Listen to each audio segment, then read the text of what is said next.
Ah, yes. Folks, we have KSP with us today. It's the royal we. EJ has built us a fantastic space capsule replica with thrusters in all the right places. And so what we're going to do is see how the capsule behaves when thrusters start to fail. We'll go through a couple different scenarios. We'll see how it flies. We'll see how it reacts when we give it control inputs, and we'll go for it. We have a lot more disclaimers from that, or I guess a lot more disclaimers than that. But let's go ahead and roll the intro, and then we will get into the show when we try to dock Starliner in KSP. And here we go.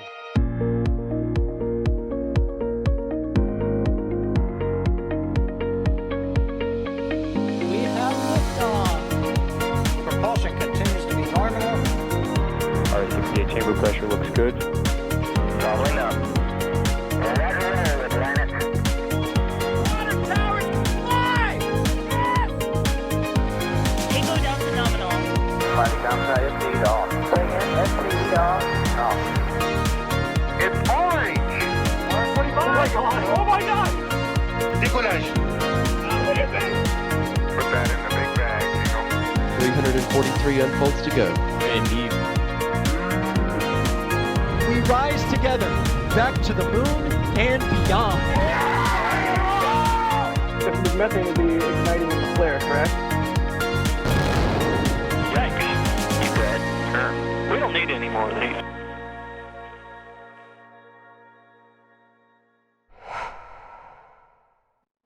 Propulsion continues to be nominal, is what it says in the intro, but not today. This is going to be a lot of fun, y'all. We're not trying to be too serious here. We're trying to use literally a video game to learn a couple different things about physics and how thrusters and lever arms and moments and all sorts of stuff work. But we are sort of getting the band back together.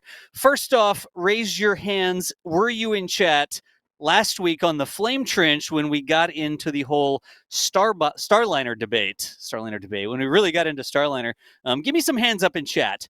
While y'all do that, let me talk about getting the band back together, because I have with me today two folks that I knew from Kerbal, or I guess we knew each other from Kerbal, long before we did anything with NSF. Like, we knew nothing about NSF, and we were over on Twitch. We were playing KSP, combined thousands and thousands of hours of using the game to have fun and build things and entertain people. But first up, Mr. EJ_SA. We got EJ on? We do. Hey, can you guys hear me all right? Everybody good? Look at this guy. How's it going, EJ? It's going good. Don't break my capsule, man. I put a lot of effort into that thing. Hey, would you blame Butch and Sonny for Starliner failures? No. I mean, no comment. All right. Hey, remember who's who here today? I am the Skippy Strappy test pilot, and you are the capsule designer, sir. But I use their design. Oh dear. It's a knockoff design. Hey, who else is here? Hey, let's see. Who else is here? Wait, no, time out. Y'all, for real, I have known EJ forever. I met EJ over on Twitch because EJ was playing Kerbal on Twitch long before I was playing Kerbal on Twitch, and I made a living out of it for I don't even know how many years at this point. EJ's been doing it longer than me. So EJ, thank you for joining us today, because we will be leaning heavily on your knowledge of what's going on and the fact that you built our capsule here as we go through this. If it breaks, it's not my fault. Disclaimer. Blame the pilot. He used the thrusters too much. I don't blame the pilot. I blame the Kraken. Blame the Kraken. Nice. Blame the Kraken. But EJ streams games like this on a regular basis over on Twitch. I think we're on Twitch right now, aren't we, EJ? Like we yeah, we're live over there. Nice. What's up, Twitch? They were wondering.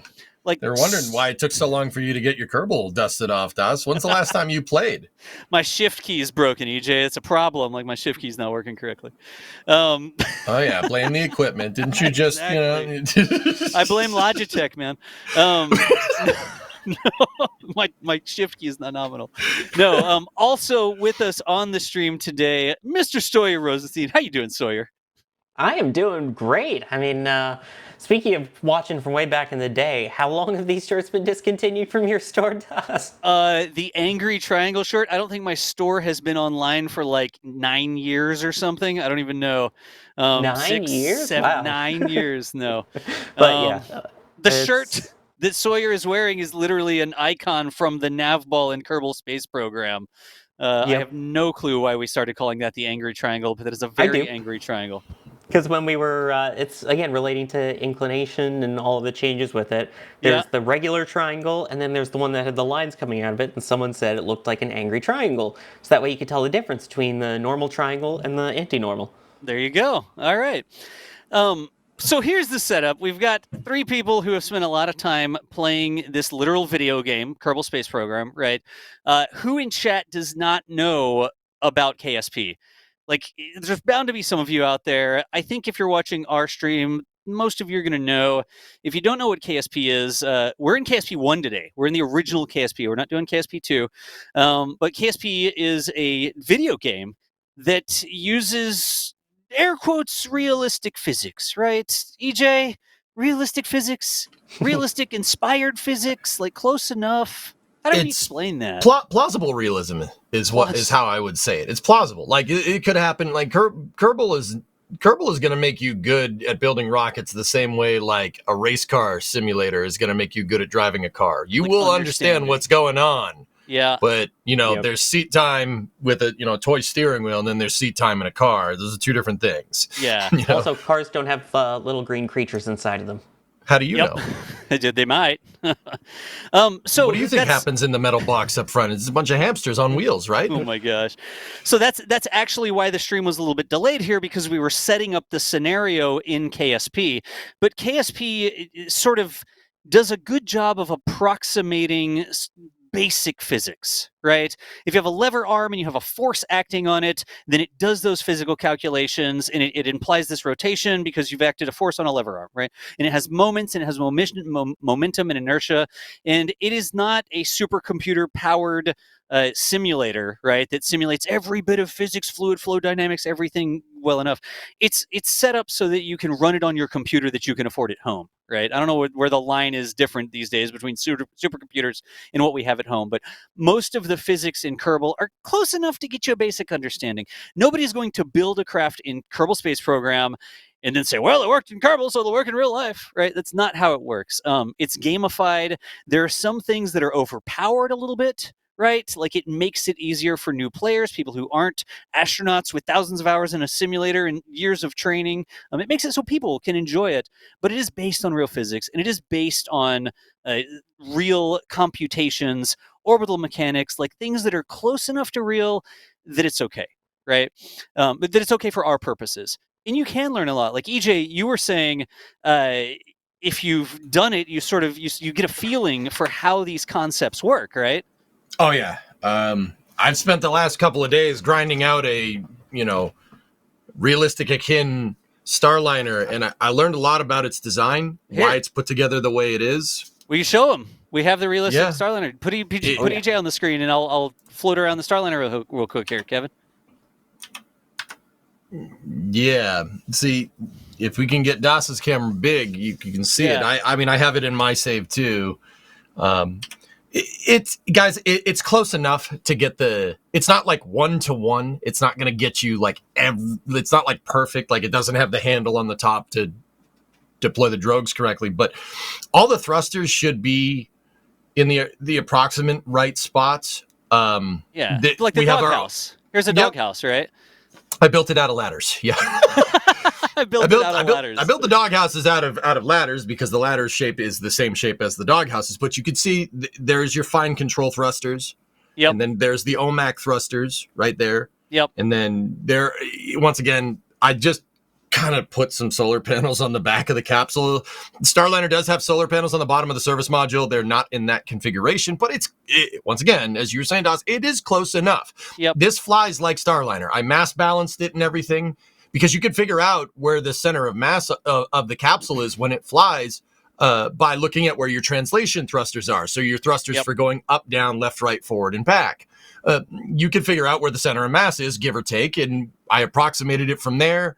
I looked at I spent a lot of time staring at pictures of Starliner taken inside of the C-3PF to figure out kind of where everything lives. Yep. But this thing should fly, and it should work more or less like the real one. It's pretty similar. We've got it in space. Yeah. I mean, at the very least, we've got it in space. Let me see if I can't bring up... oh, man, why is our thruster diagram not in there? Hang on. There was a fantastic illustration, a photo of the Starliner doghouses with the covers off, right?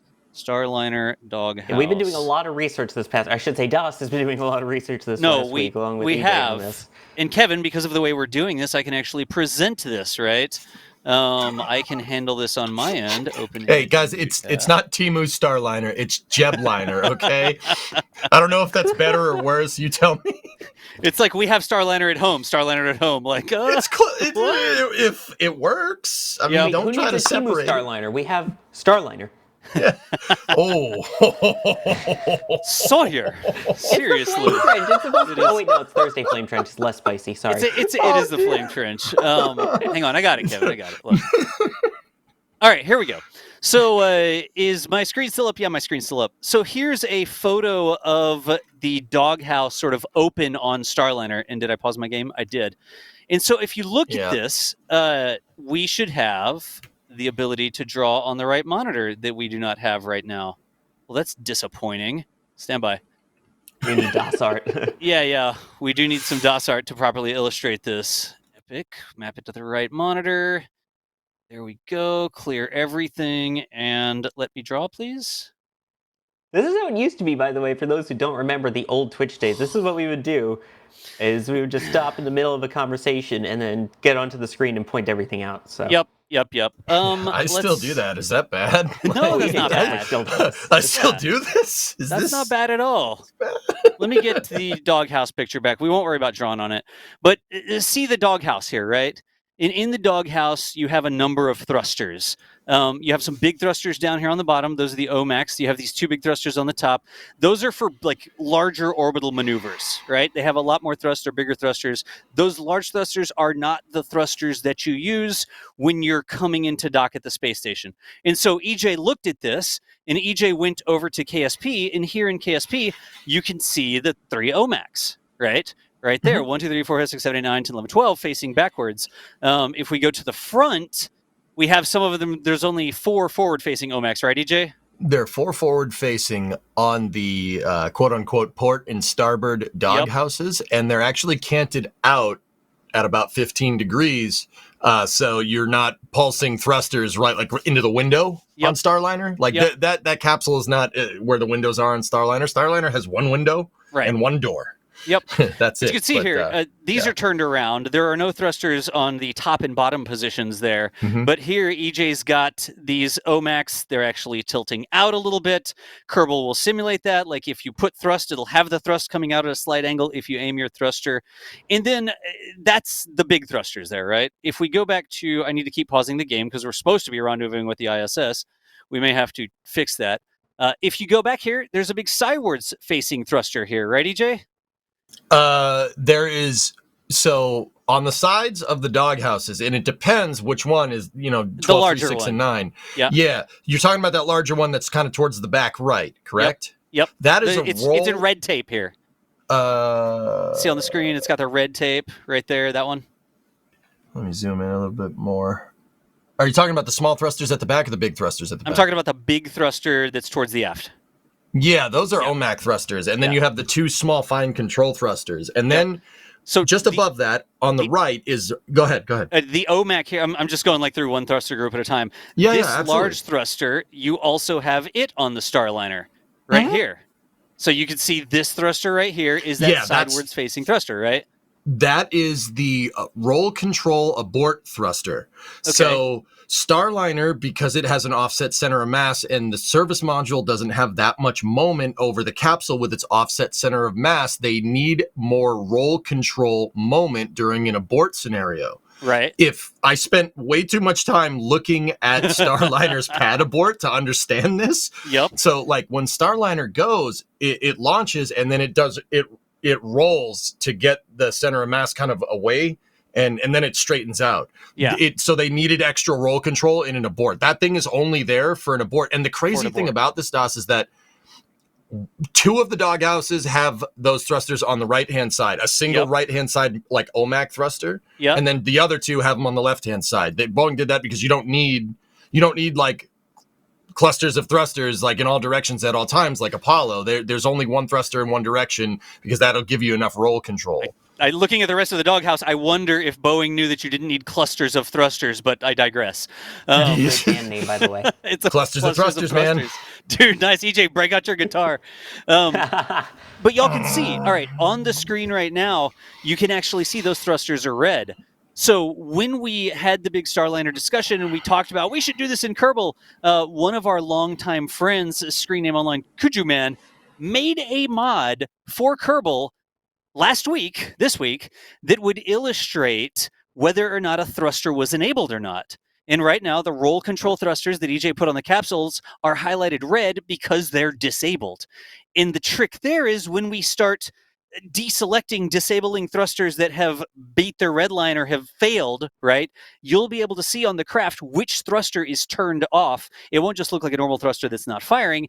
It'll be highlighted in red so you know that we've disabled that thruster, right? So this is part of the whole scenario. But back to the doghouse, EJ, we also have the small thrusters. So talk us through the small fine control thrusters. Those fine control thrusters are there for precise movement. That, like, obviously smaller thruster, smaller movement. Those guys are there for like RPOD operations. And Das, if memory is serving me left or right, I mean either one, maybe up. I mean, it's 3-axis. We're in space, right? Yep. Those are the thrusters that were that red line, those smaller ones. Now, if you look, you got 2 facing backwards, but there's also 2 facing forward in every doghouse to get 2 fault redundancy. Kevin, sorry. I'm trying to make the drawing. Well, hey, we covered it up. You know, Boeing was like, no, I can't show you that. No, I can't do that. Sorry. They fell into the swamp. What? Continue, EJ. I won't do that right now. You have 2 facing forward, 2 facing back, redundant directions, right? And then you have 2 sideways, and then 1 facing up that are kind of just a little bit amidship of, like, forward midship of the doghouse. Yeah. See? So then you got your 2 facing forward, right? There's the 2 2 forward max ones facing forward, and then you have the small thrusters, you know, to the sides and up. Now, those thrusters can control yaw, pitch, and roll, the 3 axis of rotational movement for a spacecraft, but they can also be used for translation control, like when you're docking to the space station. Exactly. And then you have 2 aft-facing small thrusters as well, right? Yep. Mm-hmm. There's 2 facing backwards as well, yes. There's actual video of Starliner. Yeah, EJ, talk about what you can see in this. Y'all talk about what you can see in this video real quick. So that's the IDSS, NASA docking system, International Docking System Standard. The Starliner actually had over, with the newer flights, they actually added that rotational cap to it to protect the docking port toward from entry, descent, and landing. On the first Starliner mission, right, Sawyer, they had that cap thing at the front wasn't there. Correct, yeah, and I mean, that one had a little bit of an interesting trajectory, given that was the one that had a clock issue on board and started firing at the wrong time in the wrong direction, but yeah, there was some toastiness, and they realized one way to prevent that is to put the cover on it, similar to like they have with Crew Dragon. Yep. So, guys, if you... Go ahead. The one that we have, by the way, we're using in Kerbal, is the no-cap variant, but everything else is accurate per CFT. Yeah, guys, once again, Kerbal doesn't really have anything particularly working like that. I tried to use robotics to get an approximation, and it just really wasn't. Kerbal didn't like it. The Kraken didn't like it. But if you look right here, on top of all the thrusters that we were talking about with the service module, the capsule itself has a bunch of thrusters on it too. Now, keep in mind that the thrusters that are on the service module are bipropellant hypergolic engines using nitrogen tetroxide and monomethylhydrazine. Those clusters, you can see them on the bottom of Starliner. I'm trying to point down there. Let me point. No, down there. They're covered up in this picture because they're only used after service module separation. Now, those are monopropellant thrusters that utilize an iridium catalyst. So they have hydrazine tanks inside of the actual Starliner capsule, not like sitting next to the people. They're outside of the pressure vessel.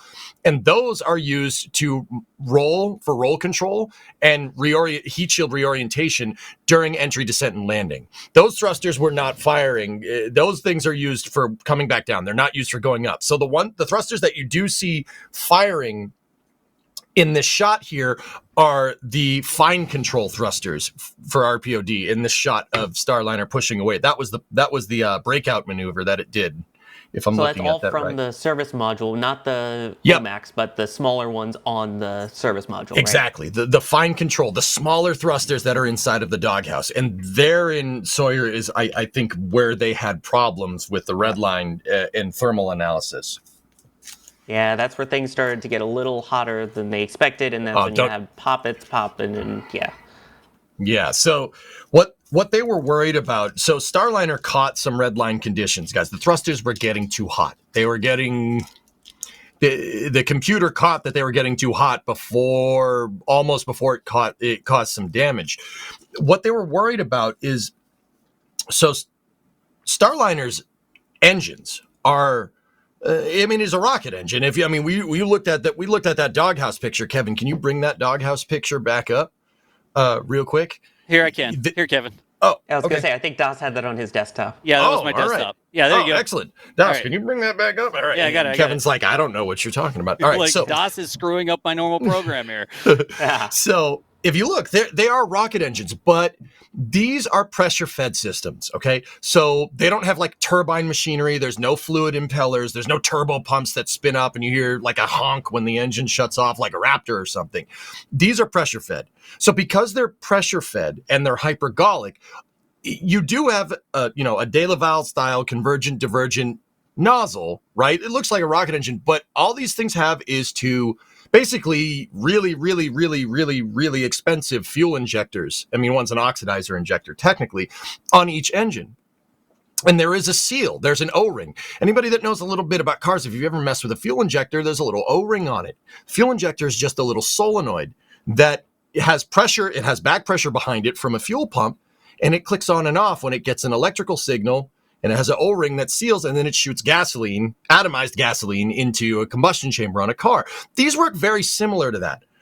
They are very, very, very expensive fuel injectors. Now, those fuel injectors, just like a fuel injector in a car, they would have a seal. Their O-rings are called poppet seals. So the reason why the computer is like, no, stop firing these thrusters. Whoa, time out. That's very dramatic the way you said that, EJ. No, stop throwing those, stop the thrusters.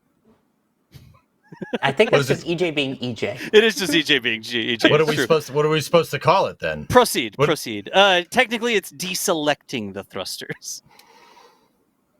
Is your SRB nozzle just an observation when it doesn't work too? I don't know. It might be. I'm pretty sure an observation is a nice way to say you lost the nozzle on the way up. I'm giving you a hard time, dude. Sorry to interrupt your explanation. No, it's okay. Man, you know the reason it was so screwed up? It's because it's like, all right. Josh trying to make enemies in chat again already. So they were worried about the poppet seals on these thrusters. The computer's worried about the poppet seals on the thrusters actually degrading.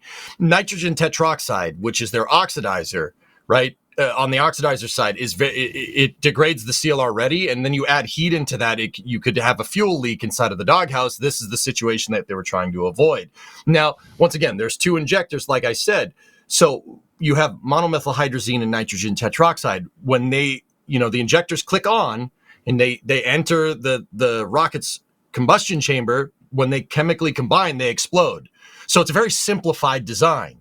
But that's just because it's a simplified design, doesn't mean that it's not going to have its problems either. An explosion still makes heat. It makes a lot of heat. And the thruster, the actual physical metal that the thruster is made out of an alloy that can radiate heat very, very well. How this works is, well, it glows. If you guys have ever seen like a Merlin vacuum engine on a Falcon 9, I mean, who hasn't seen those at this point? The engine nozzle is actually glowing. That's how it radiates heat. It radiates heat on the infrared spectrum through with black body radiation. That's how it sheds the heat. It can't convect it because there's no atmosphere.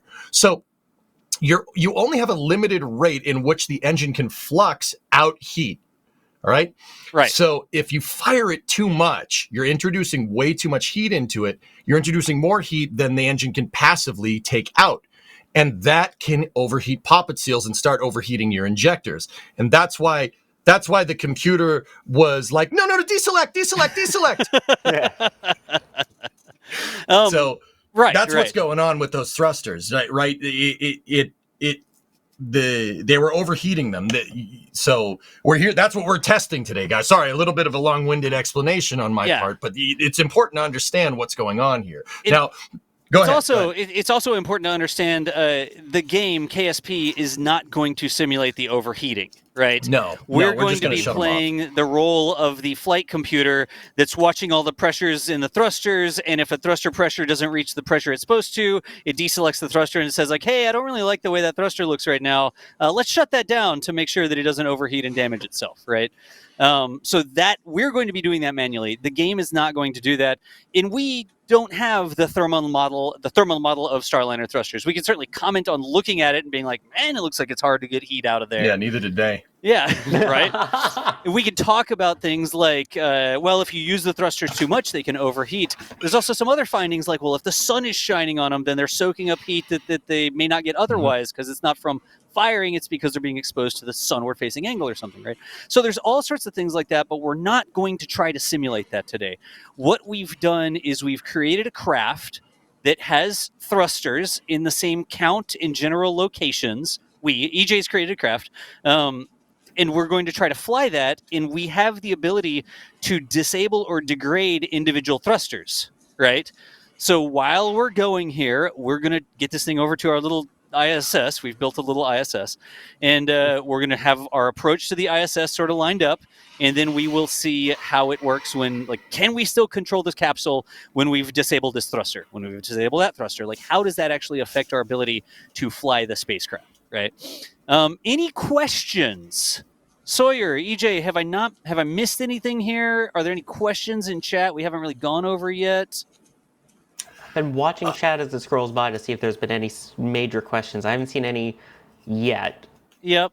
Okay, cool. Now, I want to point out, guys, like, I'm giving Boeing crack, so first of all, I'm busting their chops. I can't build a better capsule in real life. So, I'm just being friendly, right? It's just some friendly banter. But also the second part of this is, I personally don't really think Starliner is that bad of a capsule. I think it's actually a pretty dang good design. I've sat here and stared at blueprints of this. Well, not blueprints, but pictures and like the picture that you have. Like I've sat and stared at pictures of this for a long time, and you really get to understand what they're trying to do here. At least that's my objective, right? With building this high fidelity or Kerbal high fidelity replica here.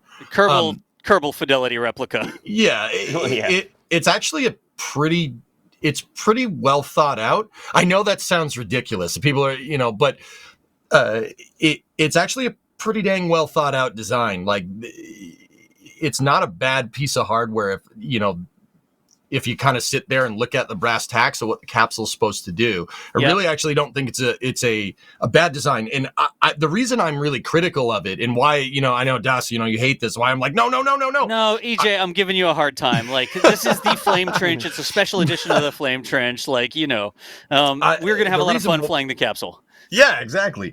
The reason why I'm like this is because I want this capsule to do good. I think it's a good design. I want it to do good. So I'm, if I, like, oh, they didn't have their thermal models figured out. Like, one, I can't do better. Two, like, I'm critical because I want them to succeed. I mean, what's bad with having two spacecraft?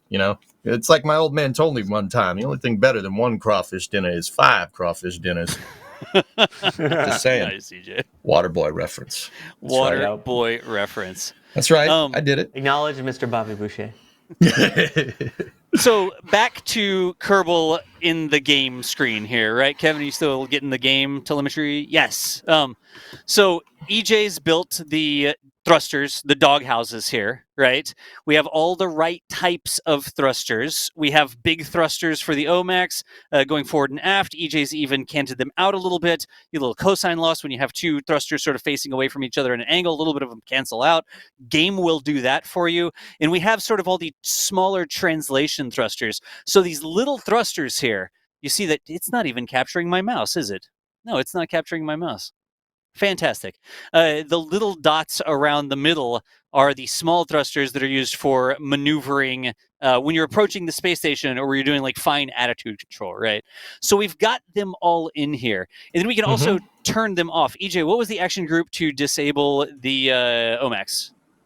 5. Was it 5? Okay. So if I hit 5, it'll actually turn off all the OMAX and you see them all turn red. So you will be able to see that those thrusters are disabled. When we're going up to the ISS, those are all turned off. You don't have those on. They produce way too much thrust for the fine control you need when you're approaching the space station to dock and align with the docking port, right?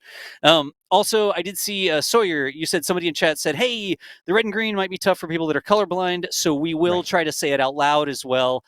Just so you know, these big thrusters, those larger thrusters we're going to call OMAX.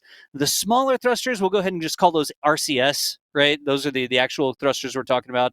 The side OMAX, the big thrusters pointing sideways, like EJ said, they're just for abort. The thing we haven't talked about is the capsule itself. In the capsule, do you like thrusters? It's like they got a discount on thrusters because the capsule has thrusters as well. But when we're approaching the ISS, we're not using the capsule thrusters here.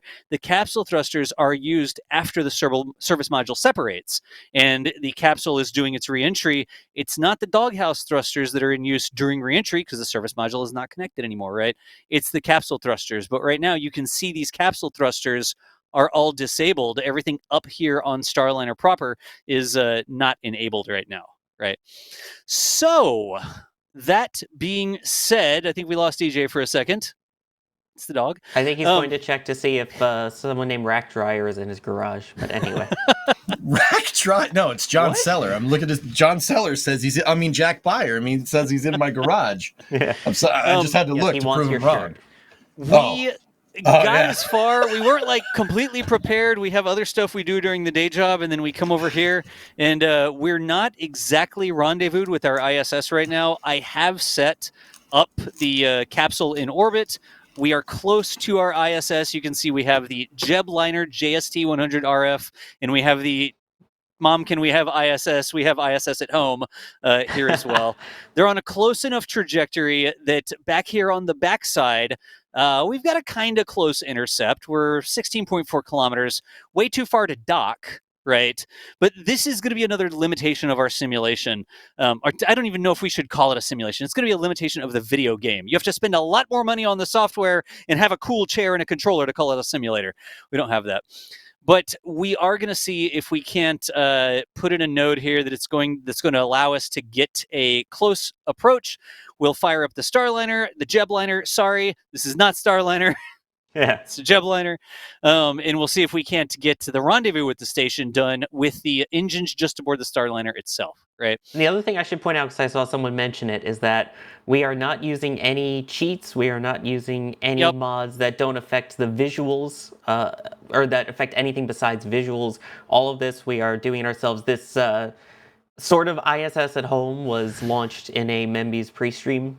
Yep. So yeah. Yeah, you got it. And it might not be that good of an approach here because this is not an efficient place to try and set this up. Like, can we do it? Maybe, but this is not the right place for the maneuver, right, EJ? Ascending node. You got to find your ascending node relative to target. So, guys, we're really close. Dot's a little rusty. He's a little rusty. EJ, look, we're not rusty because look, we're at the ascending node. That's our close approach is near the ascending node. The problem is I've coasted past the descending node. So? Right? It's fine. I've been talking, and I've coasted past the descending node, and if I wanted to really make those two orbits coplanar, then I would want to most effectively do that maneuver back here at the descending node or the ascending node, where the two orbits cross. Right? What's your plane differential? I think we're at almost 0 degrees. Where's my inclination? It is 0.117, and if I recall, the station was like at a 2 or 3 degree inclination. It's close, but no cigar. So we should just go back and see if we can get on the other side of the descending node. Honestly, like we could just load the save. I've been talking, right, and I've been illustrating the capsule and pointing out things while we're talking about the thrusters. But while we've been doing that, the capsule has been going around the planet, and I needed to do that maneuver back here instead of over this way. Let me see. Wasn't there someone back in the day who had a saying, what was it, F5 for safety or something? I did. Yeah, I know. Is it F9, right, EJ? Like to load the quick save? Yes. Are you actually asking me this? Das! Hold F9 to load last quick save. Not like this! Oh, Let's see how close we get. I'm pretty sure we saved this in the right place. I hope we've lost him. Look, he's too far gone. Load the quick save. Sorry. When I opened up my Kerbal, y'all, the last date was 2020. Was the last date that I had been working. And look, we are actually here, and we are before the descending node now. So let's work quick. We've got that 16.4 kilometer. If we want to make these two orbits coplanar, we want to put a maneuver node here at the descending node. I'm actually descending, so I'm going to want to go happy triangle here. And if I go happy triangle, let's see if we can make those flip around. How close are we? There was the flip right there. My chat's asking if you even remember how to make a shenanigan. EJ, I put one maneuver node down, and now my closest approach is 2.1 kilometers. Don't at me. Oh, inside a render range. Look at you. Look at me. Look at you, big guy. It is a 90 meter per second burn. We are not trying to say that any of this is exactly what Starliner did. In fact, our space station is in an equatorial orbit, and the actual space station isn't like that, right? The real space station is 51.6 degrees. Yeah. Yeah, it's got a huge tilt to it relative to Earth's equator, guys. That's so everyone that is an International Space Station participant can get to it from their launch site. Okay. Yeah. Also, because everyone gets tilted otherwise. So now it's not even Friday. Darn, it's Thursday. You're right. So look. All right, time out. Everybody focus. We're using the thrusters on the service module of Starliner right now to actually move the craft. If you know Kerbal, there's reaction wheels, the control moment gyros, reaction wheels that use magic and electricity to move the craft. We've actually disabled all those here. So the only way that we can move the craft is by spending RCS fuel.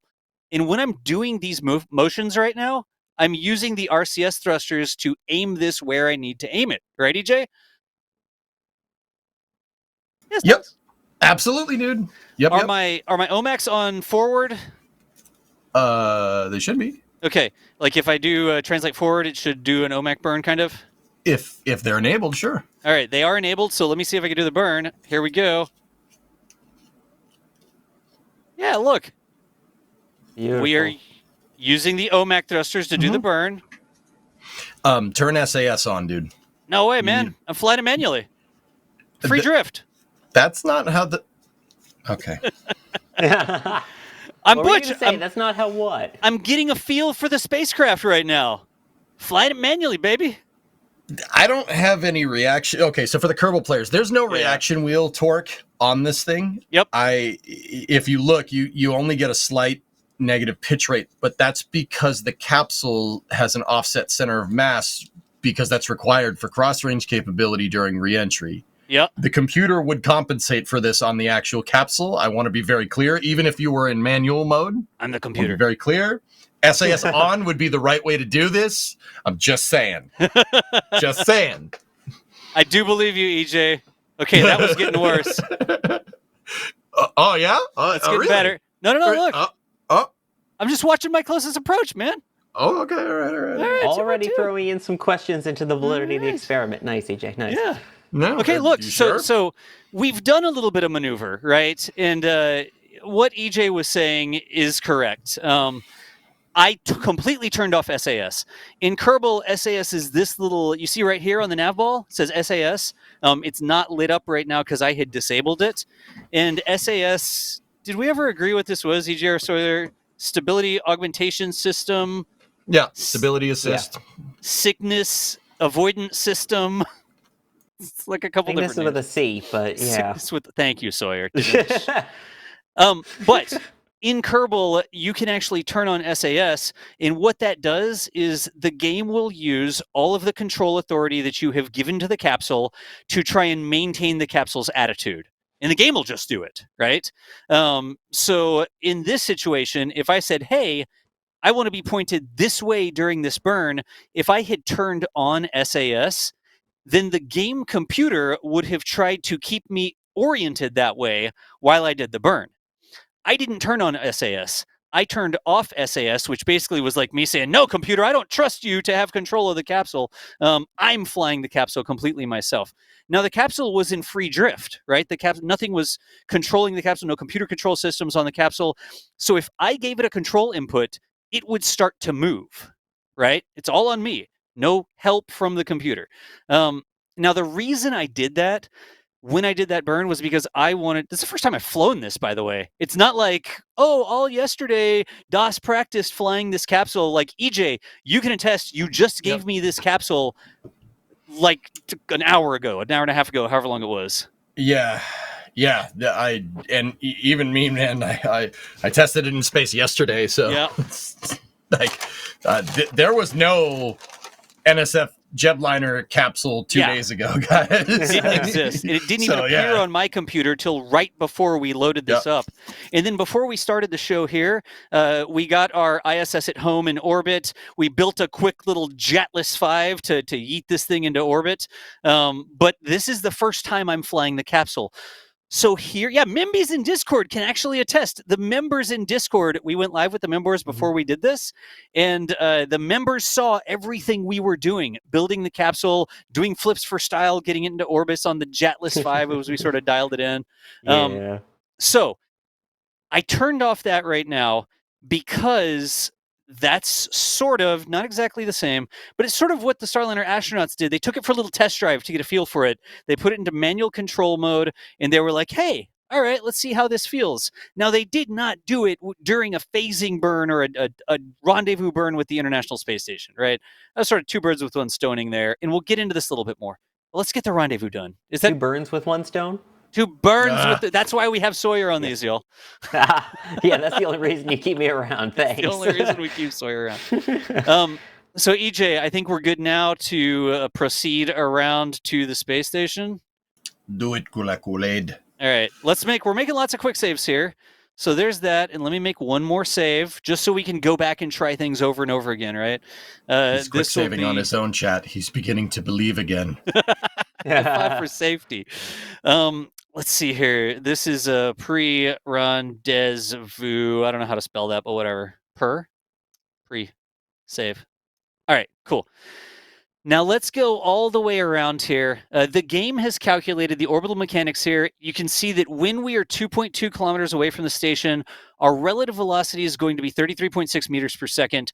And in order to sort of maintain that or match orbits with the station, I'm going to need to cancel that out, right? I could just do it on the fly when I get there. Do y'all kind of see how the orbits are a little bit different? Like if I scroll in, you see how the orbital lines are not exactly on top of each other there, right? We need to make those lines basically the same, which means I'm flying the same orbit in the same place as the space station.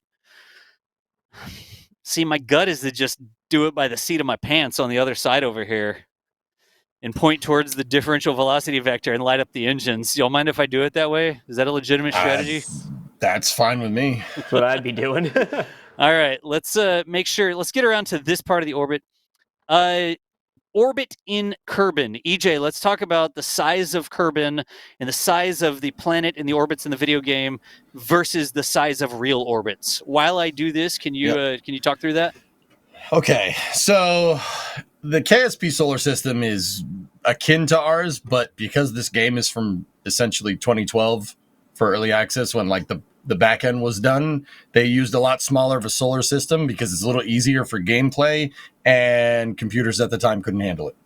Memory problems. So Kerbin, that's Kerbin that you guys are looking at here. It looks like Earth. There's a whole system, by the way. Yep. And you can go anywhere in the system. You can land on any planet you want. Yep. There's like a Mars-like planet called Duna. There's a Jovian moon, so like Jupiter. There's a Jupiter-style planet called Joule, and that has all the Jovian moons that look like Io and all the other moons that are out there. Totally not forgetting the names, I swear. Elu is like Pluto. Yeah, exactly. And if you want to get there, you don't just like click the planet and say travel. Like Starfield or something like that. Like you have to learn the orbital mechanics and the maneuvers, right? I'm here for you roasting Starfield. That's fine with me. I love Starfield. I had a lot of fun in Starfield. Oh yeah, no, it's a great game. Yeah. It was good, yeah, but very different. Okay. Anyway, it's real orbital mechanics, but Kerbin is about 1/6 the size. So it's actually about the size of the moon in real life. Yep. If you were going to look at Earth, if you zoomed in on Kerbin and the Mun, Earth in real life is almost the size of like the moon over there. It's a little bit smaller than the moon's orbit right there. Yeah. Earth is huge. Like it's gigantic. This is the size, like the gray orbit in the middle of the screen here. That's the real size of Earth in the real world. And in the video game, everything is scaled way down. Yep. Yeah, cool. It makes it a little bit more forgiving. And they're just computer limitations from 10 years ago. I also think it's a little bit of gamification. Like there's an entire debate about real solar system and you can make it. You can actually install a mod to the game that makes Earth the real size, makes Kerbin the real size, and makes the orbits the real size and all this stuff, right? But here things happen a lot faster than in real life. So my orbit in KSP, what am I, 4 minutes from Apo and 19 minutes from Perry. My orbit is about 30 minutes in the game, and in real life, an orbit's about 90 minutes, right? So here, I'm going to go around the planet 3 times for every 1 time. Did I get the math there right, y'all? I think I did, right? That's a 90-minute orbit. Math in public. My degree is in journalism, so I'm going to trust CJ. Oh my gosh, but space journalism. Yeah. So what's up? What's up, Dos? It's about 90 minutes. A real orbit is about 90 minutes. An orbit. Yeah, real orbits are 90 Yeah. minutes in low Earth orbit, Yeah. guys. Yeah, absolutely. And in Kerbin, we're going to do 3 orbits in the time that it takes us to do 1 orbit in real life. So the orbit is curving a lot faster. It's a lot smaller orbit, so the rates of change are going to be more than in real life. In real life, you have more time than we're going to have in the video game, but that's okay because this is sort of gamified, and we're trying to do interesting things here, like fly a spacecraft. So I'm going to time warp around. Does this still work, or is it going to crash the game? Warp here. Let's warp a little bit By further the way, back. for those that are asking, what is the orbit of this station for this simulation? The orbit of the station is about 80 by 80 equatorial. And it's 2 or 3 degrees off equatorial, I think, right? I think you said 3 degrees. Yes. I don't remember looking at it in the end, right? Yeah, something like that. Something like that. Between 2 and 3. So where is my target relative velocity? Do I have it set as a target right now? I do have it set as the target right now, but I don't see it on my nav ball. Man. Zoom in on the map, Dos. Let me see. The mod doesn't work anymore. We're currently outside, so it is going to be radial in from us right now. Yep. Look down. Yeah. And hit F4 if the target indicator is not showing up. Wrong down. Look towards the planet. I'm not seeing it anywhere. Relative down. Sorry, There is I no looked up and down in space, EJ. capsule down, not that down.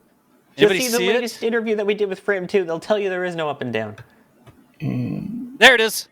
There we go. So what? How do you know what pole they were flying over? Wait, what? They actually said that was an issue, was identifying their own home. One of them Really? was like, is that solar? They picked out KSC, all right. So on my nav ball down here, I have the little relative indicator, right? Like if you look at the bottom of the screen, you see that little pink indicator. Is that the anti because it's pointing away? So in order to damp out this velocity difference, I'm going to enable, well, I've already got my RCS on, but I'm in control. I'm not letting the computer do it. Let me see if I can't aim the capsule towards that. And this is where life gets really complicated because I'm trying to look at the nav ball, and the nav ball is moving one way, but the craft seems to be moving a different way. You don't have a drone that flies next to your spacecraft in real life that you're able to see this cool third-person view, right? You look at your instrumentation, and mostly the computers do all this these days. But if I aim at this little green anti-indicator, this green X indicator, that's sort of indicating to me on the nav ball the direction towards or away from the target, right? So if that was a green circle, that would mean that I was looking towards the target. And because it's a green circle with an X in it, it means I'm looking away from the target. But if I want to damp out my relative velocities here, right, I can point at this green X, again, fully manual control. And there's the space station, right? Let's see, we were getting down to like what, 2 point something? Yep, 2.2 kilometers. So as this gets down to sort of 2.2 kilometers, I'm going to try to damp out this 33 meters per second relative difference. And EJ and Sawyer, yell at me if I start to do this wrong. It's coming back to me. Chat's telling you to hit V to go to free cam. Free cam. I like this cam. Wow. I like this cam. All right, look. Hey, he's in control. Let him do what let him do it. Let him He has cook. the controls. Let them cook the thrusters. Let him cook the thrusters. Now, EJ, I'm doing something that's not very realistic right now, aren't I? They would be tap H. Just keep tapping it. That's that. what the thrusters do. Because once again, it's about introducing heat. The reason why I had that long-winded thing about introducing heat into pressure-fed hypergolic nozzles, right, is because they have to pulse them, because if you just kept them on, they would instantly overheat. Yeah. They are limited by how much they can, like their period of firing here, because every time you turn it on, you introduce heat, and that heats the engine. that heats up the nozzle, and you can only fire it as much as you can get the heat out. This is not just Starliner for what it's worth. Shuttle did this, or Shuttle does this. Sort of like how Soyuz thrusters does work. this. Dragon thrusters do this. This is not a Starliner thing. This is a every capsule thing. Like, sorry, you were talking about From 2. From 2 got us some onboard footage. Exactly. Yep. They got us some onboard footage that they posted on social media during the deorbit burn, and you can hear the solenoids from the thrusters. You can hear them clicking on and the off. The music remixes to the beats of the thruster duty cycle. So I'm going to try to do that. There when we were doing the burn, this isn't really what it's about, but EJ, you're absolutely right. I tried to sort of duty cycle it. If it was an astronaut doing it, the computer doesn't. You don't have to like it's not like on the joystick. It's not like Barry Wilmore was tapping the controls and going and guys, I forgot to name what this is. It's called pulse width modulation, or PWM for short. Yeah. All right. And we're going to try to do this. We're going to try to explain to you in places where the spacecraft that we are showing you here differs from reality, right? Because it is not a Starliner simulator. We don't have that much money. EJ, Sawyer, y'all are good to go to the Starliner simulator if anybody asks us, right? Oh yeah. I've been Here's the part where Sawyer's like, I've already been there. I actually have, yes. It was the one in Houston. It wasn't a motion one, but it was the docking computer systems. Put me in that thing. I'll figure my way around it. It's fine. EJ, I just got to have Jed by my side. Yeah. Oh, let's do it. I would love to do it. I'll say that I docked it, although it was running the automated sequence. But I did dock it. Did you write it while it docked itself? Pretty much. I want like the test controller to like throw anomalies at us in the simulator and see how it works. I don't think they trusted me that much. Man. All right. I've screwed up a little bit. I mean, I'm within 2.2 kilometers of the station. We don't have tons of Delta V. Everybody in chat knows Delta V. Like Delta V is how much I can accelerate or decelerate my spacecraft, how much I can change my situation. Every time I use fuel, it takes away some of my Delta V, right? I don't have as much fuel anymore, right? But we're not running cheats or anything right now. We just have the amount of fuel that we put in the spacecraft. Again, EJ, we're not simulating exactly how much fuel Starliner had, right? No. KSP fuel consumption rates and thruster consumption rates are not, they're not like the real ones. The rocket engines in KSP are made for the game. They do bear passing resemblance, like the planets do. They bear passing resemblance to their real life counterparts. Like there's a shuttle engine. There's an RS-25 that you can use in Kerbal, but I mean, we're obviously not using one here. Starliner doesn't have that. But it could. I mean, if you wanted to have that, I mean, you could do that. That's the cool thing about Kerbal. It's like a Lego kit. You could put shuttle engines on a Falcon 9 if you really wanted to. Like, Yep. So the fuel consumption rates, obviously pulse width modulation that we were talking about, Das, like it's gamified a little bit, but it still demonstrates the point really well. The physics are real. Like when we disable a thruster and we don't let the game use that thruster to create a force on that lever arm, the game will do that, and it'll show us what the infacts are here. But here, this is not really the best thing to do. We haven't planned this maneuver fantastically well. I'm just going to turn at the station and fly towards it because we're sort of close to it, and let's see how close that gets me. Y'all think that'll get me close enough?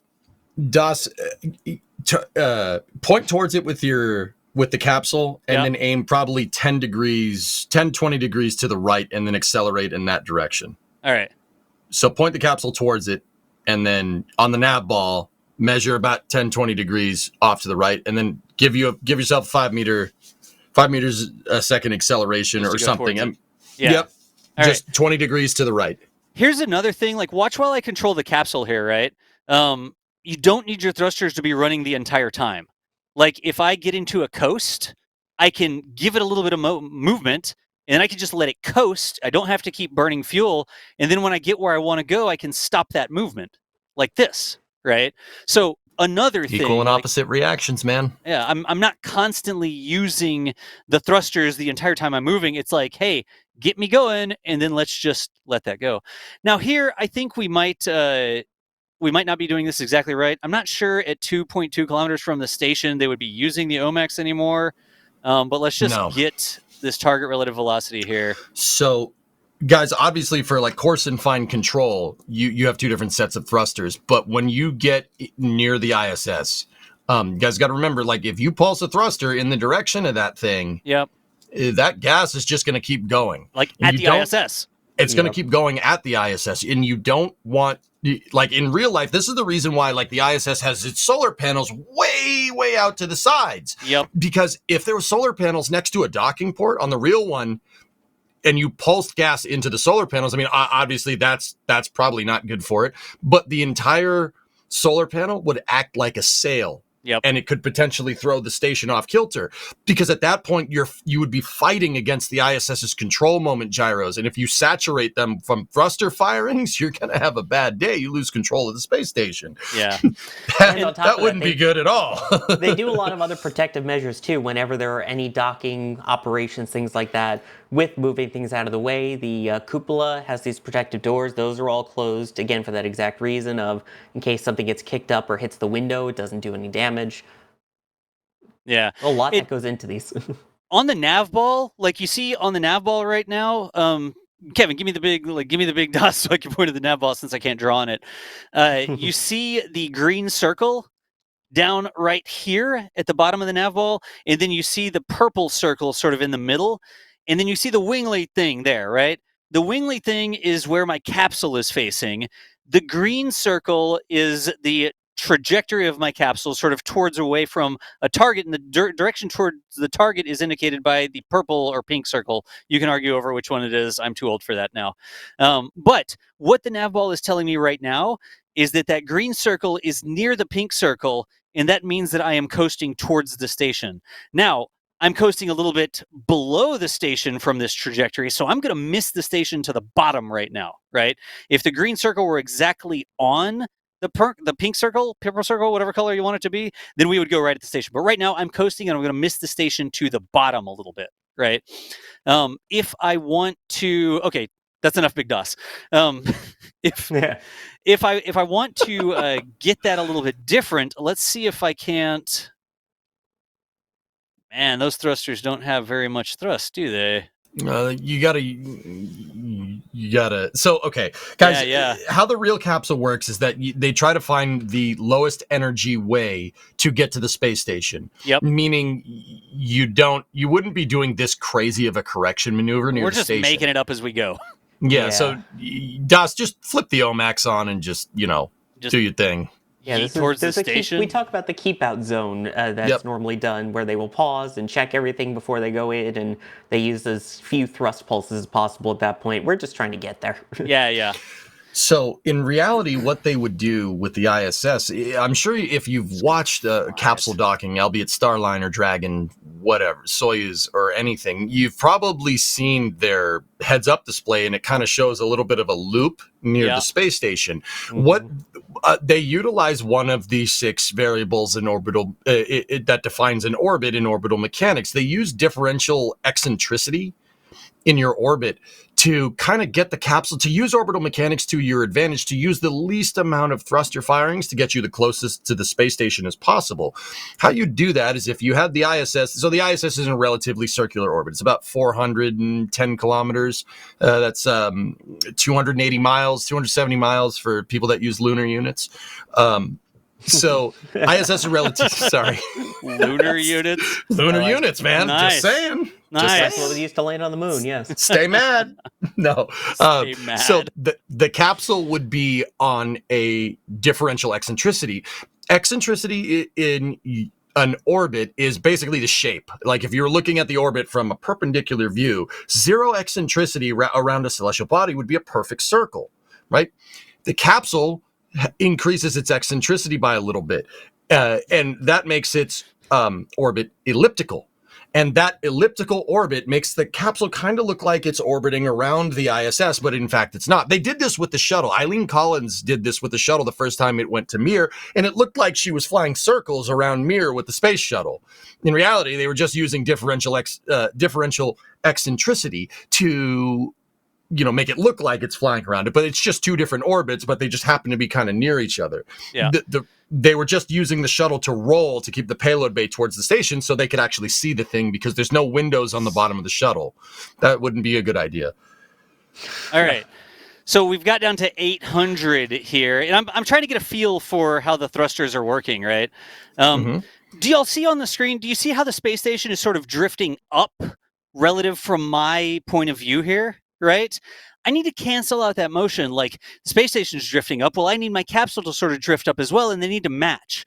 Because here, while we're approaching the station, we're going however many thousands of meters per second or kilometers per hour in real life versus Kerbal, but it doesn't matter. We're concerned about the relative velocities here, right? So let's see if I can't make my capsule drift kind of the same. In EJ, you see that rotation when I use that? I have a little bit of rotation that occurs when I try translation. That's why you should have the SAS on.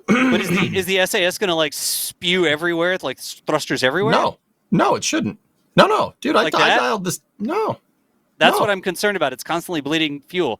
the real one does that.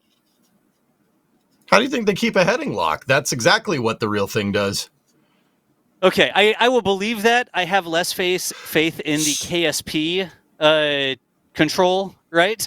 I mean, the shuttle does. The shuttle did that, dude. That's how they were able to keep the payload bay. Well, actually, okay, that's not entirely true. Well, what they would do is impart rotation on the vehicle with the thrusters to get the shuttle's rotational rate to match the attitude to the horizon. So the shuttle would, as it's going around, it would be orbiting, but it would look like the payload bay doors are always facing the ground. Yep. The ISS does something similar to this, but it does it with a control moment gyro or CMGs. Right. It uses gyroscopes to do that same thing. But yeah, I mean, Das, when you're, anytime you're doing a translation maneuver, use the SAS. Keep it on. But if you're just doing if you're rotating, shut it off. Okay, gotcha. Yeah. You're talking about LVLH mode, right? Lateral or level, vertical, level, horizon. Yes, correct. Yep. All right. I forgot the name of it, dude. It's been a while. I got you. That's why you got the shuttle guys on. Yeah, We've been around the space station for a little bit of time here now, right? Yeah, you're getting there. Well, I guess we deployed the solar panels on the space station, so the space station isn't going to run out of electric charge or anything. Okay, I was worried about getting up to the station and all of a sudden it has no attitude control because it's out of electric charge. But let's continue this on. Man, I'm so used to turning off SAS during maneuvers. Wait, Kevin, did you put my desktop behind me? Oh, you did. Oh, that's cool. Oh, he did. Yeah. Yes, guys, that's not a screenshot behind me. That's my Kerbal. That's my KSP save opened up. Nice. All right. Your KSS. Yeah. Actually, it's Space Station Freedom, dude. Because better. See, look. Man. Give me. See, Oh. two twin modules. You have to duck out of the way. So now we're sort of closing with the station. I'm just holding the button down for the gamification of it, right? I don't want us to be here forever. So pretending that I'm duty cycling, just pretend that the game is gamifying the duty cycle there, right? It's creating thrust. I'm giving it input, right? Right. Yep. All right. How we doing here? I need to go that way some more. And our distance is closing there. And we'll even see if we can fly around a little bit. But these gross movements, do you see how the capsule relative velocity is barely changing as I'm leaving these thrusters? I'm just like hammering the thrusters down, right? And the capsule is heavy enough. And the thrusters are weak enough that even like hammering on it is barely creating any changes. And that's going to be important later when we get a little bit closer to the station. But we're 600 meters away now.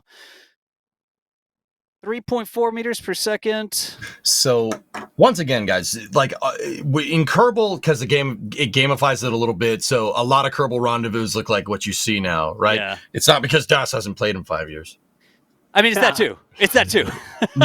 No. we didn't try to like set up a perfect rendezvous or anything like that. But we're talking through a bunch of the capsule maneuvers, and what you're doing is you're flying the capsule on the approach here. Like we're gaining experience. In reality, they wouldn't, like I said, they use the lowest amount of energy. So the lowest amount of thruster firings to get as close to the space station as possible.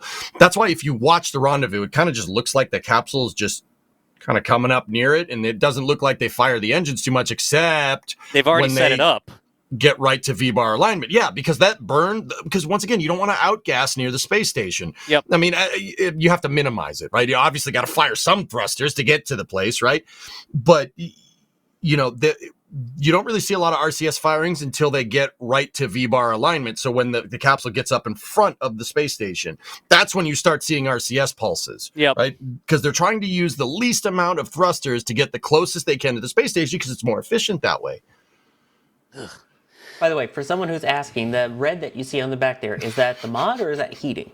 That is just the mod. That is the mod showing that our big main or our OMACs are disabled and just our little RCSs are green right now. The small thrusters are green and the big thrusters are not. So that is just the mod showing us that we're not using those big thrusters right now. All right, how we doing? What I was going to do is just like sort of lean this way a little bit and get going a little bit closer to the station. But this is my training sim right now. Like watching for everybody to see, this is me learning how this capsule flies.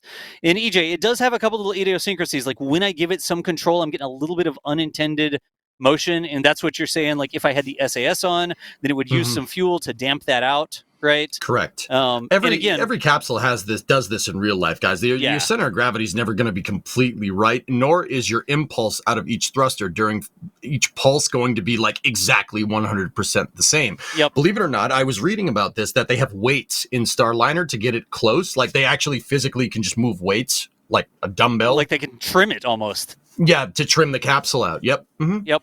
Or you could just use another thruster to compensate.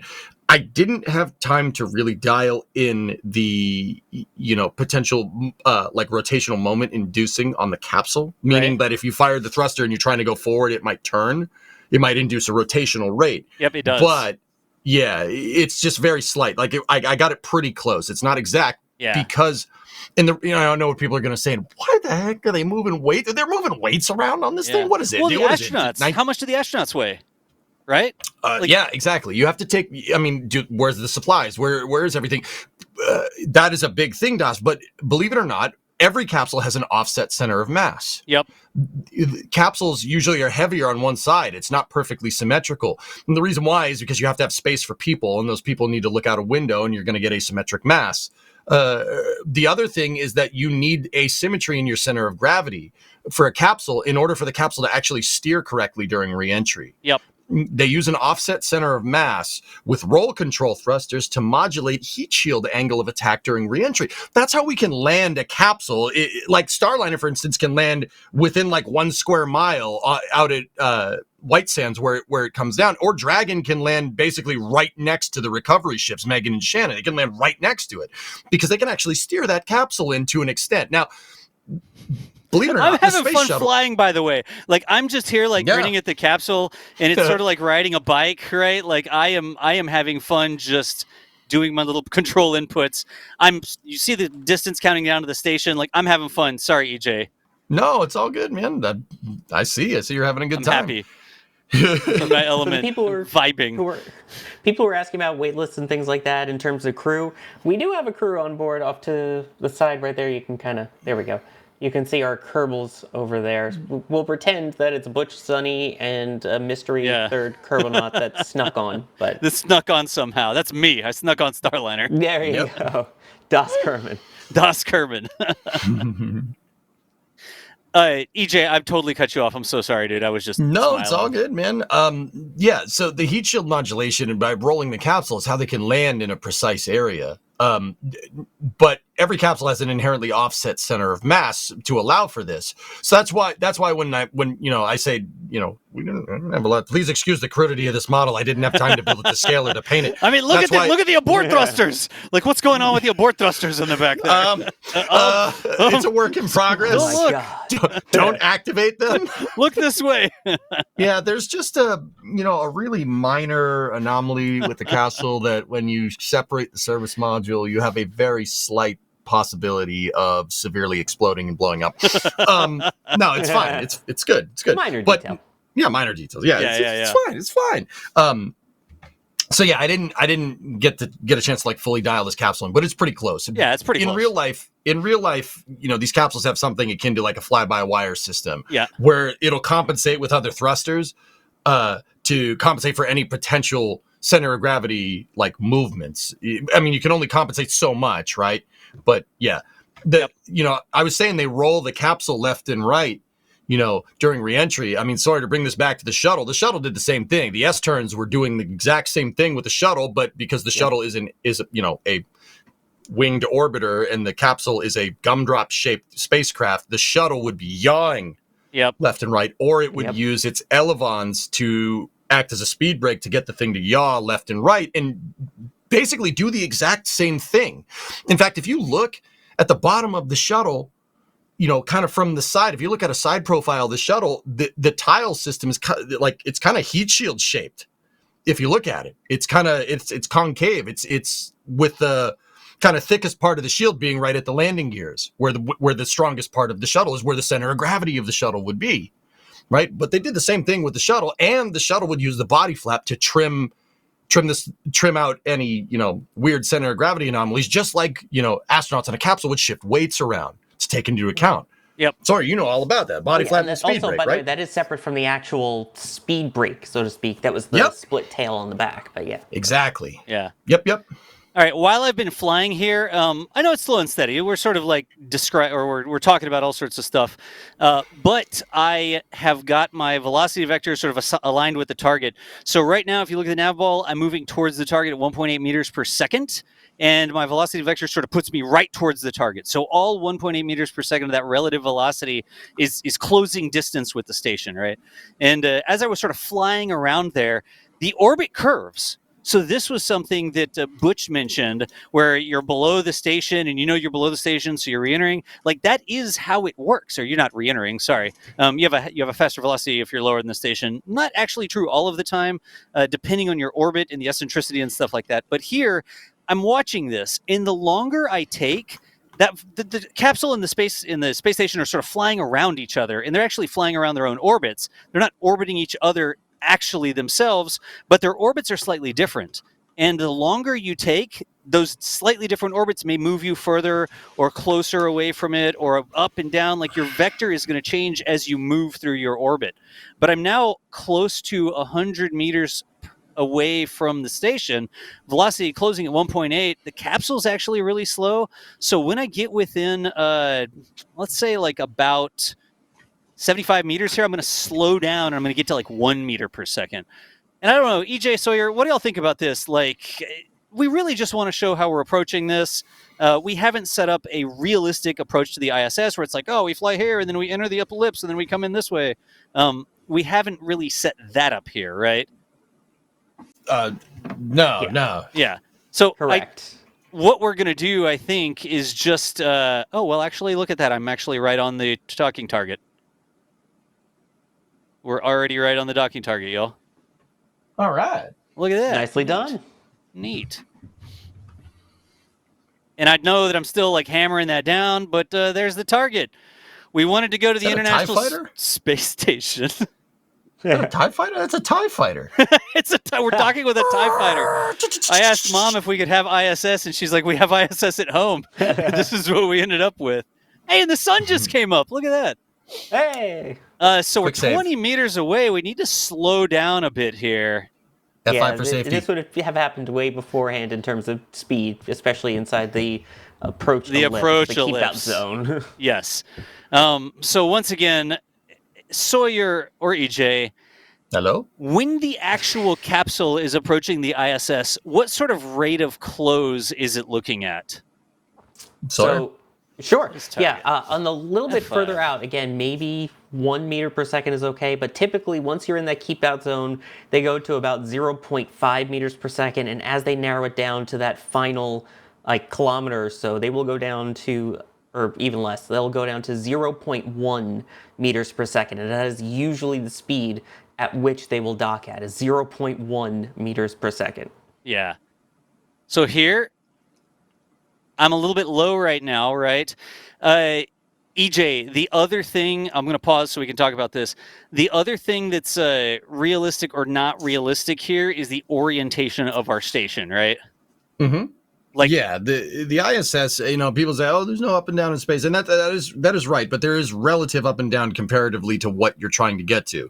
So the ISS does have forward, back, left, right, zenith, and nadir. It's actually right? labeled inside. Like inside the space station, there are labels for that. Yep. It's called local orientation. But the ISS's local orientation has the nadir, so the belly of the space station, so to speak, pointing towards the ground. Actually, if you look, Kevin, if you could big screen me here for a moment, this is how. There you go. This is exactly how the ISS flies around in space. The truss segment is perpendicular to the ground. Yeah. Just like that. And it does that intentionally. Like as it's orbiting, the ISS keeps the basically cupola down, the nadir side, down towards the planet, and it orbits the planet in that way, right? Nice. Yep. You got it, man. But here we're not simulating that. No. It doesn't actually have that. Now, when you go into docking operations, this is one thing that I couldn't find the exact information on for Starliner. I know for like capture of a Dragon capsule, if I recall correctly, the station actually goes into free drift mode. And when Dragon is sort of approaching, you don't want any part of the station to you want the station to be moving around, right? So the station just sort of drifts instead of keeping its orientation down exactly right. Is that right? Chat, do y'all want to not agree with that or what? Yeah, but it's only for a split second, like during chop, like it's right at the end if I'm remembering correctly. Chop, by the I don't know. way, is the crew hands-off period. That's where it gets to a point where it's so close to the station that any human input at that point is not a good idea. So it's literally everyone hands-off. So it's the crew hands-off point. If you go and drive the Canadarm2 simulator at JSC, what is it, Building 14, we've been down there and we've done a whole thing doing that. The station actually goes into a free drift mode where they don't want it being commanded or anything like that right around the time that happens. And if it stays the entire time or when it turns back on, I wasn't going to talk about Canadarm today, but y'all tell me. You don't want ISS reacting to docking inputs from the spacecraft. It's on autopilot. Let's see. Reading some other stuff. How close are we to popping poppets? We're getting there. We need to get docked correctly first, right? There's the Canadarm on the International Space Station there. Is that in Kerbal, EJ? Yeah. Man. I built that space station with a shuttle. Look at that. With a robotic arm. Lean out of the way so we can see it. It's beautiful. Oh, okay. All right. So, all right, for the Kerbal players, this thing actually has a mobile base. So the arm, you can undock it and see this gold thing right here. You can dock it to that. And this is not a lot of people know this. The mobile base system on the ISS is actually a little train. It's a train, and it uses the truss segment as rails, and it can actually go back and forth. So if they need to do maintenance out on the solar panels, the arm can actually, I call it monkey barring. It can grab the mobile base and then undock from somewhere else. Like inchworms along.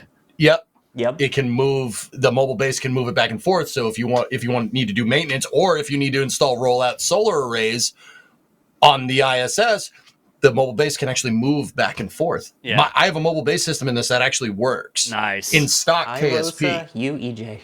Yeah. Wait, no, you're Sawyer. Oh my gosh. All right. So anyways, let's get on the approach here. Another thing that isn't quite right, and we're already too close to the station, right? We've set this up. We can do a better job. We can back off. We can go at it again. I did make an S save. I did make a quick save in there so we can do this a few times, right? One more thing, like right now, my capsule's like upside down or something. I can tell that my control of this capsule isn't right just looking at the game. And we don't have a dorsal battery, do we, EJ? The docking, the bars and the hatch on the capsule is your up orientation. Okay. That's why I did that like that, so it's a little bit easier to see. Starliner does not have a hatch on the top like the Apollo command service module. The hatch is on the starboard side of the capsule. Yeah. And there's one window on Starliner, and it's on the port side of the capsule. So the commander can see out the capsule and see what him or her are docking to. All right. So we'll get sort of lined up here. We're probably going to have to back off a little bit. This is up right now. Like if you look over here, there's the hatch. And so when I'm looking at it on the camera, I'm trying to just set it up so that the views on the camera match with what y'all expect. Like if I say, I need to translate to the right. I need to start drifting to the right a little bit. I'd hit L on my keypad. Thrusters would fire to the left, and that's going to make my capsule drift to the right a little bit relative to the station, right? So let's get going here, up a little bit. And I really do feel those unintended motions just with all of the thrusters enabled right now. I can feel the capsule start to drift. I give it a control input, and I'm like, hey, capsule, I just want you to translate left a little bit, or I need you to translate up a little bit, right?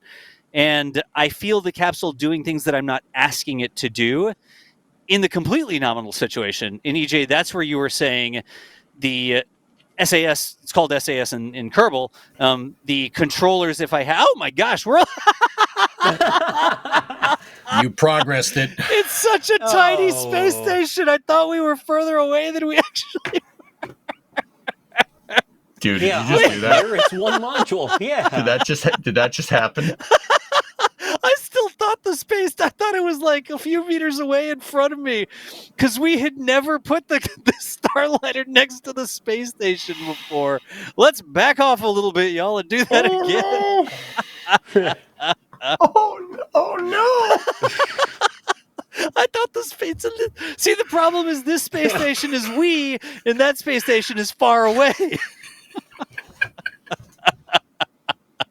Oh, Oh no! Watching that was just bringing me back to my college years when I would watch these streams. Oh, I did not realize dear. I had never had this capsule at the station before. And I went like this, and I was like, wait, the capsule's bigger than the space station. Oh my God! Someone just called it Stubby Station. Stubby station. No. Nice. All right. And yeah, Alex, I saw in the back channel. I said the truss segment is perpendicular, it's parallel to the ground, guys. Sorry about that. Okay, in real life, you wouldn't have ISS at home. It would be a much larger station. Plus, you would already have this set up in advance. You wouldn't be talking through it, I would hope. So let's get this going the way we're supposed to actually get this going. And let's talk through what we need to do during a nominal docking, right? So I will draw your attention to the navigation ball, right? The nav ball down there. What I want to do if I'm drifting exactly towards that docking port, I've actually right-clicked and set the docking port as my target instead of the larger station. If that green circle is right on the pink circle, that means that I'm drifting towards the docking port. So what that indicator, what that nav ball is showing me right now is that I'm drifting sort of towards into the lower left, like down into the left at 0.1 meters per second, right? Also, you can see that I'm not really aimed at the docking port. So if I want to get aimed at the docking port, I can directly aim at the docking port, but you see the problem here. I'm not like coaxial with the docking port. I am aimed at it, but me and the docking port are not in a straight line right now.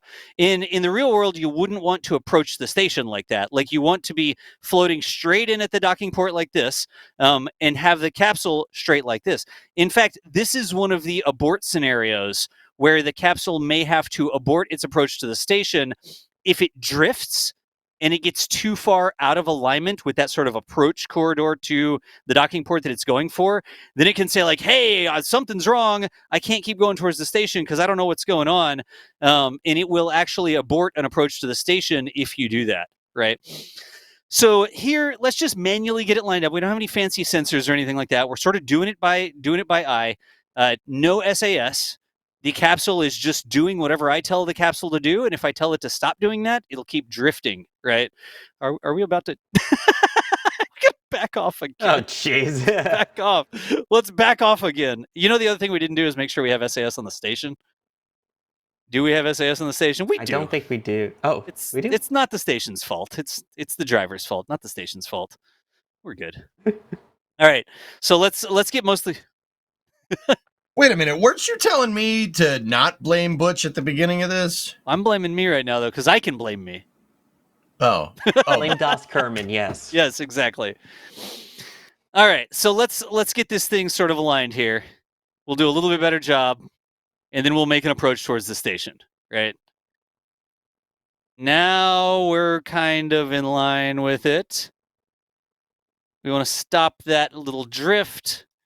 And we don't want... we're actually a little bit too low.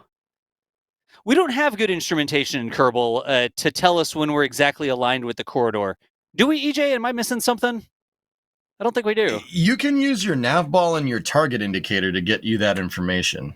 How is that? Because it doesn't show you an angle, does it? No, not really. What I do, and Kevin, if you big screen my my play here, so what I do that's I use the horizon in this particular case. You're heading Right. To line this all up because of the orientation of the space station. Right. And they don't do that in real life.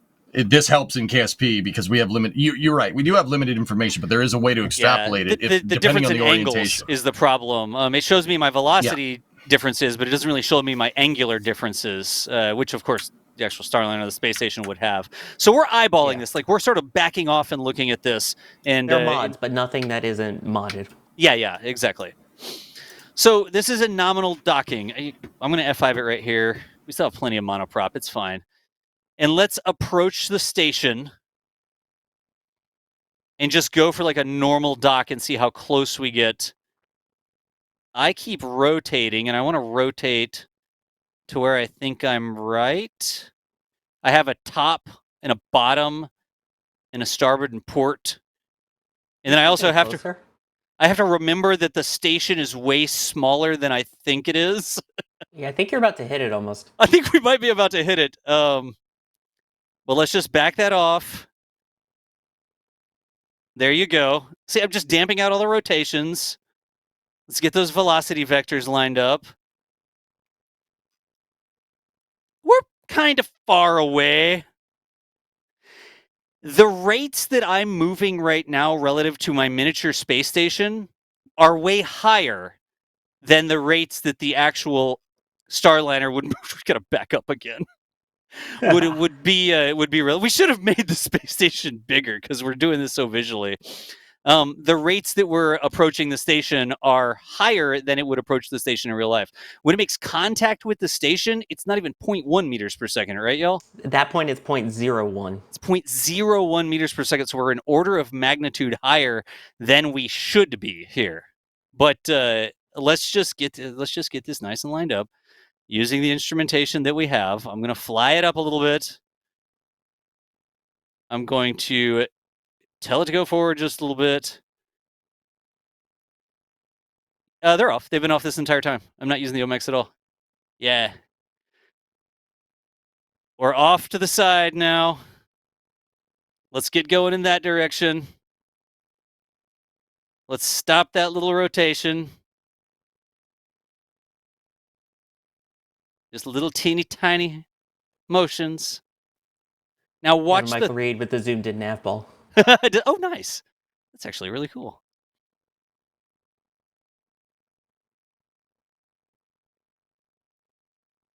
Just get it nice and lined up. Just tap it in. Tap. Just give it the old taparoo. Let's approach the target now. Also, EJ, check 0.1 meters per second. Thank you, sir. You're welcome. Damp out that sidewards motion. See, the angle, you know something? I think a big challenge here is going to be getting the angles right. Align your station to a normal, the normal vector, so you don't have to worry. We have to worry about the station moving around. Yeah. Do we want to change the magnetic forces, by the way, or can we do that in stock? Yeah. I'm pretty sure you can, right, EJ? I don't think you can. I think there were mods. Docking require force, yeah. Of course you can. Of course you can, dude. Yeah, let's take the docking force way down, like that. Yeah. No magnetization. There shouldn't be, but we don't have any capture mechanism or anything like that, right? We don't have a soft capture, Yeah, we don't have anything, but we don't need the space station magnetizing towards the capsule. Yeah. And y'all saw the big motion there. Actually, disable the RCS, turn on SAS to stop everything from rotating, and then there we go. All right, contact, capture, bam!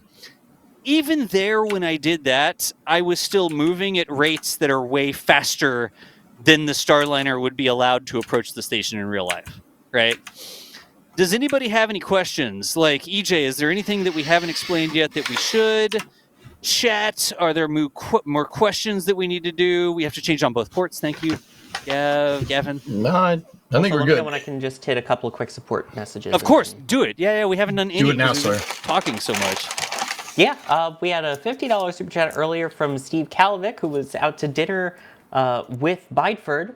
Glad to see us there, saying they will check in later. Yes. And Steve did, in fact, check in later with the $10 super chat, saying, hope the show is going great.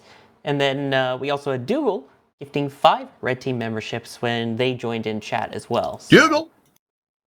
thank you to Dougal as well. And EJ, where's the I'm keeping an eye inside for questions. docking port? I'm sorry? There's the flange of the inside docking port. Which docking port? The one on the capsule itself.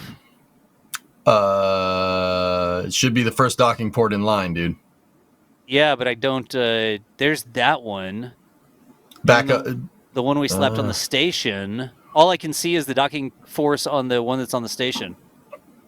It should be right there, dude. Like, look behind the blue. There we blue go. Parachute. Yeah, I had to click over here where I couldn't see it, but I eventually found it. Okay. All right. There we go. So now both sides are turned way down. We don't have like the capture mechanism or anything like that. Kerbal gamifies it, and the strength of the magnets in the in the docking ports in the game is like super overpowered. And you saw when we got close, it was like it just sucked them together to help players actually be able to get the thing docked, right? So EJ, in terms of setting up experimental motions or attitudes here, how did you want me to aim the docking port? Like straight radial down or something? Yeah, radial down should be a little bit easier for orientation. Oh, that's good. What? You can see my guitar. Sticking out. The guitar. All right, let's go. Nice. Just suddenly he grabs an orbital guitar. Yeah, it was floating around, dude. I'm sorry. And just, It was just here in space. Yeah, So the ISS and the docking port would not be pointed in this way. You can even see the overpowered reaction wheels on the station that were just there to give us something to dock to, right? I think that's Kevin has something. What does Kevin have now? Yeah, there you go. Yeah, Kevin we were looking at me. I'm like, no, he's flipping the station. Go. Like the other thing. Also, Zach Curtis says now time warp 9 months. Time warp 9 months. Well, EJ, that's bad. I thought that was funny. no, even pointing radial in as we drift around the orbit, radial in is going to become prograde. It's going to become radial out. Is going to become. I'm sorry, anti-normal. The triangles. Up and down. Use the triangles. Yeah, up and down. That'll help you keep the station and the Starliner kind of pointing at each other. Yeah, or not even pointing at each other, but just gives me an indication when I am lined up with the Starliner, right? Yep. Because then we can use the lines on the nav ball in addition to the Starliner vector towards the target, right? Or the vector towards the target. Does that look right? Mm-hmm. Actually, we could just click that, can't we? And it will magically align itself the way we need to align. And we should do that again, shouldn't we? Shall we see how that works?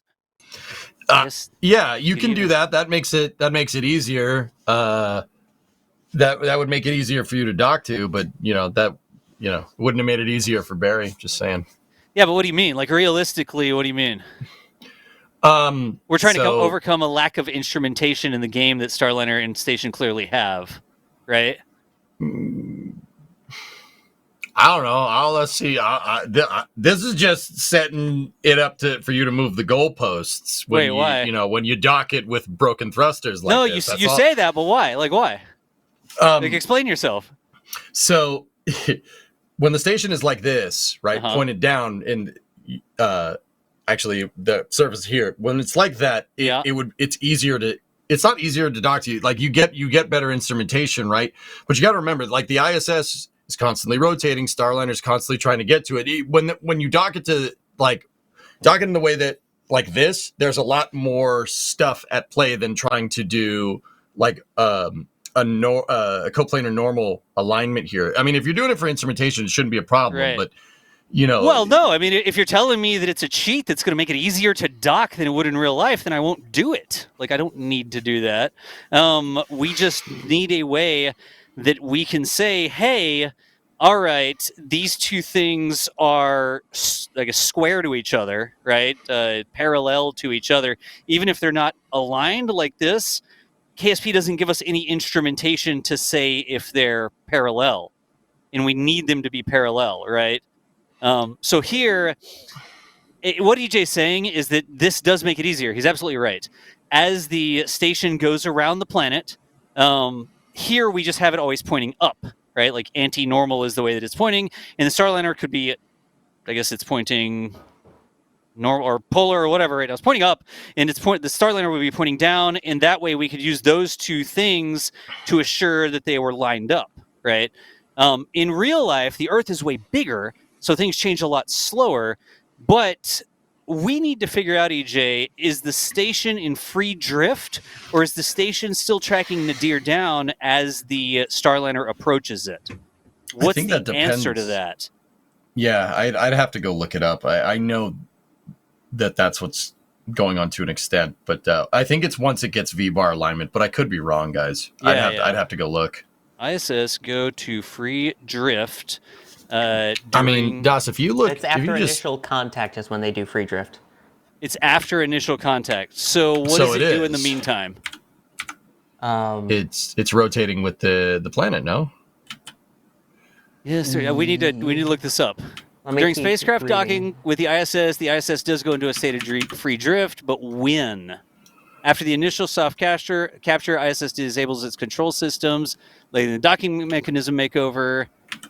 Gravity gradient, small forces like gravity gradient pull different parts, cause wobbling, blah, blah, blah. Free drift phase is relatively short. Docking process is typically quick. So what's the best way that we can do this then? I mean, Kevin, if you big screen me here real quick, I have the game paused. Like, you can, if you look right here, I have my prograde vector with a relative target on DOS aligned with my target indicator, which is aligned with, well, more or less with heading. Right. That should be good enough, granted the relative, like, imprecision that you need with docking ports in Kerbal to actually latch on to each other, even with no magnetization. You just need to get it close. It's not like precision like the NDS is. Yeah. This should be good enough. This should be good enough to get the point across. But what I'm saying is the station won't maintain its prograde. Like, if you go to the station and you tell it to point its docking port prograde, and you set the SAS to prograde mode, when you switch away from that craft and you start controlling another craft, it's going to go into free drift. Right? Yeah, that's the exact reason why I said just use the coplanar normal and anti-normal alignment, because then you don't have that problem. Yeah. But the real one, that's what I mean. And see, this is what I mean about, like, moving the goalposts, right? Like, no, but explain yourself. If you're going to use a term like moving the goalpost, explain what you mean, because we don't want to move the goalposts. Because the ISS is still rotating, and Starliner has to account for that rotation when it goes in, and then it'll shut controls off. It'll free drift after docking. Right. So that means Starliner has to use its thrusters. There's extra pulse width modulation to take into account that slight rotational component of the space station as it's going around. And I'm not worried about that at all. I'm trying to say, how do we get the station to be like the real station to add that level of difficulty? I want the difficulty. It's not a problem to fly the spacecraft that way. So tell me how to make the station do it in Kerbal so that I can play hard mode. I already don't have your SAS on, right? I want to do it in difficult mode. Okay, take your orbital period, right? Whatever your orbital period is in time, divide that by 360 degrees, and that should get you to degrees a second radian. I mean, that is a really junky way of doing that, chat. Yeah. But that would be more or less what you need to do, and then you need to impart a rotational rate that's equivalent to the amount of degrees per second in your orbital period.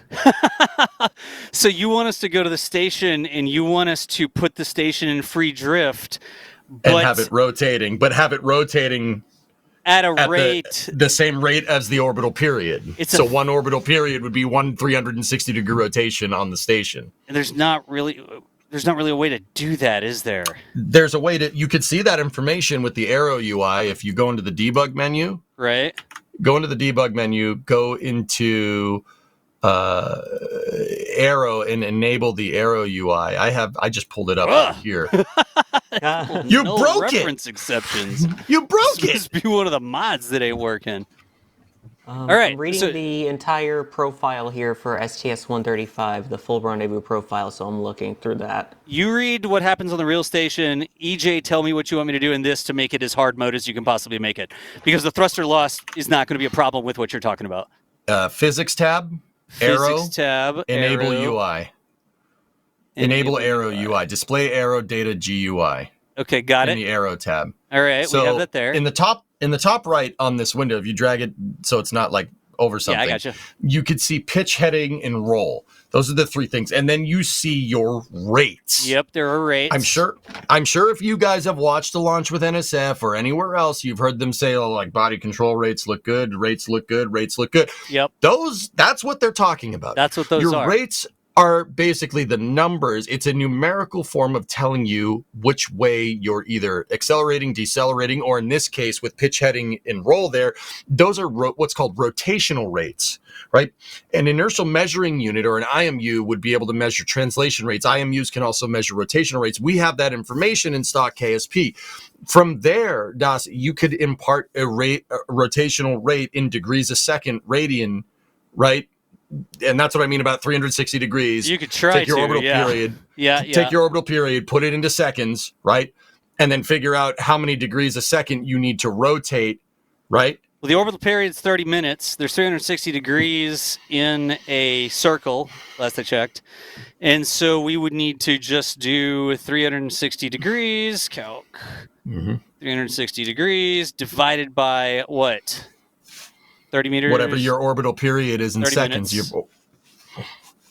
So 12, it can't be 12 degrees per minute. It has to be 12 degrees per minute divided by 60, which is 0.2 degrees per second. So you need if you were flying like the ISS, your pitch degrees a second radian would need to be 0.2. 0.2. So if you find a way to do that, you let me know. I mean, I understand that there's a readout on the screen that tells you the rate of rotation, but I don't know that we'll be able to command that to keep a 0.2 degree. You know, let's see if we can do it. I'm super curious. 0.2 degrees. It reads it out right there, and we need to turn off. We're going to have SAS turned off the entire time. Let's get the station pointed towards the planet. Like this. And it may be the I love how the station is rotating around the capsule because the station has very little mass. Oh, you know, EJ? Mm-hmm. If we turned on SAS and told it to... Well, that says radial out, so we must still be controlling from the station. When this stabilizes, if our math is correct, we should see 0.2 degrees per second here, right? Yeah, but see, this is where this math gets kind of junky because it's degrees a second radian, which is a little bit different. This is where the math gets a little junky, guys. And I'll admit, this is a little bit above where I'm at. I know that degrees a second radian is not degrees a second. That's why, one has an R in it, the other one doesn't. That's. I mean, it's getting kind of close to 0.2, dude. I'm gonna pull the old trick where I damp it out by time warping it. Okay. It goes to 0 then, and then it moves all over the map. So we've told the computer to hold the heading where the well, this is in, but I guess this would also be the same, like whether we're pointing in or whether we're pointing prograde, it's still going to be 0.2. Right? Yeah. It depends on where your station is or what your station is oriented relative to. If it's on pitch or you need to use pitch actually to do this right, I think. It depends on the roll of the station, like how the station is rolled. Yeah, exactly. Yeah. In the station, the station is actually pitched, so as it's pointing towards the planet, it is pitching the station. If we roll the station 90 degrees, then it would start check heading, I guess. Passing time in chat in the YouTube chat actually has a good idea on how to do it. Control safe for octaport, set retrograde, then switch to free drift do a prograde V-bar approach while aiming for the 0.2 rate. All right, By the way, control the I just station. figured out how the real ISS does it when you get a second. Tell us how the real ISS does it, and then we'll try to work towards that. Because I don't want anybody here to be like, oh, well, you did it in easy mode. You moved the goalposts, because that's going to miss the point of the illustration. If somebody's going to tell me that it's cheating to do it a certain way, then let's do it the way y'all think is the right way to do it, right? So Sawyer, go. How does it work in real life? This is from multiple NASA papers and someone who worked with the Russian side as well. So, and you probably just called us a astronaut and was like, hey, Bob, nice to talk to you. How does the space station work? Go. Sorry. I read copies of their documents. It's fine. So basically, normally it's torque that is used to keep the ISS kind of in its straight and level position. I believe it's called torque equilibrium attitude.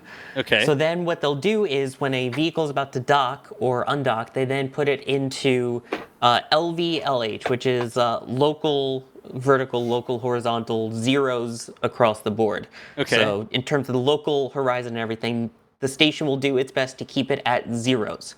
The second that you are about to initiate contact with the capture ring of whatever spacecraft is docking, that is when the space station then goes into free drift mode. So that final couple meters there basically is when it goes into free drift.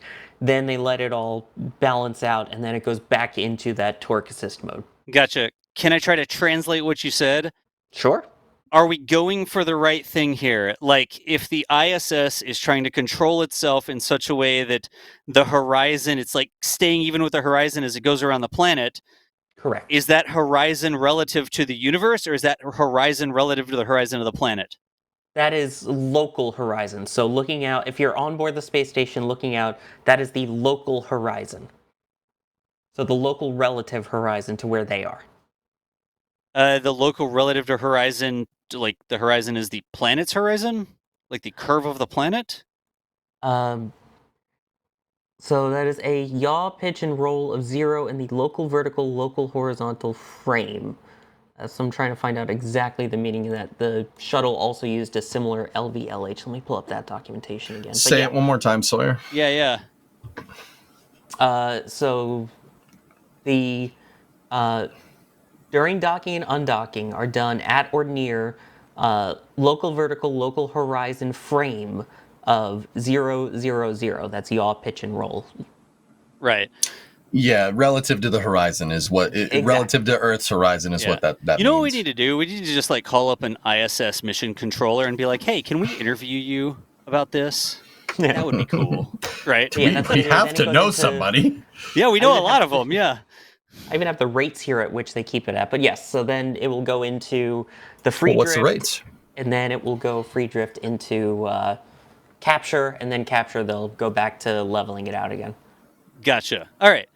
So as we're doing this, we're trying to do the best we can. People trying to tell me that it's easy mode or we move the goalpost. I'm not gonna stand for that. Like that's not. I'm going to try to figure out the hardest way to do this. Right. That's not a thruster stuck on, because I'm not going to tell you I could counteract a thruster stuck on.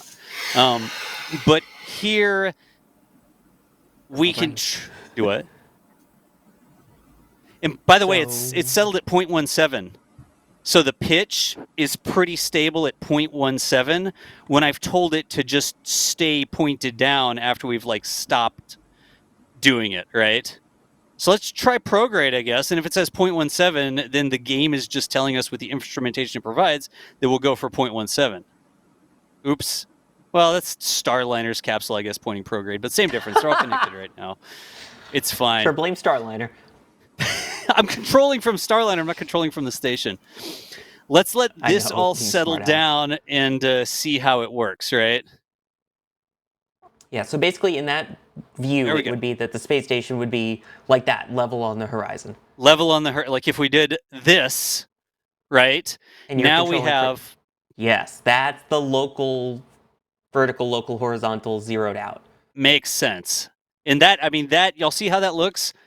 Like the station is sort of perpendicular to the ground, and the docking port is going to it's going to fly after the docking port. Like as it goes around the planet, it's going to sort of fly after the docking port. So that's what it's doing.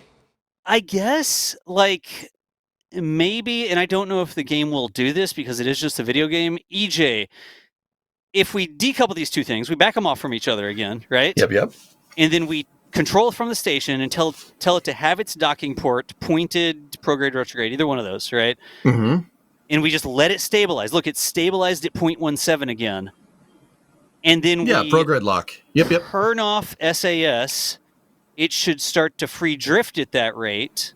I guess and then undock. And we should already be undocked, and we should be on the station. We should get the station with that motion, because I'm concerned that when we undock, it's going to push it apart, and if it's in free drift, it'll get a little rotation, right? But let's see. Like right now, it's stuck at 0.17 again. Does everybody agree that it's stuck at 0.17? Yeah. Bro. I'm reading chat too. We haven't opened the hatch. We did one dock. As long as you don't switch away and back, it'll hold the last vector it was told to. Kill Stallington. So if we go to the, you think that it'll keep holding that vector even if we leave on SAS when we move away from it? As long as we don't time warp or whatever? Have you ever done that, EJ? I don't know if it does that. Time warping will inhibit rotation. Yeah, it like freezes up all the rotation and it starts to follow the orbital track, but not the physics to compute the rotation of the parts, right? Basically. Okay. All right. We're back in the simple terms, yes, it will stop when you go fast. Okay. If we turn off SAS, let's see if it just holds 0.17.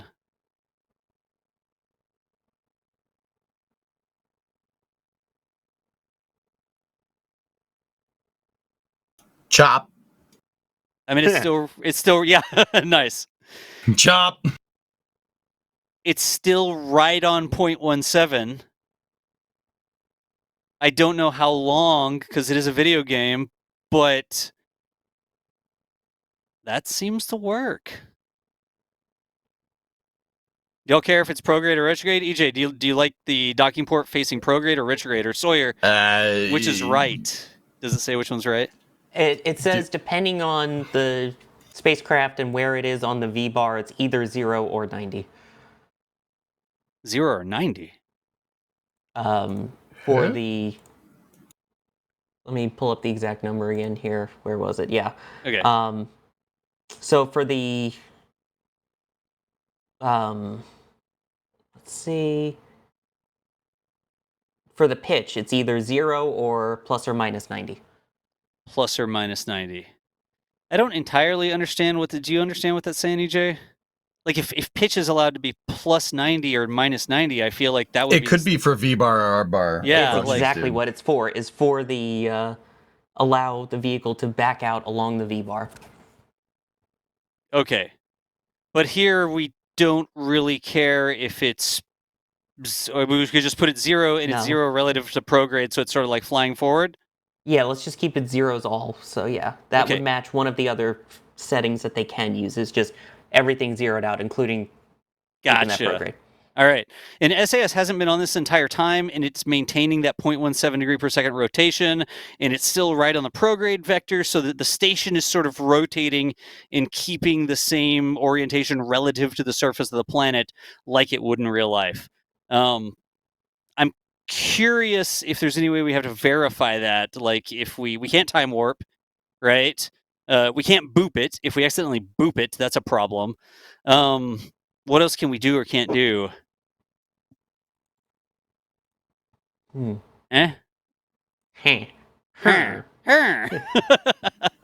the Kerbals would say. All right. Chat. Dude, I think this is close enough. Back out, disable the thrusters, and see what we can do, man. It seems like the main thing is to, level it out, and then probably right before you do the final push, head back to the station, switch SAS off, and then go for the dock. All right, we will try that. Hey, EJ, I'm sending you the shuttle documentation because it's super nerdy, and I know you'll like it. Oh, nice. Yeah, please do that. So we'll flip this around, and we'll tell it to aim progrades. The docking port is sort of facing forwards. We'll disconnect, and get this capsule to float away from it a little bit, right? And then I love that it rotates around the capsule. In Kerbal, it rotates around the center of mass of the craft. In the space station here, our little demo space station is so light, it has almost no mass compared to the mass of the capsule. All right. There we go. So let's just tell it to lock in retrograde like that. I don't know, leave them enough snacks on the space station. The Kerbals will definitely change the center of mass. Oh, that's what we should do. We should move. We should have that Kerbal, the extra Kerbal, move into the station. Oh, yes. That's what we should do. Inventory, aim That can be camera, Nick Hague. transfer crew. There we go. And we can see Bob transferring into that module. Yeah, that'll be Nick Hague. Nice. Nick Hague, watching from the Although he station. although he came up later. He came up for the other vehicle, but still, it worked. Facts. All right. It still hasn't like stabilized right at 0.17, so we'll wait for it to do that. And I'm going to read some chat too. Undock, see if either craft takes a... Well, this is what I wanted to do. Like, I wanted to get a good understanding for it. And it is just a game. It can only do what it can do. But I don't want to say we're moving the goalpost or anything like, right? I want to do everything we can and have everybody agree that we've done everything we can to do it right to the best of our ability inside the game, right? All three need to transfer resources. Oh, but Helicali, right now we're gonna back off and we're gonna do this again. Like we're gonna do this again, right? I guess we'll time warp and see if that damps out the little rotation because it really doesn't. It does. Like Time warp will. Yeah, but here time warp locks it into a position so that it's even more out of position, and then time warp comes back in and it tries to snap back and it gets even more waggledy, right? By the way, EJ, if you want to double check my numbers, I sent you where I was getting all the stuff from. I trust you, dude, to be honest, but all right, I'll take a look. All right. No, it's all good. Yeah. All things space, we've spent a couple hours playing KSP. Yeah. Are you in your 30s, Sawyer? Yes, I am. EJ, you're in your 30s, right? Yeah. Yeah. I'm not in my 30s. I'm in my 40s. But y'all are in your 30s. All Things Space is wondering why we're playing Kerbal when we're 30-year-old quasi. Because what we're trying to do here is teach people about how this stuff works and teach people why a 6-DOF locked failure next to a space station during rendezvous proximity operations and docking is a dangerous thing. The video game is a great way to visualize it. It's a great tool to teach. Yeah. That's why you see actual real-world pilots, V1, at least people out there that fly real-world planes still playing Flight Simulator. This is kind of the equivalent. We want to show you what it means, like when the thrusters have failed, what does that actually mean? And we've gotten a little bit into the weeds here about the station, like exactly how the station should be oriented or not, right? But this game, it is a video game, will do a good job of showing you how thrusters that have been taken offline affect the ability to control the craft. That's what we're trying to get to here, right? This is not stabilizing. This is technically a game, but the idea behind the physics and orbital mechanics of it are something that can be translated to real life scenarios with some tweaks. Yep. All right, you're in your 50s now, passing time, and I'll be spinning stuff like this till I'm carried out in a box. Nice passing time. Yeah, baby. Yes. Dock to the space station to Kerbal, and video games are not just for kids. You're allowed to play games when you're old. That's true as well. Playing video games keeps your brain active and elastic. And my brain feels pretty elastic sometimes. Okay. Mine's kind of like Jell-O. Wait. We've F5'd over and over again. Let's go ahead and get back with the docking again, right? Look at that. The whole reason we're doing this stream. Yeah. We can edit it in the future. Can we undock? Yes. See, even undocking like immediately gives me a little motion there. And that's why I don't have the stock SAS turned on, because it just like bleeds fuel constantly, see? But dude, that's what it does that. While you were getting your Kerbal all figured out while we were explaining this, Kevin had some footage of Starliner doing that exact same thing. EJ, the point is that the controller in Kerbal is not as good as the controller in Starliner, right? Oh. Like it constantly like in every direction. The control in Kerbal is known that it's not it's known that it's not that good, right? That's a problem. But look, on the station here, we've lost it didn't actually keep it. I guess we'll set it back again. I mean, dude, That's what the station does. It goes free drift, and then it goes right back to leveling, and then once all is done, it goes back to the torque assist. Yeah. So we have it in the right that- spot now, right? That's good enough, dude. Yeah. Send it. And that's so shut off the thrusters that failed, and let's see what happens. Yep. Yeah, and in terms of the plus or minus 90, that's where you're at right now, so you're good. Gotcha. All right. So we'll go back over here, and we're aligned enough with it, right? And so, do you think I'm backed off enough, or am I not backed off enough? You can back I think off you're more? good. All That's right. dude. They were inside of the keep out sphere. They were pretty dang close. What's the keep out sphere though? 200 meters. 200 And I'm meters, yeah. Is it how? What is it, Sawyer? It is 200. It's 200 meters. I'm 13 meters, so I'm way closer to you're the good. station than I would be. You're fine. Yeah. We're well within Send the it. keep Let's out see what sphere. happens. But that's an issue because as thrusters were having problems, it was not up to the station yet. Starliner was not 15 meters away from the station. In fact, some of the thrusters that they were doing, they were in the way out in the ellipsis, 200 meters away. That's part of the illustration here. They're so far from the station. You say it's such a big deal that the thrusters failed.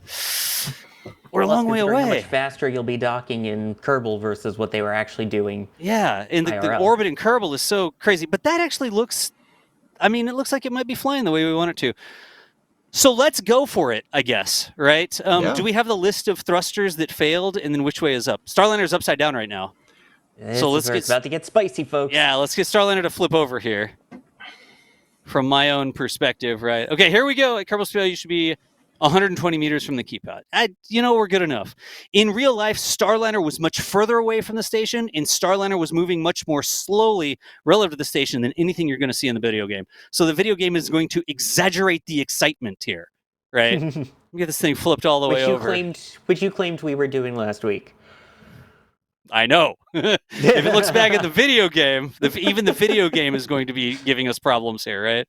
But I'm going to get this thing rotated all the way over. Just so people can get their pitchforks ready for you. Get their pitchforks ready.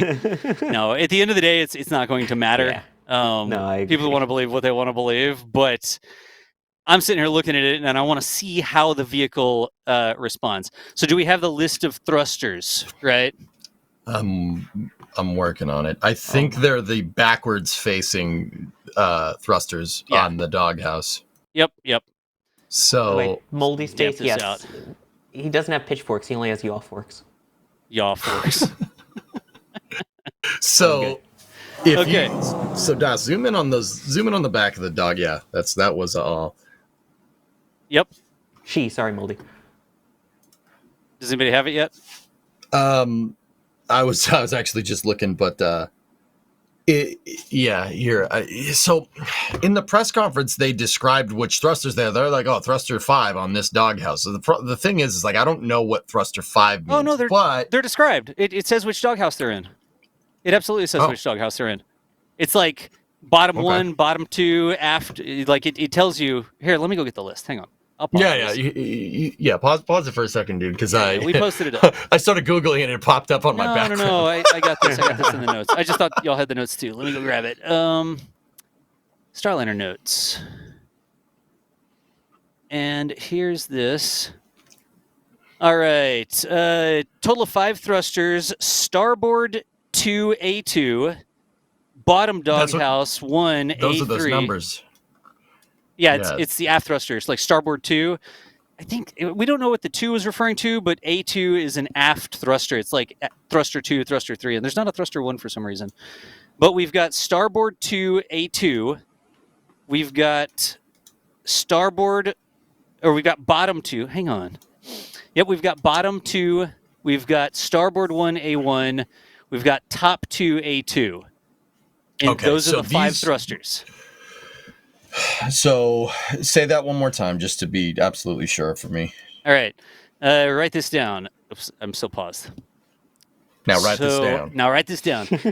Bottom doghouse A3. Okay, so that's one of the small thrusters on the bottom. Right. Yep. Bottom 2 A3.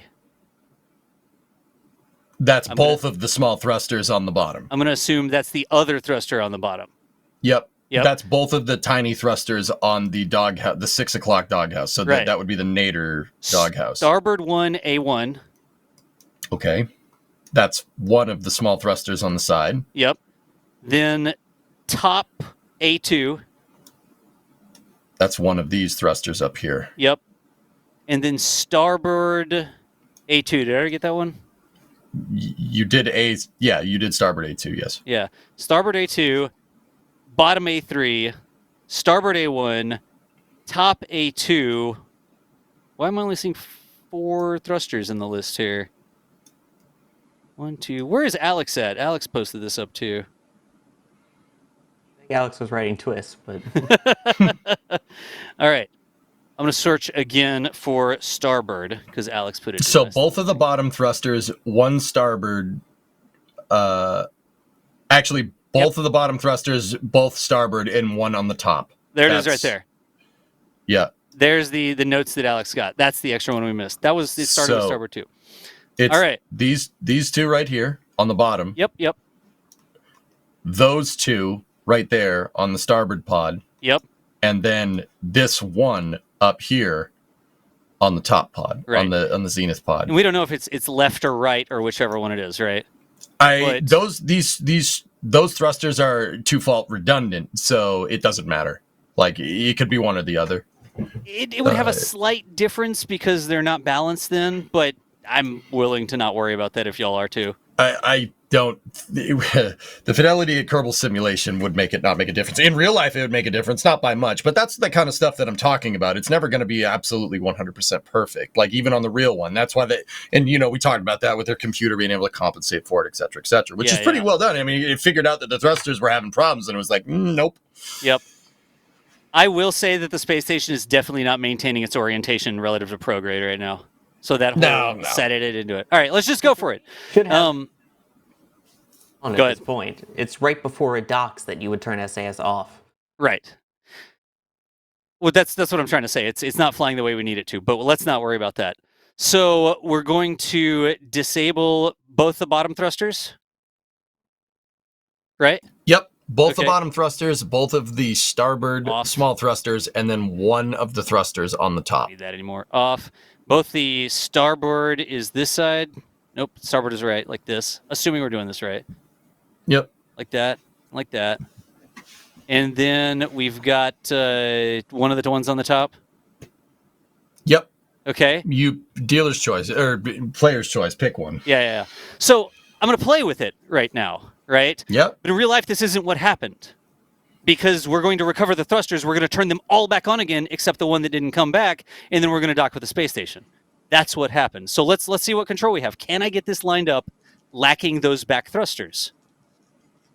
I still have yaw control, I feel. Are your OMAC thrusters on or off? They're off. They're all red, dude. Everything's off. Oh, okay. Cool. All right. So my yaw control is still good. See, I got that little drift going. And let's roll. I mean, I feel like I'm a little rolled out here, so let's roll. My roll control is still good. At this point in the real docking, Barry Wilmore called what's called 6-DOF lock. So that's 6 degrees of freedom loss of control. Now, I know what people are hearing. Oh, loss of control. That means that the capsule cannot basically fire in. It can't maintain 6 degrees of attitude control. How many can it maintain, though? That's the point here. Yeah. 5. It has 5 degrees that are still in control here when 5 aft thrusters are offline. Mm-hmm. That's what's going on. Yeah, exactly. So can I translate, right? If I want to go to the left, all of those thrusters are still on. I can translate to the left, and they're all firing. But just fine. Keep in mind that they were sluggish because they too were also overheating. If they were overheating, then the computer would have deselected them, right? But what do we need to do? Do we need to turn it down to 10%? Hitting caps lock would probably be a good approximation. I know you don't like doing that. That tries to balance all the thrusters, though. I want like full control. I don't want any avionics to try and limiting them. The problem. He said they were sluggish, and they were sluggish because they were getting to the red line, but they weren't almost there. But time out. I've lost 6 degrees of freedom control. I should not be able to approach the station, right? Yeah, per NASA's flight rules, yeah. My pitch is still going. No, but realistically, can I approach the station? Look at the only thrusters that are working. By the way, one thing that you noted was Yeah, that you were no, starting to get some drift. Barry Butch Wilmore basically said that Yep. he could kind of keep it in the window, but it was drifting out of center. And you can see that now, like here, right? I intentionally slammed forward way more than I should have so that I could get it to go, but I still have control of the spacecraft. Well, he basically went into a holding pattern here, and we saw Starliner start to drift after the 6th lock call. He basically station keeped with the space station as best as he could. I would not like ever in a million years. And I'm not an astronaut. I'm pretty sure Barry Wilmore would agree with me in this regard. I would not try to approach the station in this mode. That is an extremely bad idea. That's true. You will not dock. We shouldn't do that. So what did they do?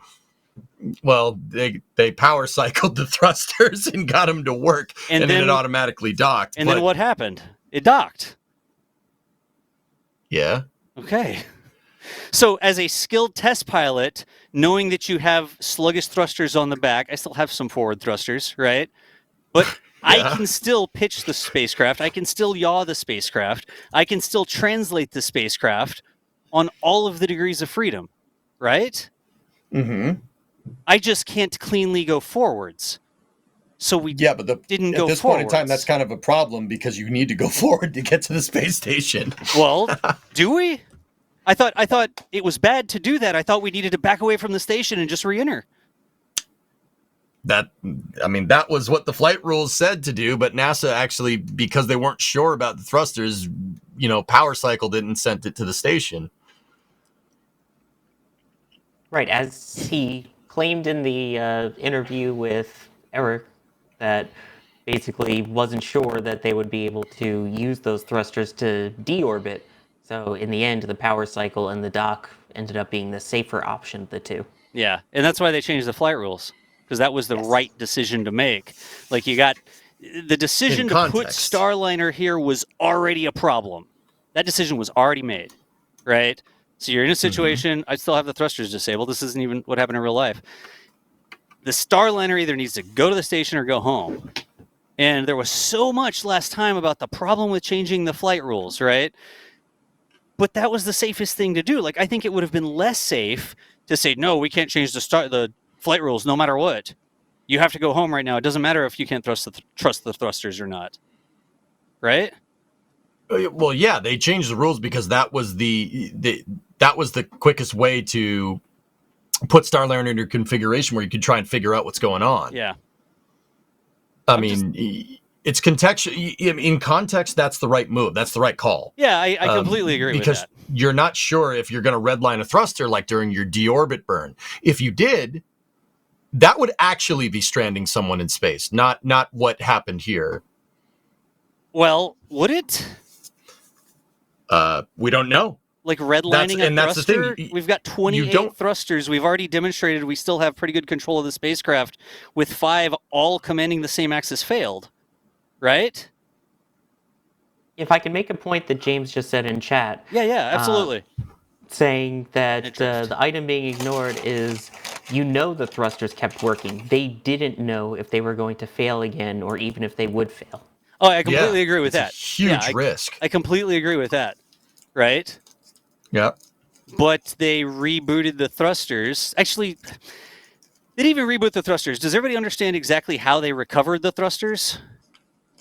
The Starliner's thruster control blocks make it so, just like in Kerbal, if you right click on a thruster, Dawson, you shut it off. Yep. Right? They can do that. Starliner has toggleable thrusters built into its software. Right. That is basically what they did. They shut the thruster off. They commanded the mission control. So this is a testament to NASA flight operations. Wait, what? What those guys do in Houston, right? They commanded those thrusters that the computer had deselected. They shut them off and they turned it back on, and the computer reaccepted them. A little bit more than that. What's going on? Like, when the thrusters failed, it doesn't mean the thrusters blew out a gasket. Right? And the thruster you don't know anymore. that. You don't know that for sure. We'll never know. We're explaining what happened because the thrusters came back online and they checked out, right? So let's talk through it. The computer's watching the pressures in the thruster. And when the computer deselected the thruster and said, hey, man, I don't know about that thruster, right? It's looking at the pressures. And they said in the press conference that the way the computer looked at it, it's like looking at pressures. And I was trying to figure out if this was an actual pressure, like an example pressure. But one of the things that Steve Stitch said was that, hey, one of the thrusters was, I think it was 110. And it checked out at 108. And that's what caused the computer to say, hey, I think I'm going to deselect that and disable it for now. Right? So we're not talking like all of a sudden the thruster wouldn't work at all. Right? We're not talking about, oh, geez, the thruster it won't turn off. It just keeps blowing. It was 2 psi lower than it was supposed to be on a health check. And they had changed the software so that it needed to fail that 5 times in a row. But the number that he gave in the press conference was, if I'm reading it correctly, 108. I think it was PSI versus 110 was the red line. And that's what caused the thruster to be turned off. So the computer's watching these things, and way before they got into an overheat mode or they got into a problem where the thruster's going to explode or something like that, the computer's like, hey, telemetry's a little over the line. Let's go ahead and not use that thruster for now. Dude, right? I mean, but you gotta understand that. Okay, all right, and not you gotta understand. Like I'm talking myself through this. Yeah. Dude, a 2 psi differential means nothing. That means nothing. And what do I mean? That means nothing to prove your conclusion at that particular point in a space flight. The reason why? How do you know you didn't blow the sensor out? How do you know the sensor information? How do you know your telemetry is good at this point? That's a good question. If you blew it, here's what they did. Actually damaged the thruster. Here's what they did. What they did is they turned off the thruster. They told Butch, hey, put your hands off, right? Let's not mess with it. And they put the spacecraft in free drift, and they just fired the problem thruster, right? And when they just fired that problem thruster, they have IMUs. They know the spacecraft is supposed to move a little bit. They expect if they fire that thruster for this amount of time, the spacecraft should start to move like that. And what happened in 4 of the 5 cases was when they shut everything down and took their hands off and they fired that one thruster, it produced the amount of thrust it was supposed to. And they said, hey, I'm not just guessing here that the spacecraft, that the thruster's okay. We checked that thruster. We didn't just look at the pressures. We didn't do anything. We fired that thruster and we saw if the spacecraft responded the way we thought it should. And it did. And they said, all right, well, let's turn that one back on. And that's what happened. It's not like, geez, you don't know, man.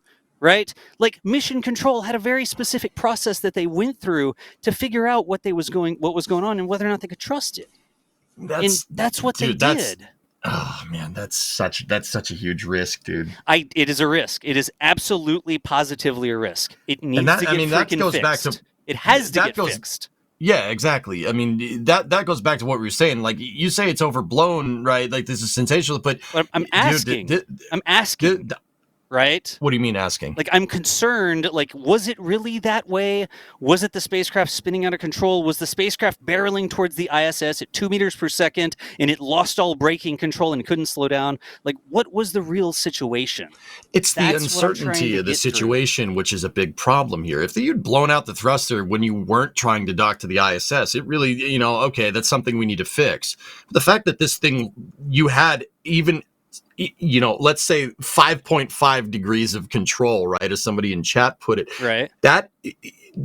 Look, it might not have been from a hardware perspective, and I'm not trying to downplay flight operations. Their solution to this problem is genius, and Barry and Sonny are back home. Everything happened great. Starliner came back down just fine. This type of risk should not be accepted on a certification flight. It shouldn't be accepted at all. I agree that it's a problem, but what I want to understand is how bad was it? Like when the thrusters were turned off and then came back on, like did a thruster blow a seal out and never worked again? There's one thruster that didn't come back, one thruster out of 28. When they did the test, when they put the spacecraft in free drift and when they fired that one thruster, it didn't make as much thrust as it should have. Not looking at sensors that may be wrong on the thruster, looking at the rate of the spacecraft. How did firing that single thruster affect the spacecraft, right? And one thruster didn't generate enough. It didn't quite get back up to what it should.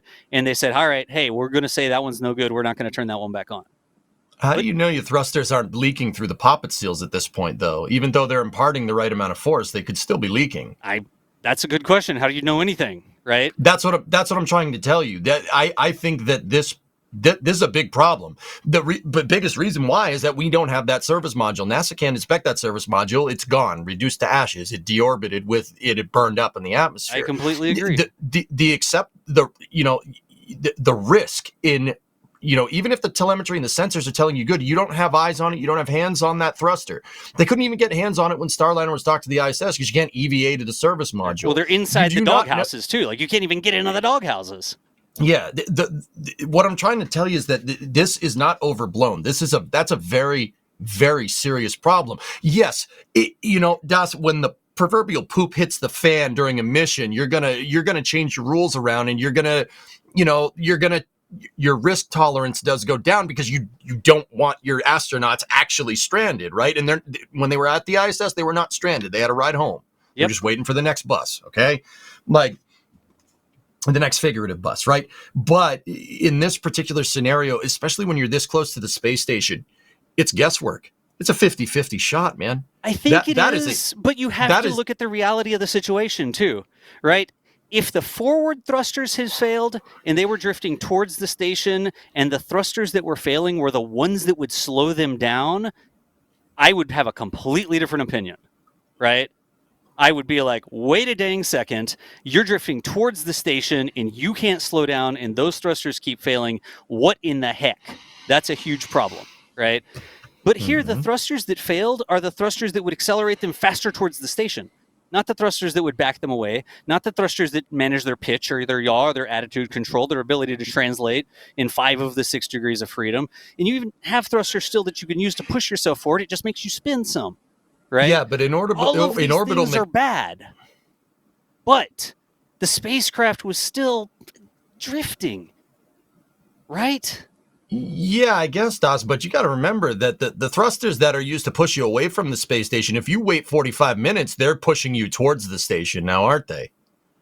If you wait 45 minutes, because of orbital mechanics, it's a 90-minute orbital period. Not if the space station is flying prograde, right?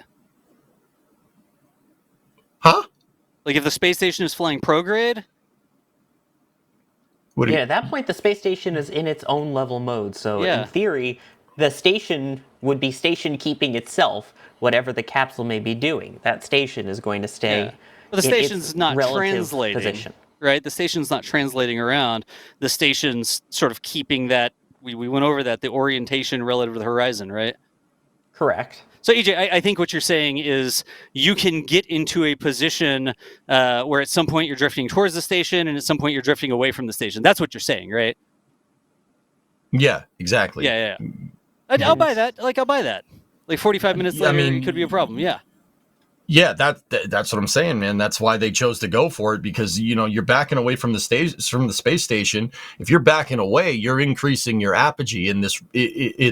Starliner would be increasing its apogee if it backed away, which is what we saw it doing during its breakout burn when they sent it home. Yep. Where did it go after that? It went up above the space station, not below it. Yep. You're doing a breakout burn like that, or backing away from the space station, like, we lost the thrusters that are going to get us towards the docking port, so we use the thrusters to get us away from the docking port. Yep. You have those thrusters, even in manual control. An impulse burn like that could put you on a collision course with the space station, even though in that present moment you are backing away from it. Yeah, but wait a second. Like, that's something that they keep up with the entire time. I'm super curious. I feel like we should be able to get this from NASA. Like, in the orientation, like the way that the Starliner capsule was moving, with the way that the orbits were, was it ever in a situation where it started to drift towards the station instead of away from the station in an uncontrolled manner? Right? Like, I feel like we should be able to get that, shouldn't we? Like, I get it, but we keep like, all of these other orbital mechanics are complicated, right? Well, you try to station keep to the station. Start up Kerbal, and you try to keep your attitude. Hold your attitude relative to the station with those thrusters disabled. I want to see this. Well, we have it. I'm calling you out, man. Let's do it. Because I do want to point out, Shiloh in chat did say they stopped before they got into that situation. So they did the station keep and hold while they worked this out. So that is a good question. Let's see. Yep. So do we turn the thrusters back on now? No. Try to Your goal is station not keep to with get it to disabled. the station or closer. It's to keep the station within its range of docking. Basically, okay, trying to cool. keep the target. All right, let's see what we can do. I'll just resume the flight, and let's see. We have all of the thrusters still disabled, except those thrusters, right? And I'm drifting away from the station. You know what I'm going to do here? I guess it doesn't matter if we just time warp. Let's just watch what happens. Let's see what happens here, the way these orbits are. How far away from the station are we going to end up on the other side? 1.1 kilometers, 1.1 kilometers. I mean, at the rates that we're moving, it doesn't really seem like I have to do anything to station keep with the station. So if I just time warp, I'm going to stay with the station.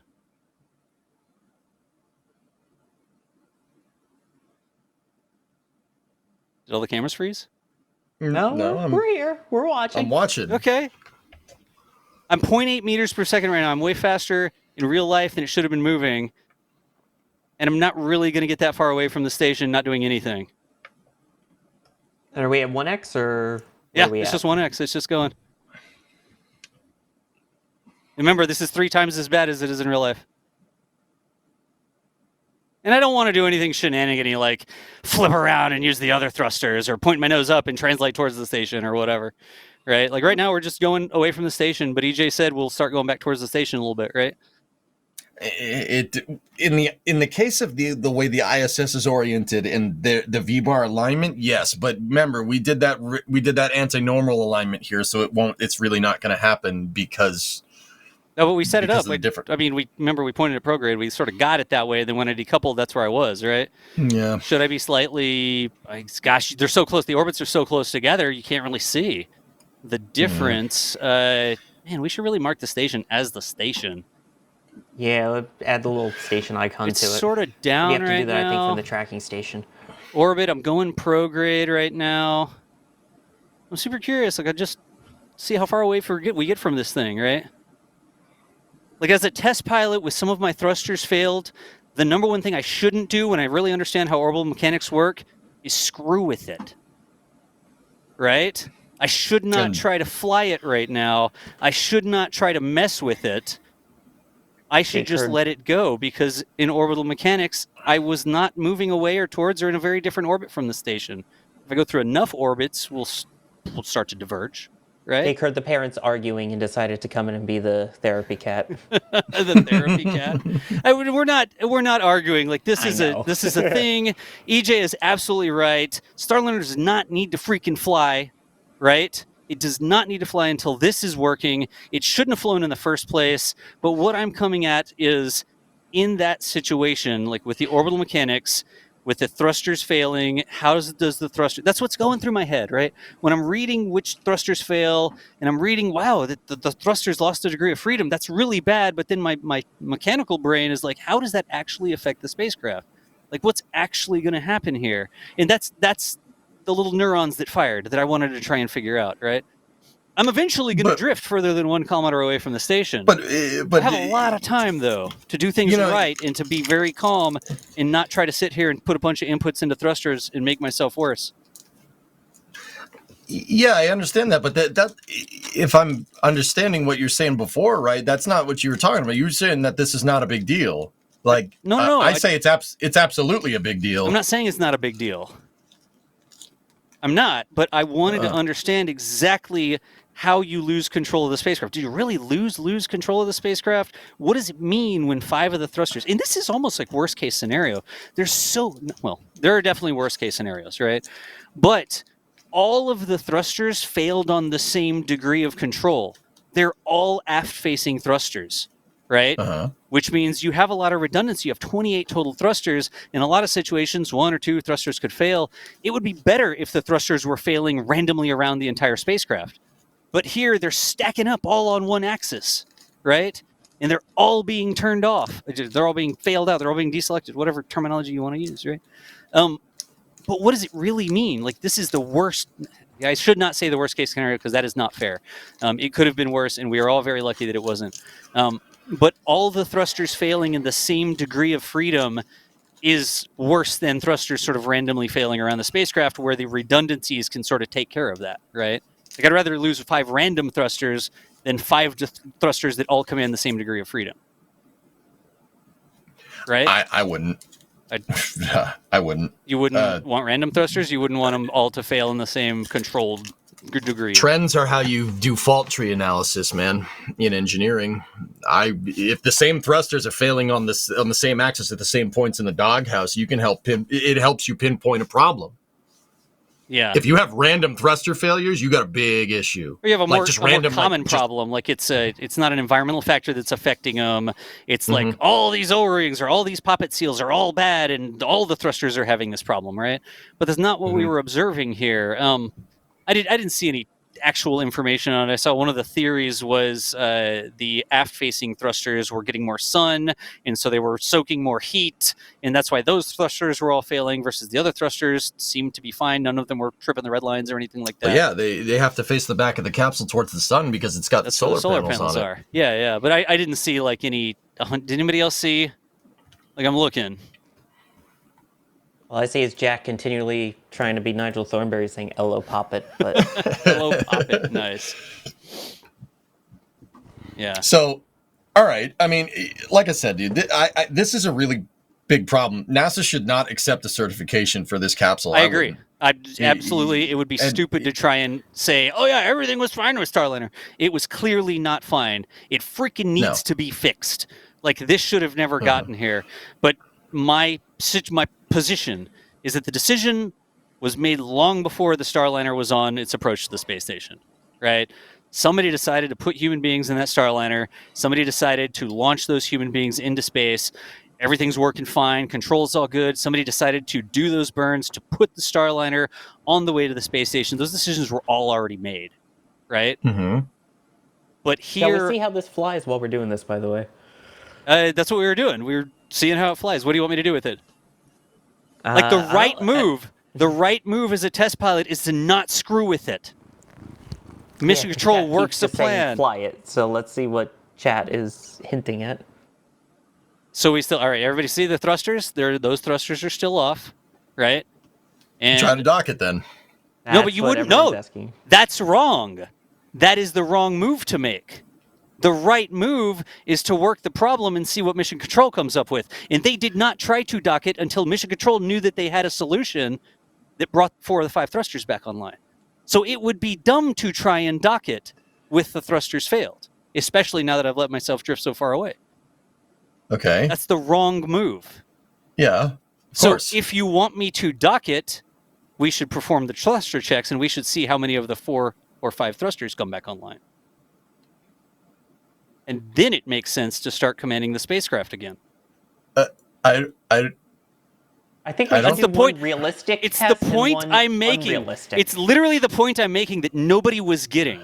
The worst thing to do is panic and start tossing inputs into this thing and get it into a rotational. So you're burning fuel, you're wasting fuel. Now you're spinning it away. You don't know if you have control to stop it from doing it. You shouldn't do any of that because when the Starliner or any spacecraft is approaching the International Space Station, they don't do crazy maneuvers. They don't ever put themselves in that situation intentionally. That's the whole point. I think chat just wants to know what would have happened if those thrusters had not returned, and what is the controllability of the spacecraft as such. And then I think we F9 it and try it with what the actual thruster alignment was when Like they all did 5 of the that. thrusters on? So I think that if you didn't get any of the thrusters back online, they would have rediscussed whether or not they should go for docking or not. Because you can't cleanly approach it and finally control it, right? I'm not dumb enough to try. That's why I'm not putting control inputs into the craft right now. A test pilot who's skilled with hundreds of hours in the simulator and thousands of hours in aircraft would know that. If stuff starts to go sideways, don't get yourself more sideways. That's what happened in real life. EJ, your face is saying a lot right now. Tell me. Like I don't really understand what your point is, dude. I'm sorry. I know you don't want to understand. You don't. What? What are you talking about, man? Touch the controls like they did in real life. Take it slow and steady. What Barry Wilmore did was incorrect? No, that's what they did was correct. That's the point I'm making. The worst thing you can do is make this exciting. The worst thing you can do is start to try to control the spacecraft. Right? Yeah. They didn't. That's not what they did. That's not so the NASA process. did all the things right. Yeah, of course. That's great. That's the whole point I've been saying all along, and it was so hard for me to understand why people disagreed with that. Dude, okay. maybe I've entered the Twilight Zone or the Shadow Realm or something, but I recall you saying that, what happened is not a big deal. I was wondering if it was overhyped or over dramatized. I think we are very much spoiled by how good NASA flight operations is and how easy they made that fix look. I agree. And I think that this problem was not an easy one to solve. It carries huge risk, and I don't think that risk that NASA took actually rolling the dice here should be downplayed at all. I'm not trying to downplay it. I want to know, do I still have most of the control of the capsule? And then what happens when the thrusters come back online? That's what we're illustrating here. And we keep going every single direction, but I've demonstrated what I wanted to demonstrate. Okay. I don't get it. I don't understand what's happening. Bob's got it. Old golf adage, don't make a bad shot worse with another bad shot. That's like the whole point. But that... Oh... Hey, the sun just came up. Do we have electric charge? Yeah, we do. I think my brain is clicking too hard.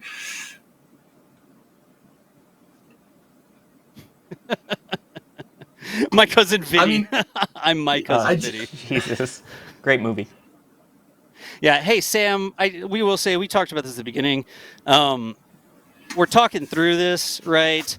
100%. We're not in a spacecraft right now. Our life's not on the line.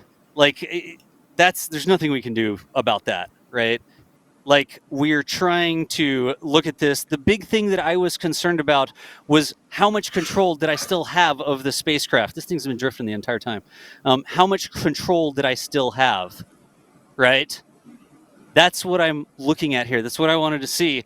There is nothing that I can do, and there's absolutely nothing that anybody can say, like, oh, you're just playing a video game. Like, no kidding. Like, my life's not on the line. It's not a thing. And I don't understand why people keep acting like, oh, no, it's should just certify Starliner. Like, jumping to that, it shouldn't be. No, not at all. That's not, I don't understand how we could get to that, right? By the way, Rack Dryer says, I thought the whole deal was if it was a big deal or not. And the answer was yes, it was a big deal. It was a big deal for the program forward in the moment, not losing control of the spacecraft. How did that feel, right? That's what I'm very curious about here. Say that one more time. You made my head hurt, man. I'm loving this. EJ, I don't know what I've never seen EJ this confused. I'm going to answer some more of the craziest things in Kerbal. Chat questions You here. lost me completely. Maybe you got to do both. Hang on. Built reasonable spacecraft that don't need to go back into the VAB or spaceplane hangar, and he's confused right now. Oh, look, it zooms in and out. You said out of control. Steve gets it. I remember the concern was that the media said out of control, which out of context will be interpreted or sound a lot worse than it is, right?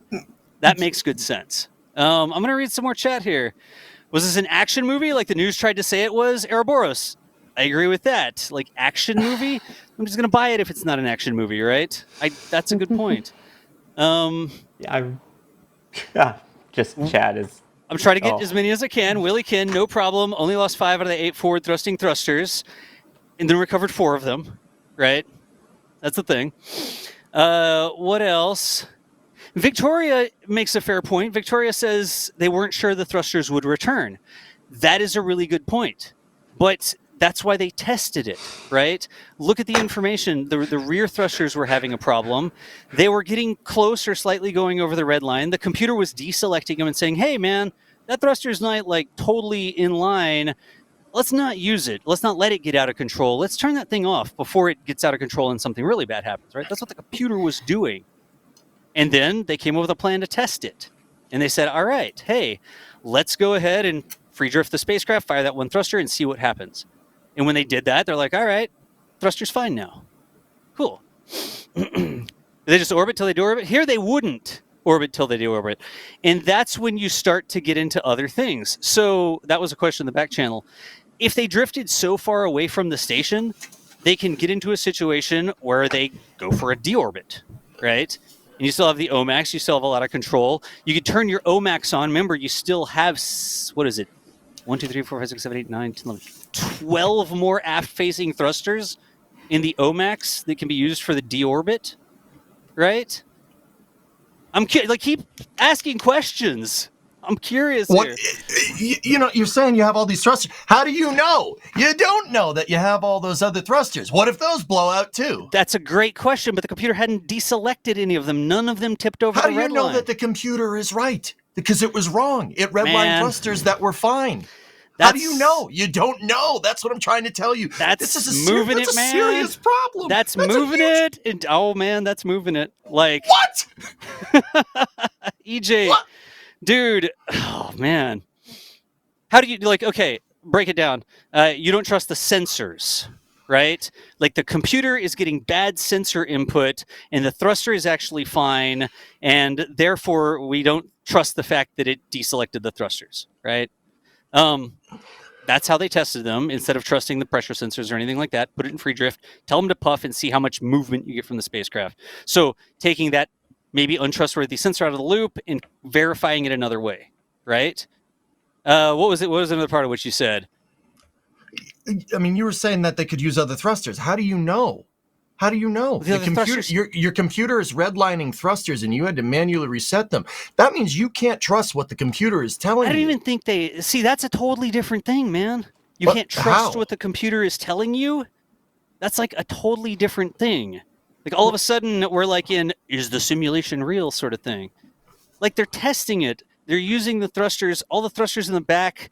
Those were the ones having problems. They weren't nearing the red lines. The computer wasn't deselecting other things. Right? Do you see? Yeah, I get that they tested the thruster, but just because you test it once and one works, it imparts the right amount on the vehicle. You've already had your test pilot telling you that the thrusters are getting sluggish. How do you know how long that thruster is going to last? The computer is redlining thrusters. It didn't redline thrusters before, but now it is. So you tested it, and it has the right PSI, and it's imparting the right amount of force. That is opening up so many failure modes at that point by resetting that thruster. I couldn't find anything that said they reset the thruster though. Like if we use that term, I'm not sure that's the right term. Honestly, what might have been happening was the thrusters were cooling down because they just stopped using them and they cooled down and they worked fine again. It wasn't even like a reset, like you go flip a breaker on the thruster or anything like that, right? It was being electronically like software deselected. It's not because there was like a physical problem with it. Well, yeah, you don't know that. You don't know that. NASA wasn't studying poppet seal degradation while Starliner was docked to the space station for fun. Right. You don't know that for sure. That was a possible failure mode. The other possible failure mode could have been software. Like, okay, dude, let me just get down to brass tacks, all right? Here's what I'm trying to tell you. Does the media blow things up about Starliner with the whole astronaut stranded and all that? Yes, absolutely. Even a blind squirrel finds a nut from time to time. This is a serious problem. I think it's a serious problem for the program. Yes, absolutely. It's a serious problem for Starliner. In the heat of the moment, in that situation, it's a serious problem when you lose control, or at least even a partial loss of control of a capsule when you're inside of a keep-out sphere next to a gigantic space station. Wait, were they in the keep-out sphere at the time? They were in the approach ellipsoid, and then oh gosh, I read it. They had Butch manually take control. See, this is the thing where we really need more detailed records. Either way, right? It was enough where you could look outside of, like, if you looked out the cupola module in the ISS, you could physically see Starliner. See the Starliner, yeah. That, and you know good and well in space that might as well be next door, right? Of course it is. Losing, in the heat of that moment, losing control of that spacecraft is a big, big problem. NASA handled it. They handled it, and Barry and Sonny did the best job that they possibly could. But the media did sensationalize it a little bit. But if you're looking at it from a flight operations perspective, huge red flag. I don't disagree. Huge red flag. I don't disagree with any of that, right? So in this particular case, the media being like Starliner loses control is actually right. It's just It's just kind of a bad way of explaining it, but it's right, and the seriousness of that problem cannot be understated. Like I said, blind squirrel finds a nut from time to time. It could be understated. I think it So, can be overstated too, right? Like, Can we see that control as if it was Butch trying to do the station keeping in that keep out sphere? what do you mean? Like right now? Yeah, Do you let's want see me the to Kerbal. go back to it? Yes, please. I'm not going to try and put in a bunch of control inputs when NASA's told me not to. That would be a really bad decision, and that's exactly the decision that was made. Literally, Butch took manual control of it for a short time before they told him to go hands off. Let's Right. pretend that we are in that point where they are going out and Butch is currently hand flying it Okay. and then having to hand station keep it while they make the decisions on the ground. Let's find it again real quick. Okay, you want me to approach the station? Yes, please. Or at least try to station keep, get within that keep out sphere before they gave Butch the hands off command. I am currently approaching the station, Sawyer. How quickly would you like me to approach the station? Like, how long would you like me to approach the station? At what would have been the same rate that we were expected to see, at least a Kerbal version of the rate that we expected to see during the actual rendezvous and docking attempt, at which point they started going out and they eventually told Butch to go hands off. All right, good deal. So you don't have to dock it. Let's just get it Oh, no. closer with the station keeping and see how we could do before Butch was told to go hands off. No problem. Let's go ahead and get this thing set up.